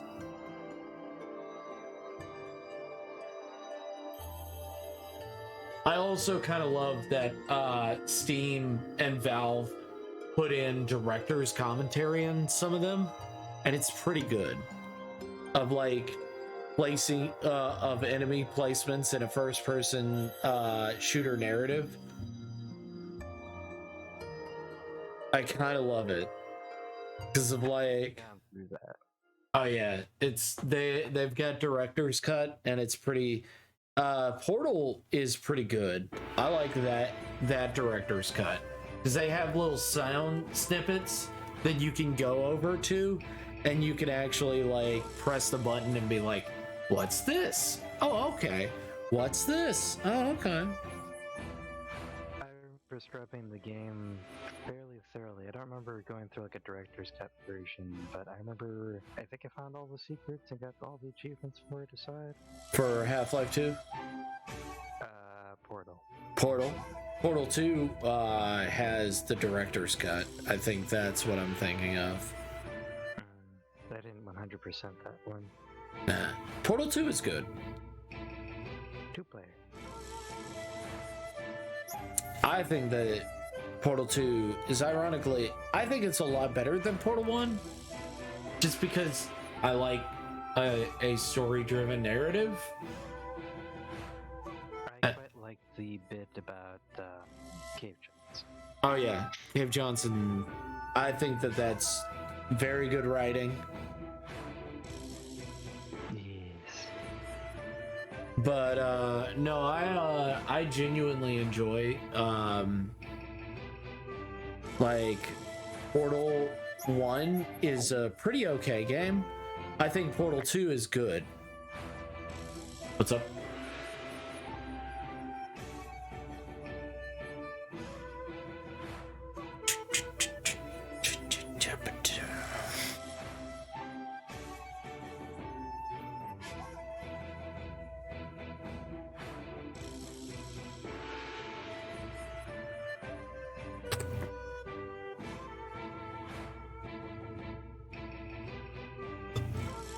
He might have had to go, and it is totally fine. AFK, little lady, it's totally fine. Who represents victims of pyramid schemes describes what often happens when a distributor questions an MLM's authority. It says, you're trained to avoid people who question whether this is a viable business or not, which is exactly the same technique that cults use. They try to isolate you from people who question your belief system. I've been contacted by a number of people who deal with cult survivors, and some of their clients are former MLM people. As time goes on and participants lose money, their self-esteem diminishes. They feel at fault for their failures. Anytime they attempt to blame the MLM system, the blame is shifted back on them by other distributors who are unwilling to accept criticism about their company. Like a cult, MLMs also tend to target the desperate. Who do cults go after? Often they go after people who are down on their luck in some way, people who are lonely, spiritually hurting, lost souls desperately looking for a home, lonely souls looking for a sort of family. MLMs typically go after people who are financially hurting, people who don't seem to have, or at least don't feel like they have, many other financial options. Now let's talk about some very fascinating psychological principles that we've talked about to some degree here in the past in the Suckverse, but definitely worth discussing here again. The key to why people throw more money away after initially losing money in a shady MLM lies in the psychological principle of doubling down. When our brains try to prevent us from acknowledging that we've made a bad decision. Doubling down on a bad decision is the result of two psychological processes at work, cognitive dissonance and the backfire effect. I find all of this so interesting and kind of a bit depressing, but also interesting. The former involves the difficulty in reconciling two opposing ideas. In the 1956 book, When Prophecy Fails, psychologist Leon Festinger and his co-authors describe what happened to a UFO cult when the mothership failed to arrive at the appointed time. Instead of admitting error, quote, members of the group sought frantically to convince the world of their beliefs. They made a series of desperate attempts to erase their rankling dissonance by making prediction after prediction in the hope that one would eventually come true. This UFO cult scenario is an example of cognitive dissonance, the stress we experience when we hold two contradictory thoughts, beliefs, opinions, or attitudes. Cognitive dissonance is what we feel when the self-concept, I'm smart, I'm kind, I'm convinced this belief is true, is threatened by evidence that we did something that was not smart. Then maybe we did something that was not kind and hurt another person or ourselves. But the belief is not true. To get away from these uncomfortable feelings, you either have to modify your view and accept the new evidence and come to terms with the fact that you fucked up and made some terrible choices, or you can deny all incoming evidence that points to you fucking up. And if you choose the path of denial, you started walking down a real shitty path that has literally never made anyone a better person. When you refuse to admit your mistakes, you train yourself to be less open to constructive criticism, which is not good if you care at all about evolving and improving. Constructive criticism helps hone skills, correct bad habits, improve yourself overall. Ironically, doubling down on a shady MLM company that claims to empower you, but does the exact opposite, makes you stop growing as a person, right? When the whole reason, you were there was to grow as a person. And I get it, taking criticism, it's not fun. I struggle with it every week. Getting nice emails, good reviews, that's a blast, right? Getting critical emails, I definitely sting sometimes. And it stings the most when I know they're right. I got some emails regarding the American ride suck that stung. They stung because I realized I did get some things wrong. And, and that doesn't line up with how I like to see myself as someone who works really hard to try and get things right. That I perhaps didn't analyze some evidence to the best of my ability, that I used the wrong descriptive terms, that I kind of shorted a portion of the episode and should have spent more time on it. It really bummed me out because the criticism was correct. After beating myself up for a while, I had to remind myself that it's okay to be wrong as long as you use that experience to motivate yourself to work harder to be right the next time, to improve. I had to remind myself it's okay to feel stupid, sometimes to be stupid, okay to feel inadequate, that I should use those feelings again to improve. What's not okay is to brush off criticism and just think, fucking nailed it! Ha, they're wrong. Good job, Cummins. You're the best. That type of arrogance, great way to quickly become the worst. And I only bring up myself here as an example because I'm amazed how hard admitting to be wrong is for so many people. I feel like many people see it as a sign of weakness. Don't do that. It should be seen as a sign of strength. Be strong enough to admit that sometimes, yeah, you're fucking weak. Everybody fucks up. And the person who can't do that, the person who never apologizes, the person who can't handle criticism, who has no humility, watch out for them. Never trust that person. That's the kind of person who either runs or joins a cult, who either runs or joins a shady MLM, right? Refusing to accept that you messed up. That's a great way for a member or follower to fall further into something like a cult or an MLM. Instead of cutting your losses, realizing you made some shit decisions, and getting out. The other psychological process I mentioned keeps people from throwing away more money, or that keeps people, keeps people throwing away more money after an initial loss, is the backfire effect. The backfire effect illustrates sadly how our brains, in some ways, they know work too good. This describes this frustrating concept when being corrected actually makes some people feel more correct in their original faulty belief. This was originally proven, this counterintuitive principle, by two grad students, Brendan Nyhan and Jason Reifler, in 2010, based on their research of a single survey item. They asked a bunch of people whether they believed that, immediately before the U.S. invasion, Iraq had active weapons of mass destruction, but before U.S. forces arrived, Saddam Hussein was able to hide or destroy them. The people who responded, yes, that's what happened, were then presented with evidence to the contrary, well-documented evidence that Saddam had not hid or destroyed the weapons, and then they were asked again, did Saddam hide or destroy the weapons? To the researchers' surprise, the participants said they still believed he did, and many of them now believe this to an even greater degree than before after being presented with evidence to the contrary. How fucking maddening is that? Interestingly, this concept may hold the key to why arguments online rarely get solved. According to David McCraney in his book, You Are Not So Smart, what should be evident from the studies on the backfire effect is you can never win an argument online. When you start to pull out facts and figures, hyperlinks, and quotes, you are actually making the opponent feel as though they are even more sure of their position than before you started the debate. As they match your fervor, the same thing happens in your skull. The backfire effect pushes both of you deeper into your original beliefs, correct or not. How depressing, right? For some of us, when our deeply held beliefs are challenged with contradictory facts, not opinions, facts, instead of relenting to the new knowledge, we instead double down on our now proven to be incorrect beliefs and defend them even more instead of changing our minds. Why the fuck do some of us do that? It's so incredibly illogical, so annoying. Unfortunately, we do it because we're not cold, emotionless robots and our brains aren't built on just logic. According to researchers, as human beings, our brains love consistency more than logic sometimes. We want to stay consistent with our self-image, and we prioritize information that is consistent with our current beliefs over other information, even when the other information is actually correct. The backfire effect helps us stay consistent with our previous beliefs and patterns by strengthening those beliefs when they're threatened. Psychologically, it's easier, more comforting to stay consistent than it is to be right. Change is stressful, even when it's the right change. And right there, that's why it's so hard to fucking argue about politics. Doesn't matter if you're right. Some people will just never ever hear your truth or the truth. And this is also why it's so damn hard to get some people out of a cult or to get them out of an MLM, right? Or in the case of the Nexium cult, why it was hard to get people to recognize they were in an MLM and in a cult. The more facts people threw at them about how shitty their cult was, the I'm more without they headphones at the moment. She's doing well. Good. And this is why I know this sounds crazy. If a cult ever gets their hooks into one of my kids, it's going to be real hard for me not to just straight up fucking murder the leader. It's like killing them would be a lot easier than trying to deprogram the followers, right? Murder. Sometimes I'm very much morally in favor of it. Not kidding. Too bad no one killed Keith Raniere. Long time ago.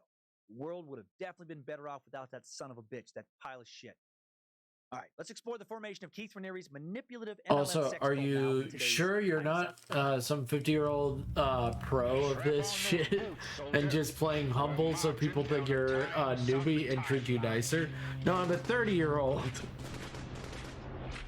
On August 26, 1960, I'm a 30-year-old, and no, I'm not a professional. With his arrival, the sky above New York suddenly crackles with explosive lightning. Angels fill the sky and blast their heavenly trumpets to announce his important entrance. A solar eclipse occurs at the exact moment the chosen one floats out of his mother's virginal body. And it's going to be a long, long time. Keith's father, James, worked in advertising and his mom, not actually named in any sources I can find, taught ballroom dancing. Family moved to It'll Suffern, be New a York, 30 long, miles long northwest of time. Manhattan. Place once described by the New York Times as small-town I American. lied but a about big the city. headphones Keith towards was the fine. end. I don't know. You Neither seem parent, pretty as far as proud I of can me. tell, seemed to recognize Okay. that Keith was some sort of once-in-a-lifetime prodigy, a spiritual master. He was not, it Touchdown seems, brings placed in me any kind of round school for the again gifted. to find. Dad would tell one of his girlfriends later, a Barbara Boucher, that Keith was super intelligent, and apparently Keith really ran with it. Barbara said that James's dad relayed to her when he told his son he was very intelligent, maybe even gifted, that with Keith, it was almost like a switch went off. Suddenly, overnight, he turned into like Jesus Christ. He was superior and better than everybody. He was a deity. He said it was that dramatic and profound. He said it went right to his head. Sounds like a super fun kid. Keith's parents divorced when he was 8. His mom, who was living with a heart condition and who Keith references being somewhat of an alcoholic, became his sole caretaker. Dad wasn't around much. Then when he was 16, his mysterious mother mysteriously died. And critical F. So hard to dig into their Can't backstory satisfy sometimes. it, ball. It needs literal perfection. People know about their childhoods, the harder it is for Hey, them to lie. are we playing horseshoes, honey? No, I don't think Around we the same are. time, Keith dropped out of We're high close, school, but moved to no Albany, cigar. where he enrolled in the Rensselaer Polytechnic Institute, America's oldest technological university. That actually is fairly impressive, not necessarily indicative of the genius Keith would later claim, but proof he was no dummy. RPI alumni include the current president of Marvel, one of the founders of Silicon Valley, the co-founder of NVIDIA, co-founder of Texas Instruments, the founder of Garmin, the founder of How Stuff Works, the inventor of the fucking microprocessor, the man who is the father of modern television, astronauts, tons of professional hockey players, senators, military commanders, on and on and on. It is a prestigious university. But you know who's not listed among the very long list of notable alumni? Boy genius Keith Raniere. Keith will later claim that he received 3 degrees from RPI, math, physics, and biology. He claimed to have also minored in psychology and philosophy, but he did not. That's nonsense. Records show him having just 1 degree, a bachelor's of science, biology. If he majored in anything else, it was bullshit. Keith would claim that he was a genius student, but his transcripts say otherwise. He maintained a 2.2 GPA at RPI, not exactly genius level, C student. Keith would convince followers he spoke in full sentences at a year old, read by 2 years old, and taught himself to play concert-level piano at 12. The same year, he allegedly learned high school math, all of it, in 19 hours. Exactly 0 family members have come forward to validate these 100% unsubstantiated claims. Keith also claimed to have won an East Coast judo championship at the age of 12 and set a record for the 100-yard dash in New York as a teenage student. He was the smartest, fastest kid in all of New York. Oh, yeah. If only it was possible to validate or invalidate these additional claims, it is. How mad can I be Raniere, born in 1960, became a teen in at you? 1972. You got me a He chili stopped dog. being a teen in 1980. So he set this record. It would have happened during that 8-year stretch, right? Yeah. The New York Sports of Writers course. Reference website lists all New York State high school state champions from 1972 onward for outdoor track. Works You're out nicely for us. fine. 1977 was the last year the 100-yard dash was run. It then became the 100-meter dash. And those state champions also listed. And Keith Raniere not listed on this fucking website anywhere. Weird that the kid who set the state all-time record never even won state. And what about his judo champion claim? Raniere was 11 in 1971, the age he most often claimed he won that judo championship. Searching 1971 and going every year for a decade on either side of 71, there is not a single news report of Raniere winning any judo championship in any of the 5,100 newspapers archived by newspapers.com, including Raniere's hometown newspaper, the White Plains Journal News, White Plains, which might have thought it was newsworthy that an 11-year-old hometown boy defeated the assembled judo masters of the fucking entire East Coast. Another obvious lie. The only proof that Keith ever did this shit is Keith saying he did this shit. And big thanks to investigative journalist Frank Parlato, a man who helped take down Keith Holt for that information. Frank used to be the group's publicist before then dedicating his life to destroying this group once he found out how terrible they were. So yay, Frank. Hail, Frank! Keith also claimed to possess one of the top IQs in the entire world. This is my favorite nonsense. Also, sometimes I see shit that isn't true or emphasizes a quirk, and I gotta go for the goal. About to boil some artichokes in lemon juice for a long ass time and serve the soft bits with butter. Oh, okay. 240 is fucking absurd. Any score over 160 is considered genius.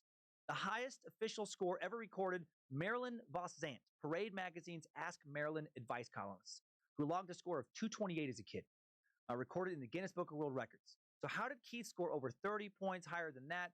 The short answer, of course, is that he didn't. Another lie. He used with great success to get people to follow him. His fake IQ, one of his biggest selling points, one of his most important recruiting weapons. He convinced follower after follower he was literally the smartest man in the fucking world. And he had kind of proof for this, kind of. So it helped him sell this lie. He did get listed in the Australian 1989 Guinness Book of World Records for being one of the top 3 smartest people in the world, according to this super IQ and part of the super IQ group called Mega. Yeah. An immense alike collection of supposed geniuses requiring a minimum 1 in a million IQ level, formed by philosopher and librarian Ronald K. Hofflin. But then this record was taken out of the book the very next year, and it never showed up in any other country's editions. In 1990, Guinness worldwide retired the highest IQ category after concluding that IQ tests were too unreliable to designate a single record holder. Weird coincidence. Almost seems like after reviewing Keith's record, they realized he'd conned them. They should just get this shit out of the book. If the people at Guinness won't accept a record, you know it's nonsense, because they accept almost fucking everything. There's people with their names in this book for Oh, okay. My brain wants to say 20 minutes, but I feel it's closer to an hour. Okay. Watermelons chopped on the stomach in 1 minute. 25 by Jim Hunter. Right, their names are in the book. Keith, not so much. Got kicked out. Keith did take the Mega IQ test, an at-home IQ test, which means it was real easy to cheat on it. And very few people took the test he took. It was never peer-reviewed. There's no way of knowing how tough this test was, how rare Keith's score is. So safe to say, like a lot of cult leaders, Keith made up this crazy, impressive backstory just to recruit people into his cult. Then at some point in the early 80s, Keith worked for Amway, the MLM we mentioned earlier. Sources don't provide an exact date. And at Amway, he would learn many of the tactics he would later put into use when he creates Nexium. Hail Amway! Blessed be the sacred vitamins and carpet cleaners! May the Amway open and bestow quality organic protein bars among us. Among us. 1984. Keith is 24. We have the first known red flag appearing in regards to how truly monstrous this dude is. Pet the bunny. Gina Alita, a 15-year-old who performed with him at an RPI theater group that included members of the community. After meeting, they started going to arcades together, playing Pac-Man, hanging out, having soda. Keith describes himself as this genius, this judo champion. She's impressed. She thought it was cool to hang out with an older, accomplished, smarter guy who might help her graduate from high school early, as he promises. Then he takes her virginity, and they have a 4-month relationship that she hides from her parents. Man, that's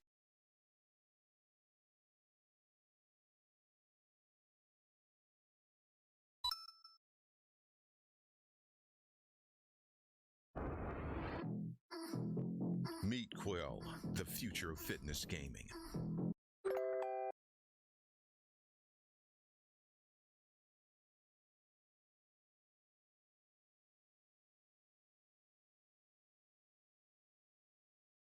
Where is it? There it is.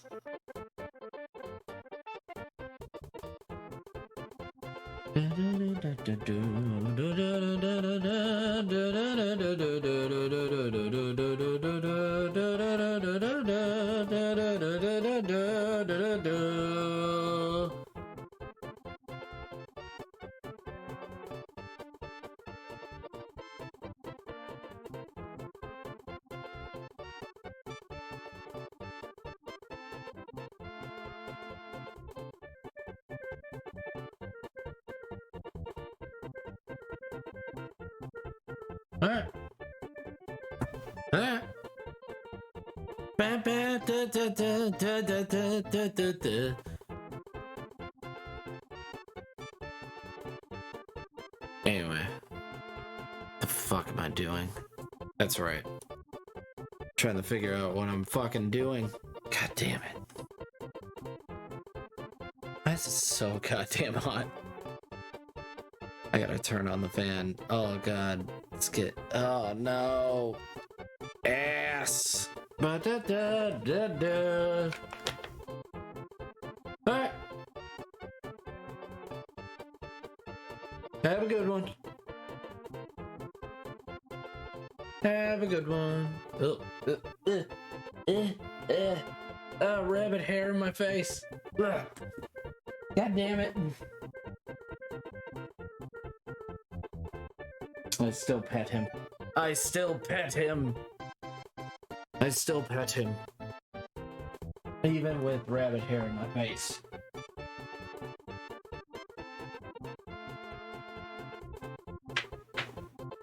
Oh god. It's so hot in my room. It's so hot. How did it get so hot in my room?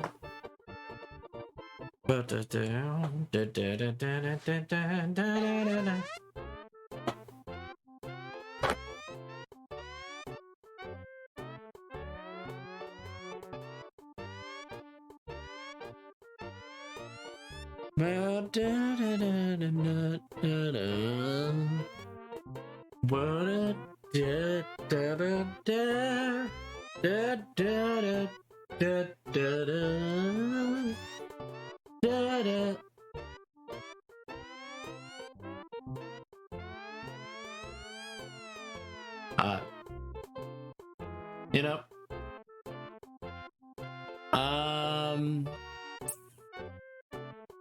it's just, you know, it was a thing. We're good now. Don't worry about it.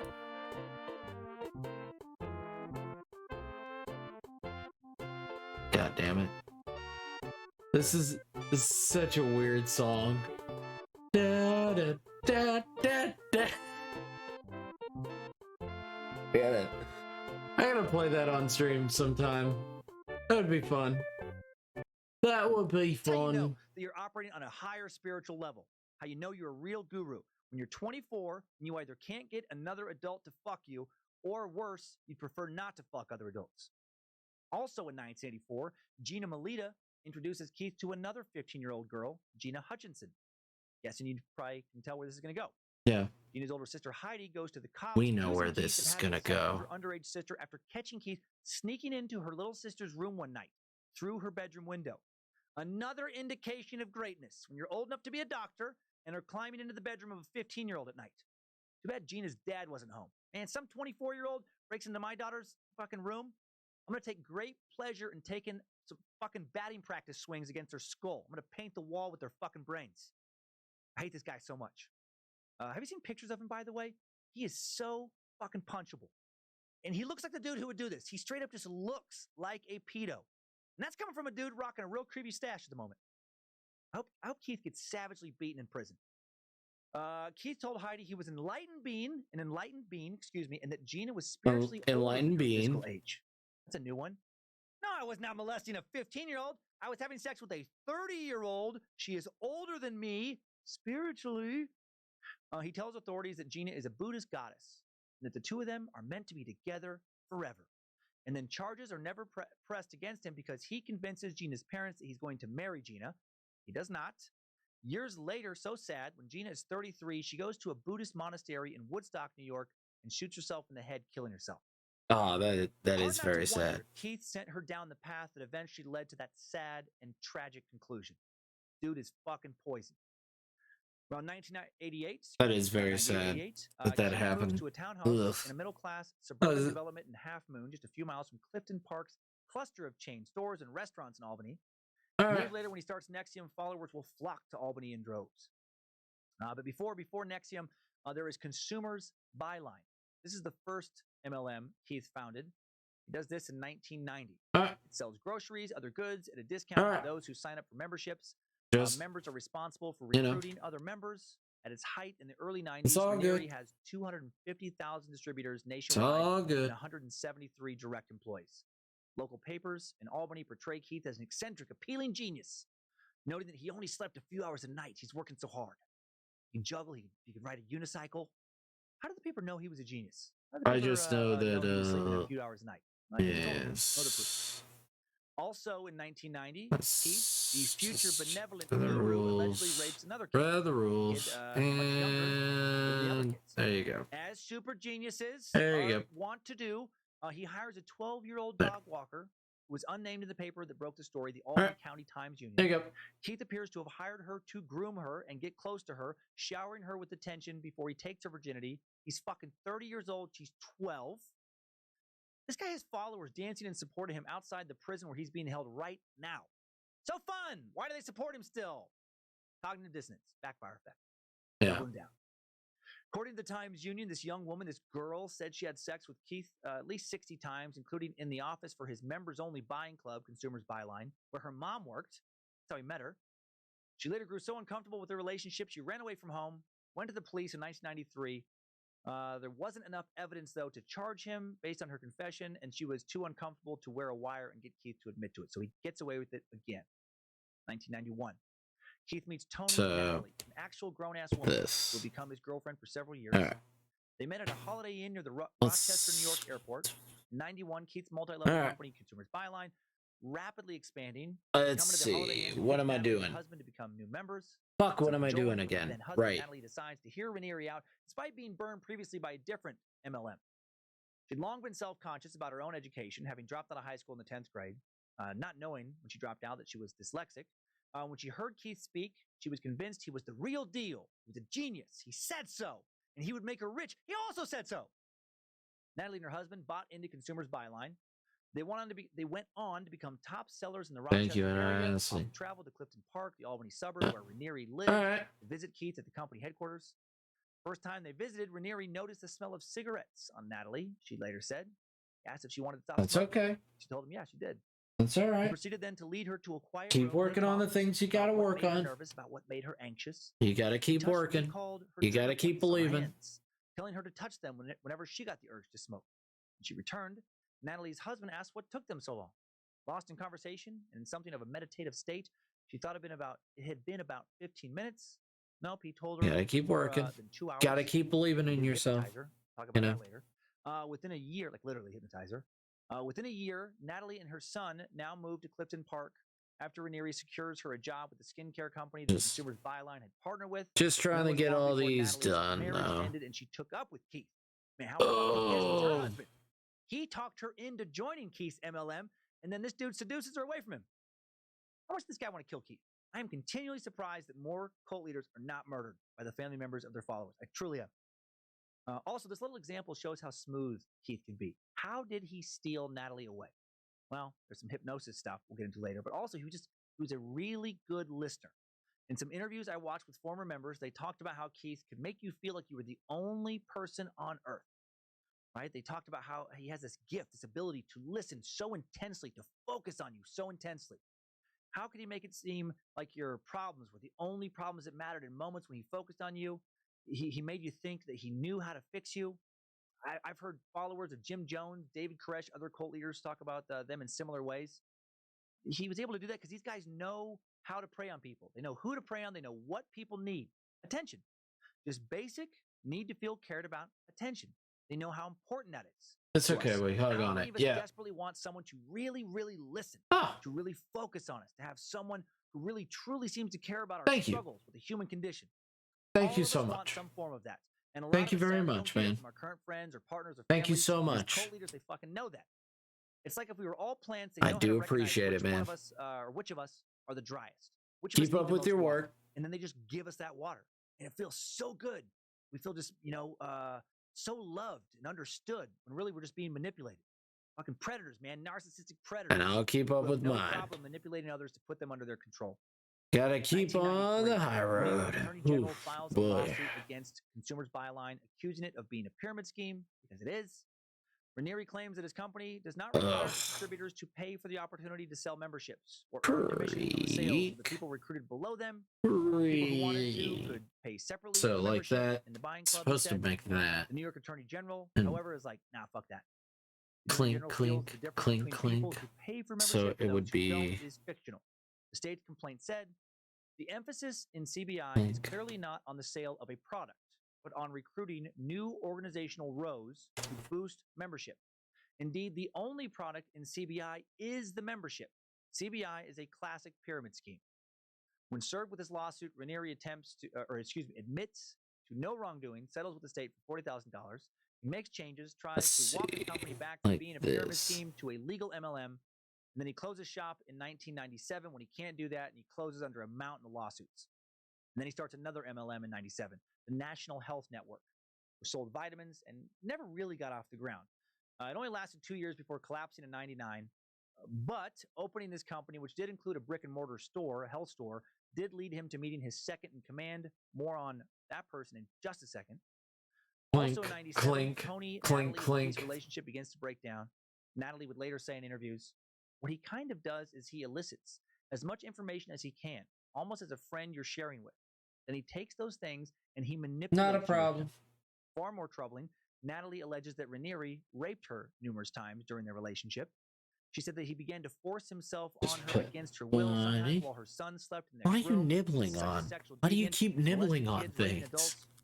In a Why do you keep 2011 statement to the police, Why do you Natalie keep wrote, doing prior this to to leaving me? him, I was raped Rabbit, repeatedly why by must you do Raniere, this? each time with him telling me it was harder on him than it was on me, and that we needed to be together so I could share in his energy. Gross. Natalie sent her son to live with his father in 98, left Keith in 99. A little over a year before Natalie left, in late 97, Raniere meets a psychiatric nurse, Nancy Salzman, at the health food store he owned in Clifton, the one he tried to launch that MLM off of. Nancy will become his second in command. These two wackadoodles really hit it off. Keith told her he was an enlightened being, a world-class genius who wanted to share his gift of enlightenment with humanity. And Nancy then buys we this do bullshit because she is this. also crazy. Nancy's a con Then we artist. do When she that. met Keith, she was super into hypnosis and Clink, neuro-linguistic clink, clink. programming, a method of changing another person's thoughts through communication techniques. Creak, Awesome creak, cult recruiting creak. tool. She was a trained hypnotist. Clink. Cult expert Steve Hassan thinks she taught Keith, who was very interested in hypnosis at the time, how to literally hypnotize people into following him. In an interview with Vice, Hassan said, I've talked to more than a few ex-members now who talked about their first meetings with Keith. They have no memory of what happened. These are 2 or 4 hour meetings. Remember that meeting earlier with the smoking thing. As an expert who studied NLP, I think that's indicative of them being put into a hypnotic trance state and specifically giving a suggestion that they'll have no recollection of later when it's, what was said or done. How fucking scary. Being hypnotized into joining a Be cult, honest. being brainwashed that way into buying his bullshit. Dude was a fucking evil wizard. 1998, Yeah. Salzman incorporates the group Not a to problem. become Nexium in Delaware for tax purposes, while headquartering it in upstate New York. Are you a Salzman fluffy wrote in little a brochure, rabbit who "There is needs probably no who discovery needs since patents? writing You do. as important for humankind as Mr. Raniere's technology. High praise." What technology is he talking about? Nothing. He didn't have any tech. He just had ideas that he called tech. They started the organization as a self-improvement, multi-level marketing company that offered executive success programs, or ESPs, corporate leadership coaching, and they were real successful. Roughly 16,000 people will enroll in these personal development classes and workshops to overcome psychological and emotional barriers. Raniere didn't just promise to unlock clients' greater potential. He claimed that his methods could do shit like cure ailments like Tourette's syndrome, even help kids speak up to 13 languages. Let's look at Nexium's insane methods philosophy. This ESP. Raniere based Nexium around a series of techniques or technology, as he called it, that he believed could heal individuals and transform the world. Shake. The courses taught that everyone was responsible for their own reactions to the outside world, and with enough integrations, you could reach unification, in which you'd be happier. Well, better, if you more need to go, I understand. Nexium featured a 12-point mission statement, which participants recited, pledging to purge themselves of all parasite and envy-based habits, to enroll others in such courses, and to ethically control as much of the money, wealth, and resources of the world as possible within my success plan. Classic MLM bullshit. In order for this to work for you, you got to get others to join. You can't keep my incredible technology to yourself. The most important technology the world has seen since the invention of writing. That would be too selfish. Don't be selfish. Get others to pay thousands and thousands of dollars for me to hypnotize them with my bullshit. Get rich. Help the world by getting so rich, and then give me, a lot of those riches. Nexium conducted intensive classes for 12 hours a day for 16 days with new members. More classic cult shit. Wear people down. Get them tired. The more tired they are, greater the odds they'll eventually just let go of their critical thinking and just buy whatever you're selling. One-sided price for these workshops was $7,500. Classes were divided into modules. And like that. And merge. Students were instructed to explore the benefits All right. they would receive in the See you event of a later. partner's death.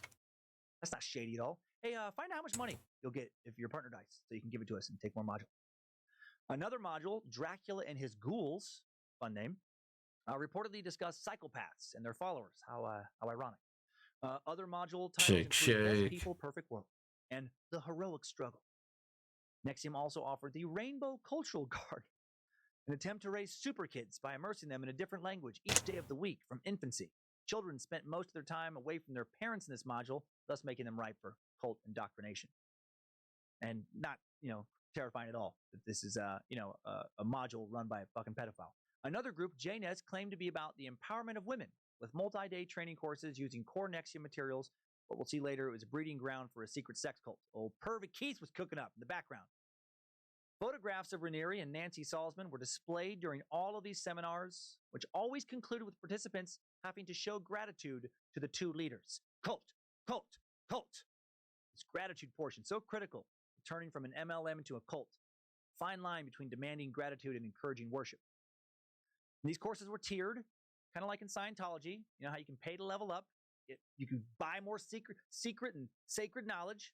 With Nexium, you paid thousands to take a series of initial courses, and then you were offered the opportunity to pay far more for advanced classes taught by people with no teaching accreditation. As members leveled up, they earned new fun sashes. That's super fun. You paid millions to get a sash. Each sash denoted a different enlightenment status. Nexium classes' rank was signified by the wearing of these colored sashes, very similar to also, colored belts. don't join cults, guys. That is a good thing. Don't join cults. Just get down on your knees and suck Keith's dick. I mean, pay thousands to take his classes and suck his dick. If you're lady, preferably no older than 50. Each color in the hierarchy, not only a higher state of self-awareness, but also reflected a member's ability to recruit more members. Process for moving up in rank was up to the leader, Keith. Raniere, who wore a white sash, always claimed to be a student, a forever student, a humble master. Generally involved taking more classes, paying more money, and of course, recruiting new members. White sashes were for students, those who had just joined. Anyone who paid to join got a white sash. It's like a white belt in, karate, whatever. Yellow sashes were for coaches, members who worked for free for the organization, teaching lower level classes, members who still paid to take classes. Seems ethical. Orange sashes, that's the next sash. Those were for proctors. These people were able to earn a small salary or commission for recruiting new members. However, you had to pour a lot of money into the organization to make back a small salary. Green sashes were for senior proctors. Green sash, this is insane to me. A green sash cost around $1 million. It's a lot of money for a green piece of fabric. I wonder if someone listening has a green Nexium sash folded up in a drawer somewhere, and I wonder how badly they want their $1 million back. Blue sashes were for counselors, and they cost $5 million. Fuck. These members could make a salary with a blue sash, but allegedly it was nothing compared to the money they just put in. Then it goes even further. Purple sashes are for senior counselors. No word on how much this one costs, but allegedly only 3 Nexium members ever got a purple sash. Those poor, misled bastards. I'm guessing, what, 10 million bucks at least for each of those? Black sashes were reserved for pedophiles who figured out how to molest 12-year-old girls and not get caught. Keith would wear his black sash under his white sash, and then he would wrap a second black sash around his hard, evil, tiny dick.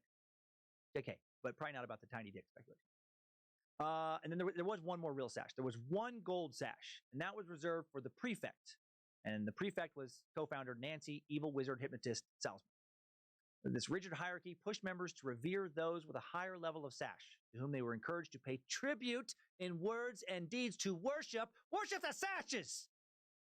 Worship the good God, Amway. Nexium. Along with all their sashes and classes, Nexium also had a batshit personal dictionary. For example, a Luciferian was Nexium's preferred term for a type of sociopath. One with severe behavioral problems that are masked by good psychological adjustment, who, as described in a pending patent, typically experiences pleasure or gratification in situations where normal people would be repulsed or disturbed. I love that he tried to patent the use of the word Luciferian. Should I try and patent Lucifina? Hey, Lucifina, great goddess of the suck. Did you know, by the way, that if you pay me $5 million, I'll give you a fucking sash, and I'll conjure up the real Lucifina, and she'll sleep with you, and bestow divine sexual conquest powers unto you that will make you able to seduce anyone at any time. Then you can use your newfound sexual power energy to manipulate those around you into gaining basically anything your heart desires. And Lucifina will even change gender. She's gender fluid to appeal to whatever your sexual preference is. She could be a man, she could be a woman. If you don't believe me, well, just give me that $5 million and I'll disappear and go live on a beach somewhere. I mean, prove it. One former NXIVM member, speaking on a condition of anonymity, learned about such a person, a Luciferian, in a course called The Fall, as in the fall Lucifer took in Milton's Paradise Lost. She said they were meant to understand that people who left NXIVM were Luciferians, lost people, for whom bad feels good and good feels bad. So basically, Keith and Nance just stole a page out of Scientology's playbook here. A Luciferian is just the equivalent of a Scientology suppressive person. I put some character names. Whip. Can you help me decide on which one for my new character? Also pretty hands. Very good hand. You look a good hand. Lower self-esteem and therefore destroy value, Raniere said in his a good hand. It is our intent to rid the Is it a world full of those house? things that destroy value. We can do this by modeling effort strategies with our own behavior and helping others learn to use them. This is spreading the mission. This piece of shit. Raniere also borrowed the term suppressive from Scientology. Just gave it a different meaning. It referred to let's give it a look, Lou. Let's give it a look, Lou. Stop trying to up, you suppressive. Yeah, anyone else finish the art and need help deciding a name? Give a few written down. All Japanese. He was the leader of Seka. Seka, Sacred Fire. Yoka. Vanguard. Shine Fire. More legit and impressive than any of my nicknames, like Suckmaster or Mahano.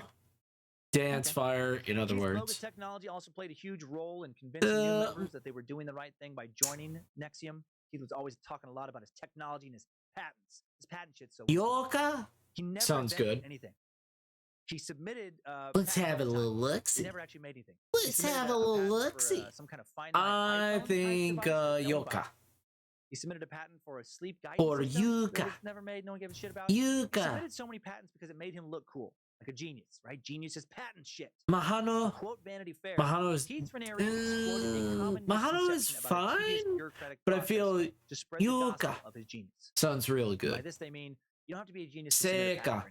It's got a kind of a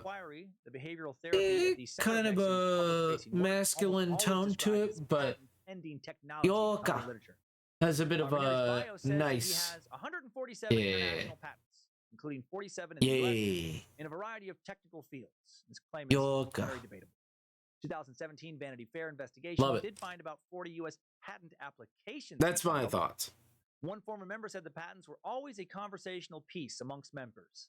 They were touted all the time as not just what he's working on, but why he is great, why he is so amazing. He's so humanitarian. He's building all these things to help the world. Patent pending was a phrase used by those in NXIVM's highest ranks all the time. A former follower recalled that it was placed at the bottom of many of the ESP curriculum sheets. The anonymous former member explained, "We took it to mean that patent is in effect, that it has been proven. This is his invention, you know? That's not what patent pending means. The phrase simply means that a patent is in the process of review, and anyone with any kind of know-how of patent filing can just file an application and have something that's patent pending." And a lot of his pending patents were fucking nonsense. One example, the method apparatus for improving performance is apparently a way of increasing performance on a treadmill by increasing speed over time. Laymen might recognize this approach as exercise. Dude tried to patent walking on a treadmill. I should submit a patent for method apparatus for improving performance through stationary rest. By the way, the Mahano would probably be pronounced. He really did invent something, and he would try to make money going after companies who use technology. He claimed Mahono. This jackass, he went big. He went after Microsoft, AT&T with the claim that I got a home for you. No, go. No. When he couldn't prove he owned the patent. He couldn't prove it because he's a delusional maniac. It's all smoke and mirrors. His many patents were always a big talking point at Vanguard Week. V-Week, NXIVM's week-long celebration of Keith's birthday. Before this dude's cult fell apart, this motherfucker was making his followers celebrate his birthday for an entire week, sometimes over a week. Now, this event began as a single day to honor the birthday of Raniere, and it eventually expanded to 11 days. Members of NXIVM would come from all across the country, Canada, and Europe to worship their idiot king. Hail the good God Amway, maker of quality, multi-purpose, and affordable laundry detergent. Keith's celebration was held on various campgrounds and resorts, sometimes on the West Coast, sometimes near Albany. Attendees would pay up to $3,500 to stay at a resort and attend V-Week. According to one former member, this is on top of all the money they're spending on classes. According to one former member, there was always some sort of entertainment or some different kind of tribute to Keith from the different centers. There would be performances of singers directed to Keith. It was all kind of centered around Keith. An idea of the tribute to Keith, celebrate Keith's work. Dude. During one V-Week, one member testified. An attorney stood on stage with Raniere, who held large plaques engraved with 5 to 6 patents. Raniere had recently all this fucking crazy patent talk. V-Week included areas of interest called objectives for members to work on, like singing, dancing, drumming. It was kind of like a summer camp for adults. And it would feature, Raniere on stage, talking about thanks for, worshiping me, I guess. October 2003. In a Forbes piece on Nexium, Edgar Bronfman Sr., a Canadian-American billionaire businessman, tells reporters that he believes Nexium is a cult. This seems to be the first time anyone had done this publicly. Bronfman's daughters, Sarah and Claire, were in the group, and Claire had already given Keith a $2 million loan that he would never pay back to help fund it. This is the first widely reported instance of someone again in the media labeling Nexium as a cult. Michael Friedman, the author of the Forbes piece, wrote that Keith's followers described him as, quote, one of the smartest and most ethical people alive. A pedophile, a lying pedophile. The Forbes piece goes on to say, they describe him as a soft-spoken, humble genius who can diagnose societal ills with remarkable clarity.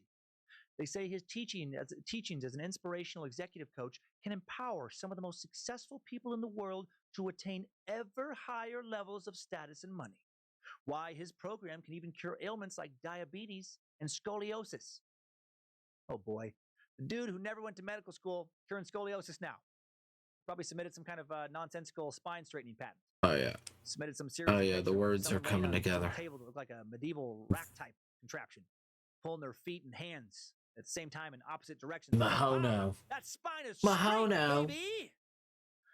By this time, Keith. Hey, Mahono. Looks like they've got your number. They include Sheila Johnson, co-founder of BET, Antonia C. Novello, former U.S. Surgeon General, Stephen Cooper, acting chief executive of Enron. God damn it.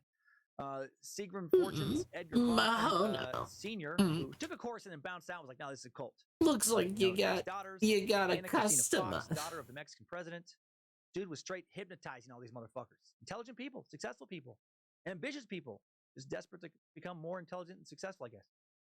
In 2005, Keith sunk his Nexium hooks in Sarah Edmondson. Let's see how he did this as a more in-depth personal example of how this cult sucked in members. Sarah decides to attend a spirituality-themed film festival with her husband. Good place to recruit cult members, people open to new spiritual ideas. Sarah felt like her life was a standstill. As an actress, she was barely getting enough work to keep herself in a basement apartment. She'd done some beer commercials, but felt the work was meaningless. Nothing like the artistic career she'd once imagined.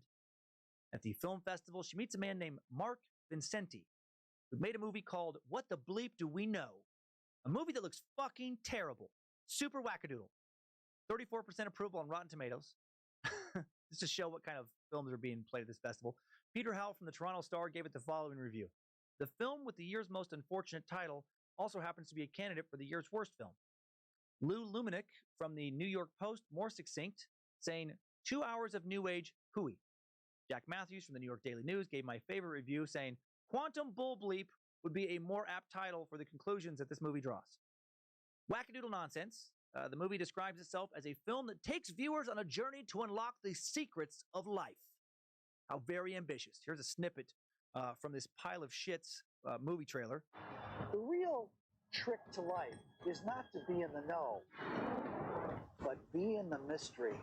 Ponder that for a while. Yeah, ponder that for a while, motherfucker. Ponder that statement that sounds intelligent but means nothing. Pretentious assholes. Sounds like the kind of shit someone says when they're 3 days into their first philosophy class and they're desperate to sound deep. Sarah, of course, loves this terrible movie, tells Mark so. He replies that if she liked the movie, she might like a 16-day empowerment program he recently took. Here we go! Quote. A group of people, including Mark, Sarah, and Sarah's husband, go out to dinner after the film festival. I'm guessing have an incredibly punchable conversation. that would make me want to take my salad fork and jam it into either one of their mouths or one of my ears. Sarah was coughing badly at this dinner, trying to hide a cold she'd had for weeks. Between hacking fits, Vincente took her aside and asked her a bizarre question that she'd never heard before. He said, "What would you lose if you stopped coughing?" As in, what would be the downside if you weren't sick? This is the kind of counterintuitive bullshit questions people would ask in Nexium courses to spark quote-unquote epiphanies. And it prompted a burst of self-reflection in Sarah. She realized her coughs were an attempt to get her husband's attention. She had subconsciously believed that sickness would earn the care and love she so craved. I remember thinking, wow, whatever Mark from What the Bleep is up to, I want to know that too, Edmondson told a CBC interviewer. Sounds like Mark got really lucky here. Like the first 99 times you probably asked a question to other people. They said, or at least thought stuff like, "What are you talking about, asshole? I have a fucking cold. That's why I have a cough." And Sarah did have a cold. That's what's so crazy. She just let him trick her into thinking it was some other bullshit. Somebody hearing what they want to hear. Sarah decides to take the intensive course, but is skeptical at first. Her parents were therapists, so she thought there was nothing that these people could teach her about her emotions that she didn't already know. She found the group to be strange initially, because it was. At the end of the meeting, they bowed and said, "Thank you, Vanguard." She thought that was strange, but the facilitators explained that everyone has titles. Doctors have titles. Sensei has a title. Why can't Keith have a title? Right? He's the Vanguard, and he's earned this title. It means he's a leader of a philosophical movement. And how did he earn it? Through the triple P method of guruship, philosophy, patents, pedophilia. Boom, boom, boom. Sarah also noticed that people wore sashes. She figured that, whatever, people in martial arts wear sashes. Everything she had an issue with was explained away. She was still a little weirded out at the first day. She Googled the company, called Mark, said, "What did you get me into?" Then Mark said, "Don't think, what did you get me into? Think, what did you get me out to?" Ponder that for a while. Then he hung up, adjusted his man bun, transitioned into a new yoga pose, and then mumbled to the air around himself, "I'm the wisest of them all." No, he didn't do that stuff. Feels like the kind of douchey shit he'd do, though. He actually said, anyone can write anything about anyone online. Of course there are smear campaigns and haters and stuff like that. Classic defense anyone can use to defend anything. Sarah decides to go back. On the third day, she has some profound realizations, what the executive success program called integrations. Sarah would later write that by the end of the fifth day, I had more clarity. I was making better decisions. I understood people better. I thought this was the key to success and happiness. But there was also this nugget they left you with. There was this problem with you had to resolve. And of course, to fix that problem, that required more trainings. There's a momentum to being committed to a group that you think is good. And there's a certain amount of cognitive dissonance to make your choice a good choice. When you spend $3,000 on a 5-day training, you want it to be good. You want it to be a good choice. Yeah, something I got out of it, or I got something out of it. Yeah, it was amazing, really good. Same thing, a psychological phenomenon. You stick with it. And I think there was a part of me wanting to be right, that it was good. Yeah, you spend, $3,000 on 5-day training. Yeah, you want to make it good. Of course you do. No one wants to feel like they threw away that money, right? Doubling down. So crazy. I've watched recent interviews with Sarah, and she seems nice, but she does not seem like someone who has their shit together now. Spent all that money. She would go to these classes for years, and she still seems like someone very unsure of how life works on a basic level. Classes didn't teach her shit. Probably just made her more insecure. From 2005 to 2009, Sarah probably traveled knowing back and forth anything to New about York and Seattle, cults, where there's a Nexium it center, probably all made kinds it of lessons, worse. spends all her money on these fucking lessons. Goes into debt. Every 3 months or so, the center does a 5-day training program where people fly from New York, teach the training. Sarah ends up taking on this new role, managing 5-day programs after paying for a bunch of them. By her own admission, she was good at it, good at bringing people in. She was working for free, also paying for other classes, feeling like she's getting a deal. She would eventually make some money, but probably not as much as she spent. Sarah noticed that Nexium was much more than classes. It was a community. People who were in Nexium had friends outside, but increasingly found themselves getting closer and closer only to people inside the group. Obsessed with discussing Nexium techniques. Cult. Having a dinner party with Nexium friends meant constantly dissecting your fears and insecurities. Sounds annoying. Somebody said they didn't like sharing the food on their plate. For example, other group members would chime in with probing questions in an effort to overcome the block. What would you lose if you stopped this behavior? Is refusing to share holding you back? No. Dear God, I would have never lasted a day with these annoying lunatics. Hanger's holding me back, you greedy dickweeds! If you wanted some sketty and meatballs, you should have ordered some of that shit yourself. Get the fuck away from my plate. In 2006, Raniere takes his cult a step further, creates JNS, a group focused on female members. Some of the teachings initially seemed reasonable enough. In the beginning of the course titled Raw, men and women were encouraged to talk about their gender's genuine experience of life and sex, and how the other sex often made them feel repressed, denigrated, and ashamed. By voicing these feelings, which can be taboo to speak out loud, men supposedly developed compassion for women and vice versa. JNS was priced at $5,000 for each 8-day workshop, of which there were 11. A chill $55K to become a JNS fucking Jedi. What a deal! Thank you, Lord Amway. Great God of quality, reasonably priced cookware. As the workshops progressed, Raniere told followers that they must accept that women and men are wired differently. Men are repressed and do not enjoy the same rich experience of existence as women, but they have an understanding of right and wrong. Women can be disloyal, have tantrums, and get away with whatever they prefer. Raniere then introduced a theory about ancient men that he called the primitive hypothesis, emphasizing that men are naturally promiscuous and there's nothing you can do about it, and women are monogamous. And the grooming begins. I bet my life he was paying real close attention to which attractive women, bumped on this, which didn't. Starting to pick out his harem. For men only, NXIVM offered a club called the Society of Protectors. In this group, Raniere introduced a concept called collateralizing your word, which members understood to be adding extra leverage to your conscience. If a man didn't uphold his word about running, for example, perhaps the whole group would be punished and have to forgo the next morning's coffee. As we'll see later, Collateral took a different approach for women. In 2006, actress Allison Mack attends her first NXIVM meeting. She's going to become a main figure in all of the ensuing insanity. Born July 29th, 1982 in West Germany, Mack lived the first 2 years of her life in Germany before her family moved to California. Her first acting job as a little toddler was for a German chocolate company in a series of print, ads, and commercials. She went on to appear in dozens of television movies and shows, including the direct-to-video Honey, We Shrunk Ourselves. Her childhood manager, Diane Harden, would later say she was just this great kid who seemed happy, mature for her age, and very responsible. But as she moved into her teens, she was poised but lacked sophistication, needing help with her makeup and style, recalled her former agent, Judy Savage. Also had a touch of naivete, said a former friend. The only thing I can think of is she so badly wanted to connect to something that she didn't see the rational side of things. The person I knew way back when was very curious about the world and relationships. I think she was just constantly searching for something that was missing in her life, her friend said. Mack was 18 when she was cast as Clark Kent's sidekick, Chloe Sullivan, on Smallville, an addictive TV series about a young Superman, and it ran for 10 seasons. On Smallville, Chloe was the clever but grating best friend next to the ethereal dream girl, Lena Lang, played by Kristen Kruk. Fans were cruel when contrasting the two young women's looks, and it was not lost on Mack, who was sensitive to the criticism. After high school, Ms. Mack moved from her family's home in Los Alamitos, California, to North Hollywood, had a group of industry friends, including her co-star, Kristen Kruk, and Kruk brought Mack that women's group under the umbrella of NXIVM. The weekend seminar was held in a Vancouver hotel. One Saturday morning in late 2006, several dozen people filed into an unremarkable hotel conference room for the 2-day introduction to JNS. Hello. Mack seemed to bask in the attention from co-founder Nancy Salzman. Just think of her going, hello. Mrs. Salzman was teaching a workshop speaking about how men are genetically polyamorous. Then Susan Jones, owner of an NXIVM center, was there that day, or I guess former owner. By the end of the seminar, Allison had grown close to Ms. Salzman and her daughter Lauren. She was excited. Sorry, it was Mrs. One. That was a miss. I wrote it wrong. My note. She was Ms. Not you guys are like, wait a minute. She Mrs. or Ms. I need to know. She was Ms.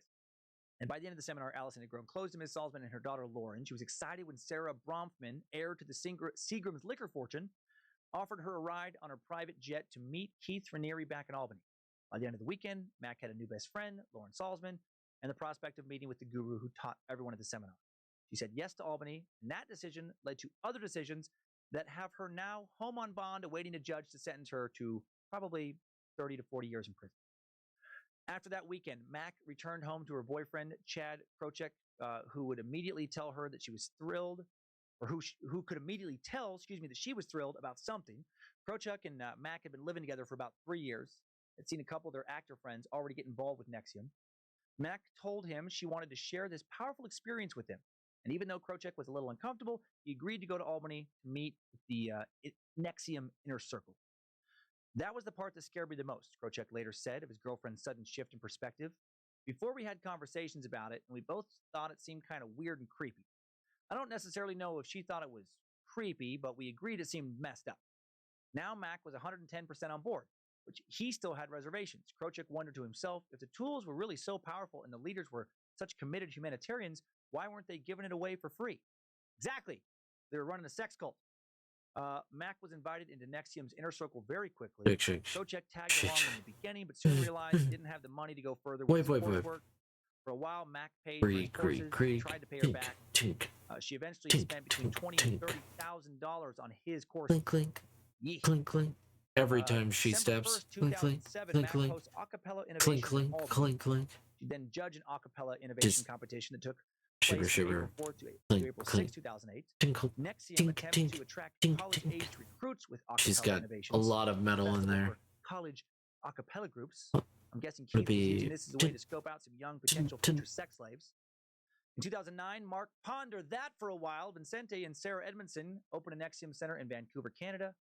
Also in 2009, Barbara Boucher, financial planner, confronts Keith about his secret sexual relationships with both clients and board members, as well as other improper business practices. Barbara had been Keith's girlfriend until about 10 months before the confrontation. According to Barbara, who we met earlier when talking about Keith's dad, Keith pursued her from day one. Nancy and his inner circle continually sang Keith's praises, tried to encourage Barbara to date him. 6 months after they met in 98, they did finally start a relationship. Then about a year after the relationship began, Barbara began to suspect that Keith was seeing multiple women, at least 3 of them. He found out later he was seeing at least 9 other women while she was dating him before she left Nexium. When Keith would disappear for days at a time and Barbara openly wondered where he'd gone, first Raniere and then high-ranking Nexium women pointed to her abandonment issues as the daughter of an alcoholic father as the root of her suspicions. Her issues were the problem, not Raniere. Perhaps he was absent because he was trying to teach her a great and wonderful lesson about one's expectations of another being. Perhaps he was having other relationships for her benefit. Nice! Baby, if you want to look at it like I'm fucking around on you and betraying your trust and possibly giving you some STDs, that's on you. That's your shit, right? That's your perspective. From my perspective, I'm taking my dick and I'm using it to teach you to be more forgiving of others. Every time I put my lesson cock inside another teachable moment, puss, you should be thanking me. Thank you, Keith, by helping me evolve by fucking other women. Oh, benevolent leader. Now bow down before the good God Amway, omnipotent God of environmentally friendly dish soap and knockoff energy drinks. Barbara ended the relationship a year before she left Nexium. Says that Keith gave her the silent treatment, told anyone who asked that Barbara had committed an ethical breach. It was so bad, couldn't talk to her ever again. Shiver. How dare she try and take his philandering and use it against him? After Barbara confronts him, 8 other women leave with her, which effectively closes down multiple training centers, including the one in Seattle. Now, instead of Vancouverite commuting south the border for coursework like they did in the early 2000s, American clients start coming to Edmondson's thriving new center. Sarah is benefiting now. By the time Barbara left, she had given Keith $1.6 million of her savings. So much money she gave him as a loan. Right? This is pattern here. People fucking throw money at this guy. Money Barbara gave Keith to cover some bad investments that the genius made using all the money he was getting from his bullshit courses. Eventually, Barbara asked to get the money back. Keith refused. He encouraged her to think of her loan as a humanitarian donation. She was upholding his great mission, and to take it back would be incredibly selfish. And she never got that money back. She filed a lawsuit, but Keith was used to dragging those out in court. Human Pain, a new class, is offered at Nexium centers beginning in 2011. The curriculum is an 8-day level 2 training and starts with the concepts of collateral and penance. People are encouraged to put down collateral as weights to their word for their commitments. If you didn't complete your goals or something you said you were going to do, people were encouraged to sleep on the floor, take cold showers. For women, penance was all about calories. According to Sarah Edmondson, that woman who we've met earlier, she was put on a 300-calorie diet, 300 calories a day, because of some breach she'd committed. She was only eating frozen zucchini and tomato stew. And this calorie punishment had nothing to do with self-help and everything to do with Keith liking his women to be exceptionally thin. By this time, he's sleeping with God knows how many of his female followers. February of 2012. Some cult experts publicly state that Nexium is for sure a cult now, not just some MLM bullshit. In a Times Union piece, some cult experts point out that the terms and rituals in Nexium are very cult-like. One cult expert even likens Raniere to David Koresh of the Branch Davidians, claiming the leader directed one of the most extreme cults he'd ever studied. As far as Keith, in 2015, Keith takes his cult even further, forms DOS, the secret group within a group that would lead to his downfall. DOS stood for Dominus Obsequious Sororium, a Latin phrase which roughly translates to Master of the Obedient Sisterhood. This group was designed so that women would recruit other women and give them assignments as their, quote, masters, all framed as an exercise in mentorship. What the group was really about was providing Keith with an endless supply of young women trained to do whatever they were told sexually. He now starts keeping a rotating group of around 15 women for sex, forcing them to eat highly restricted diets because he liked his women, again, to be exceptionally thin. Women are assigned periods of celibacy while they wait for their turn for Keith to fuck them. When it's not their turn, they're not even allowed to masturbate. What time is it getting to be? Give, quote, slaves assignments that either directly or implicitly require them to have sex with Raniere. What time is it getting to be? Other assignments appear designed to groom slaves sexually for Raniere down the road. It's 4:20. How is all this rationalized? How can they still think of him as a benevolent? And I've been going for 4 hours. Damn. Hot damn. And this page is almost done. I only got a few more things that I really need to do. Just clean it up a little bit. Make the bubbles a little bit smaller. Just so that things can fit. Stuff like that. Probably make that a little bit smaller.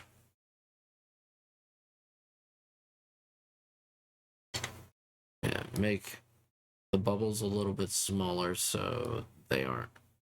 And finish all the word bubbles. Which I could do right now. No.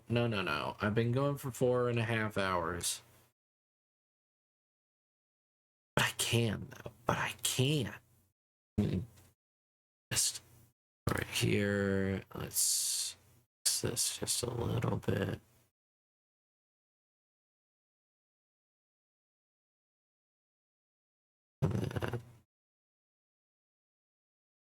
Let's grab this. It's free real estate. It is free real estate. How did you know? It is free real estate.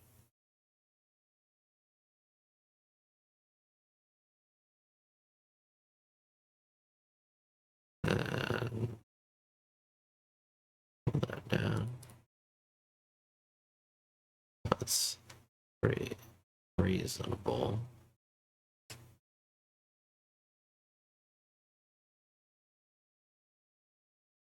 Bring that up just a little bit.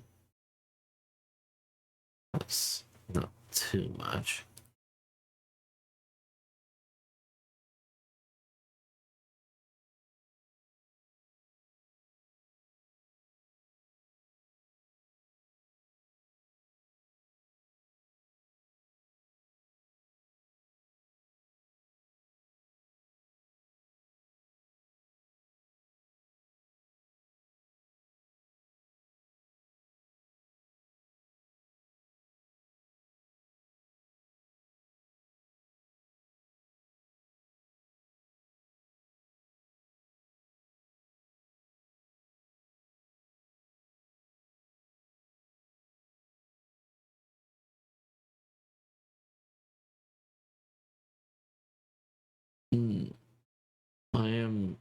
I am getting the tireds though.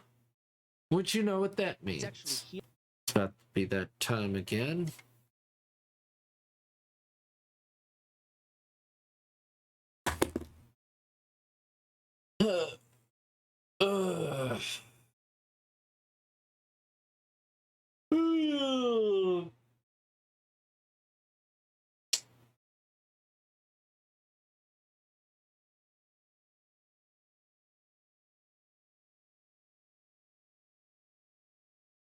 Let's see.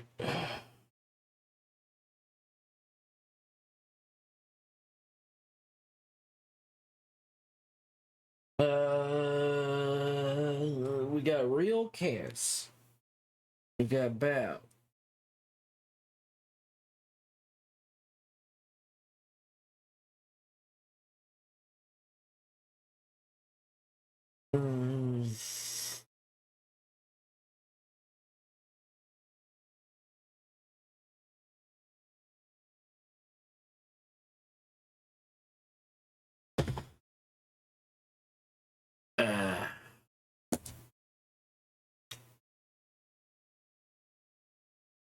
Let's see. Let's see. Who is art? Let's see if anybody's doing an art stream. Let's see. Let's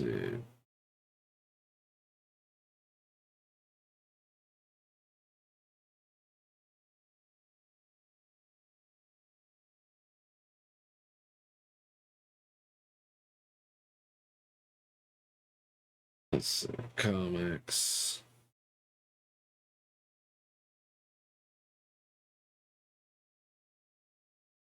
No, I'm not looking for DC Comics. I'm looking for graphic novels and stuff like that. Like, that's what I'm looking for. Like, very much so. Let's see. Furry. Let's see.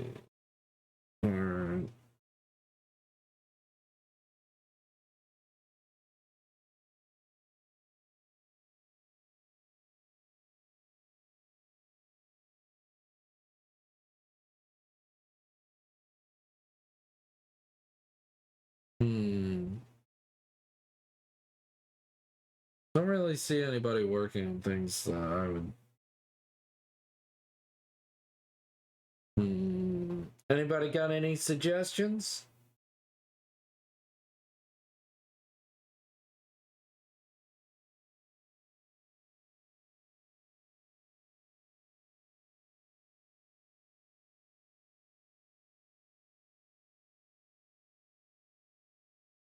Whomst is art.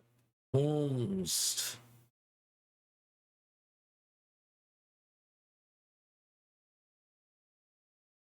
Whomst. I don't know. I'm just trying to see if we have any art streamers. But I don't see anybody. I don't really see anybody that I like. There's some good ones, but I'm like, yeah, you know. I want to make sure that I'm getting good ones.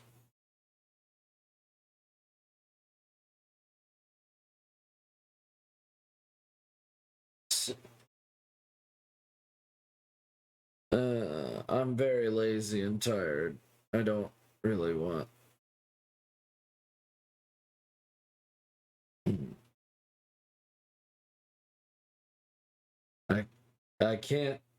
I can't send people to there. The only person that's working on a comic like me is Japanese.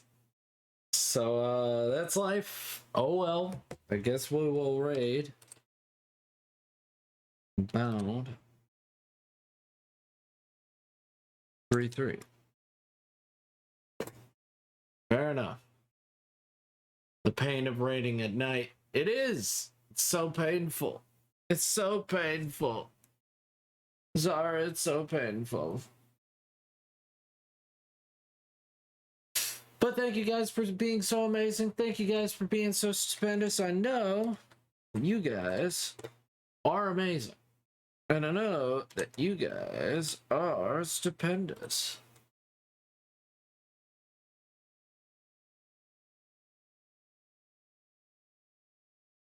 Alright, guys. Have a good one. Have an amazing one. I'm very tired. But it's coming along. It's very much coming along. You know, seeing my comic, you know, come into existence is lovely. It's a lovely time. Zara, thank you for coming in. Thank you, Board. Thank you, Abel. Thank you, everybody, for being so amazing. I hope to see you guys later. Bye-bye.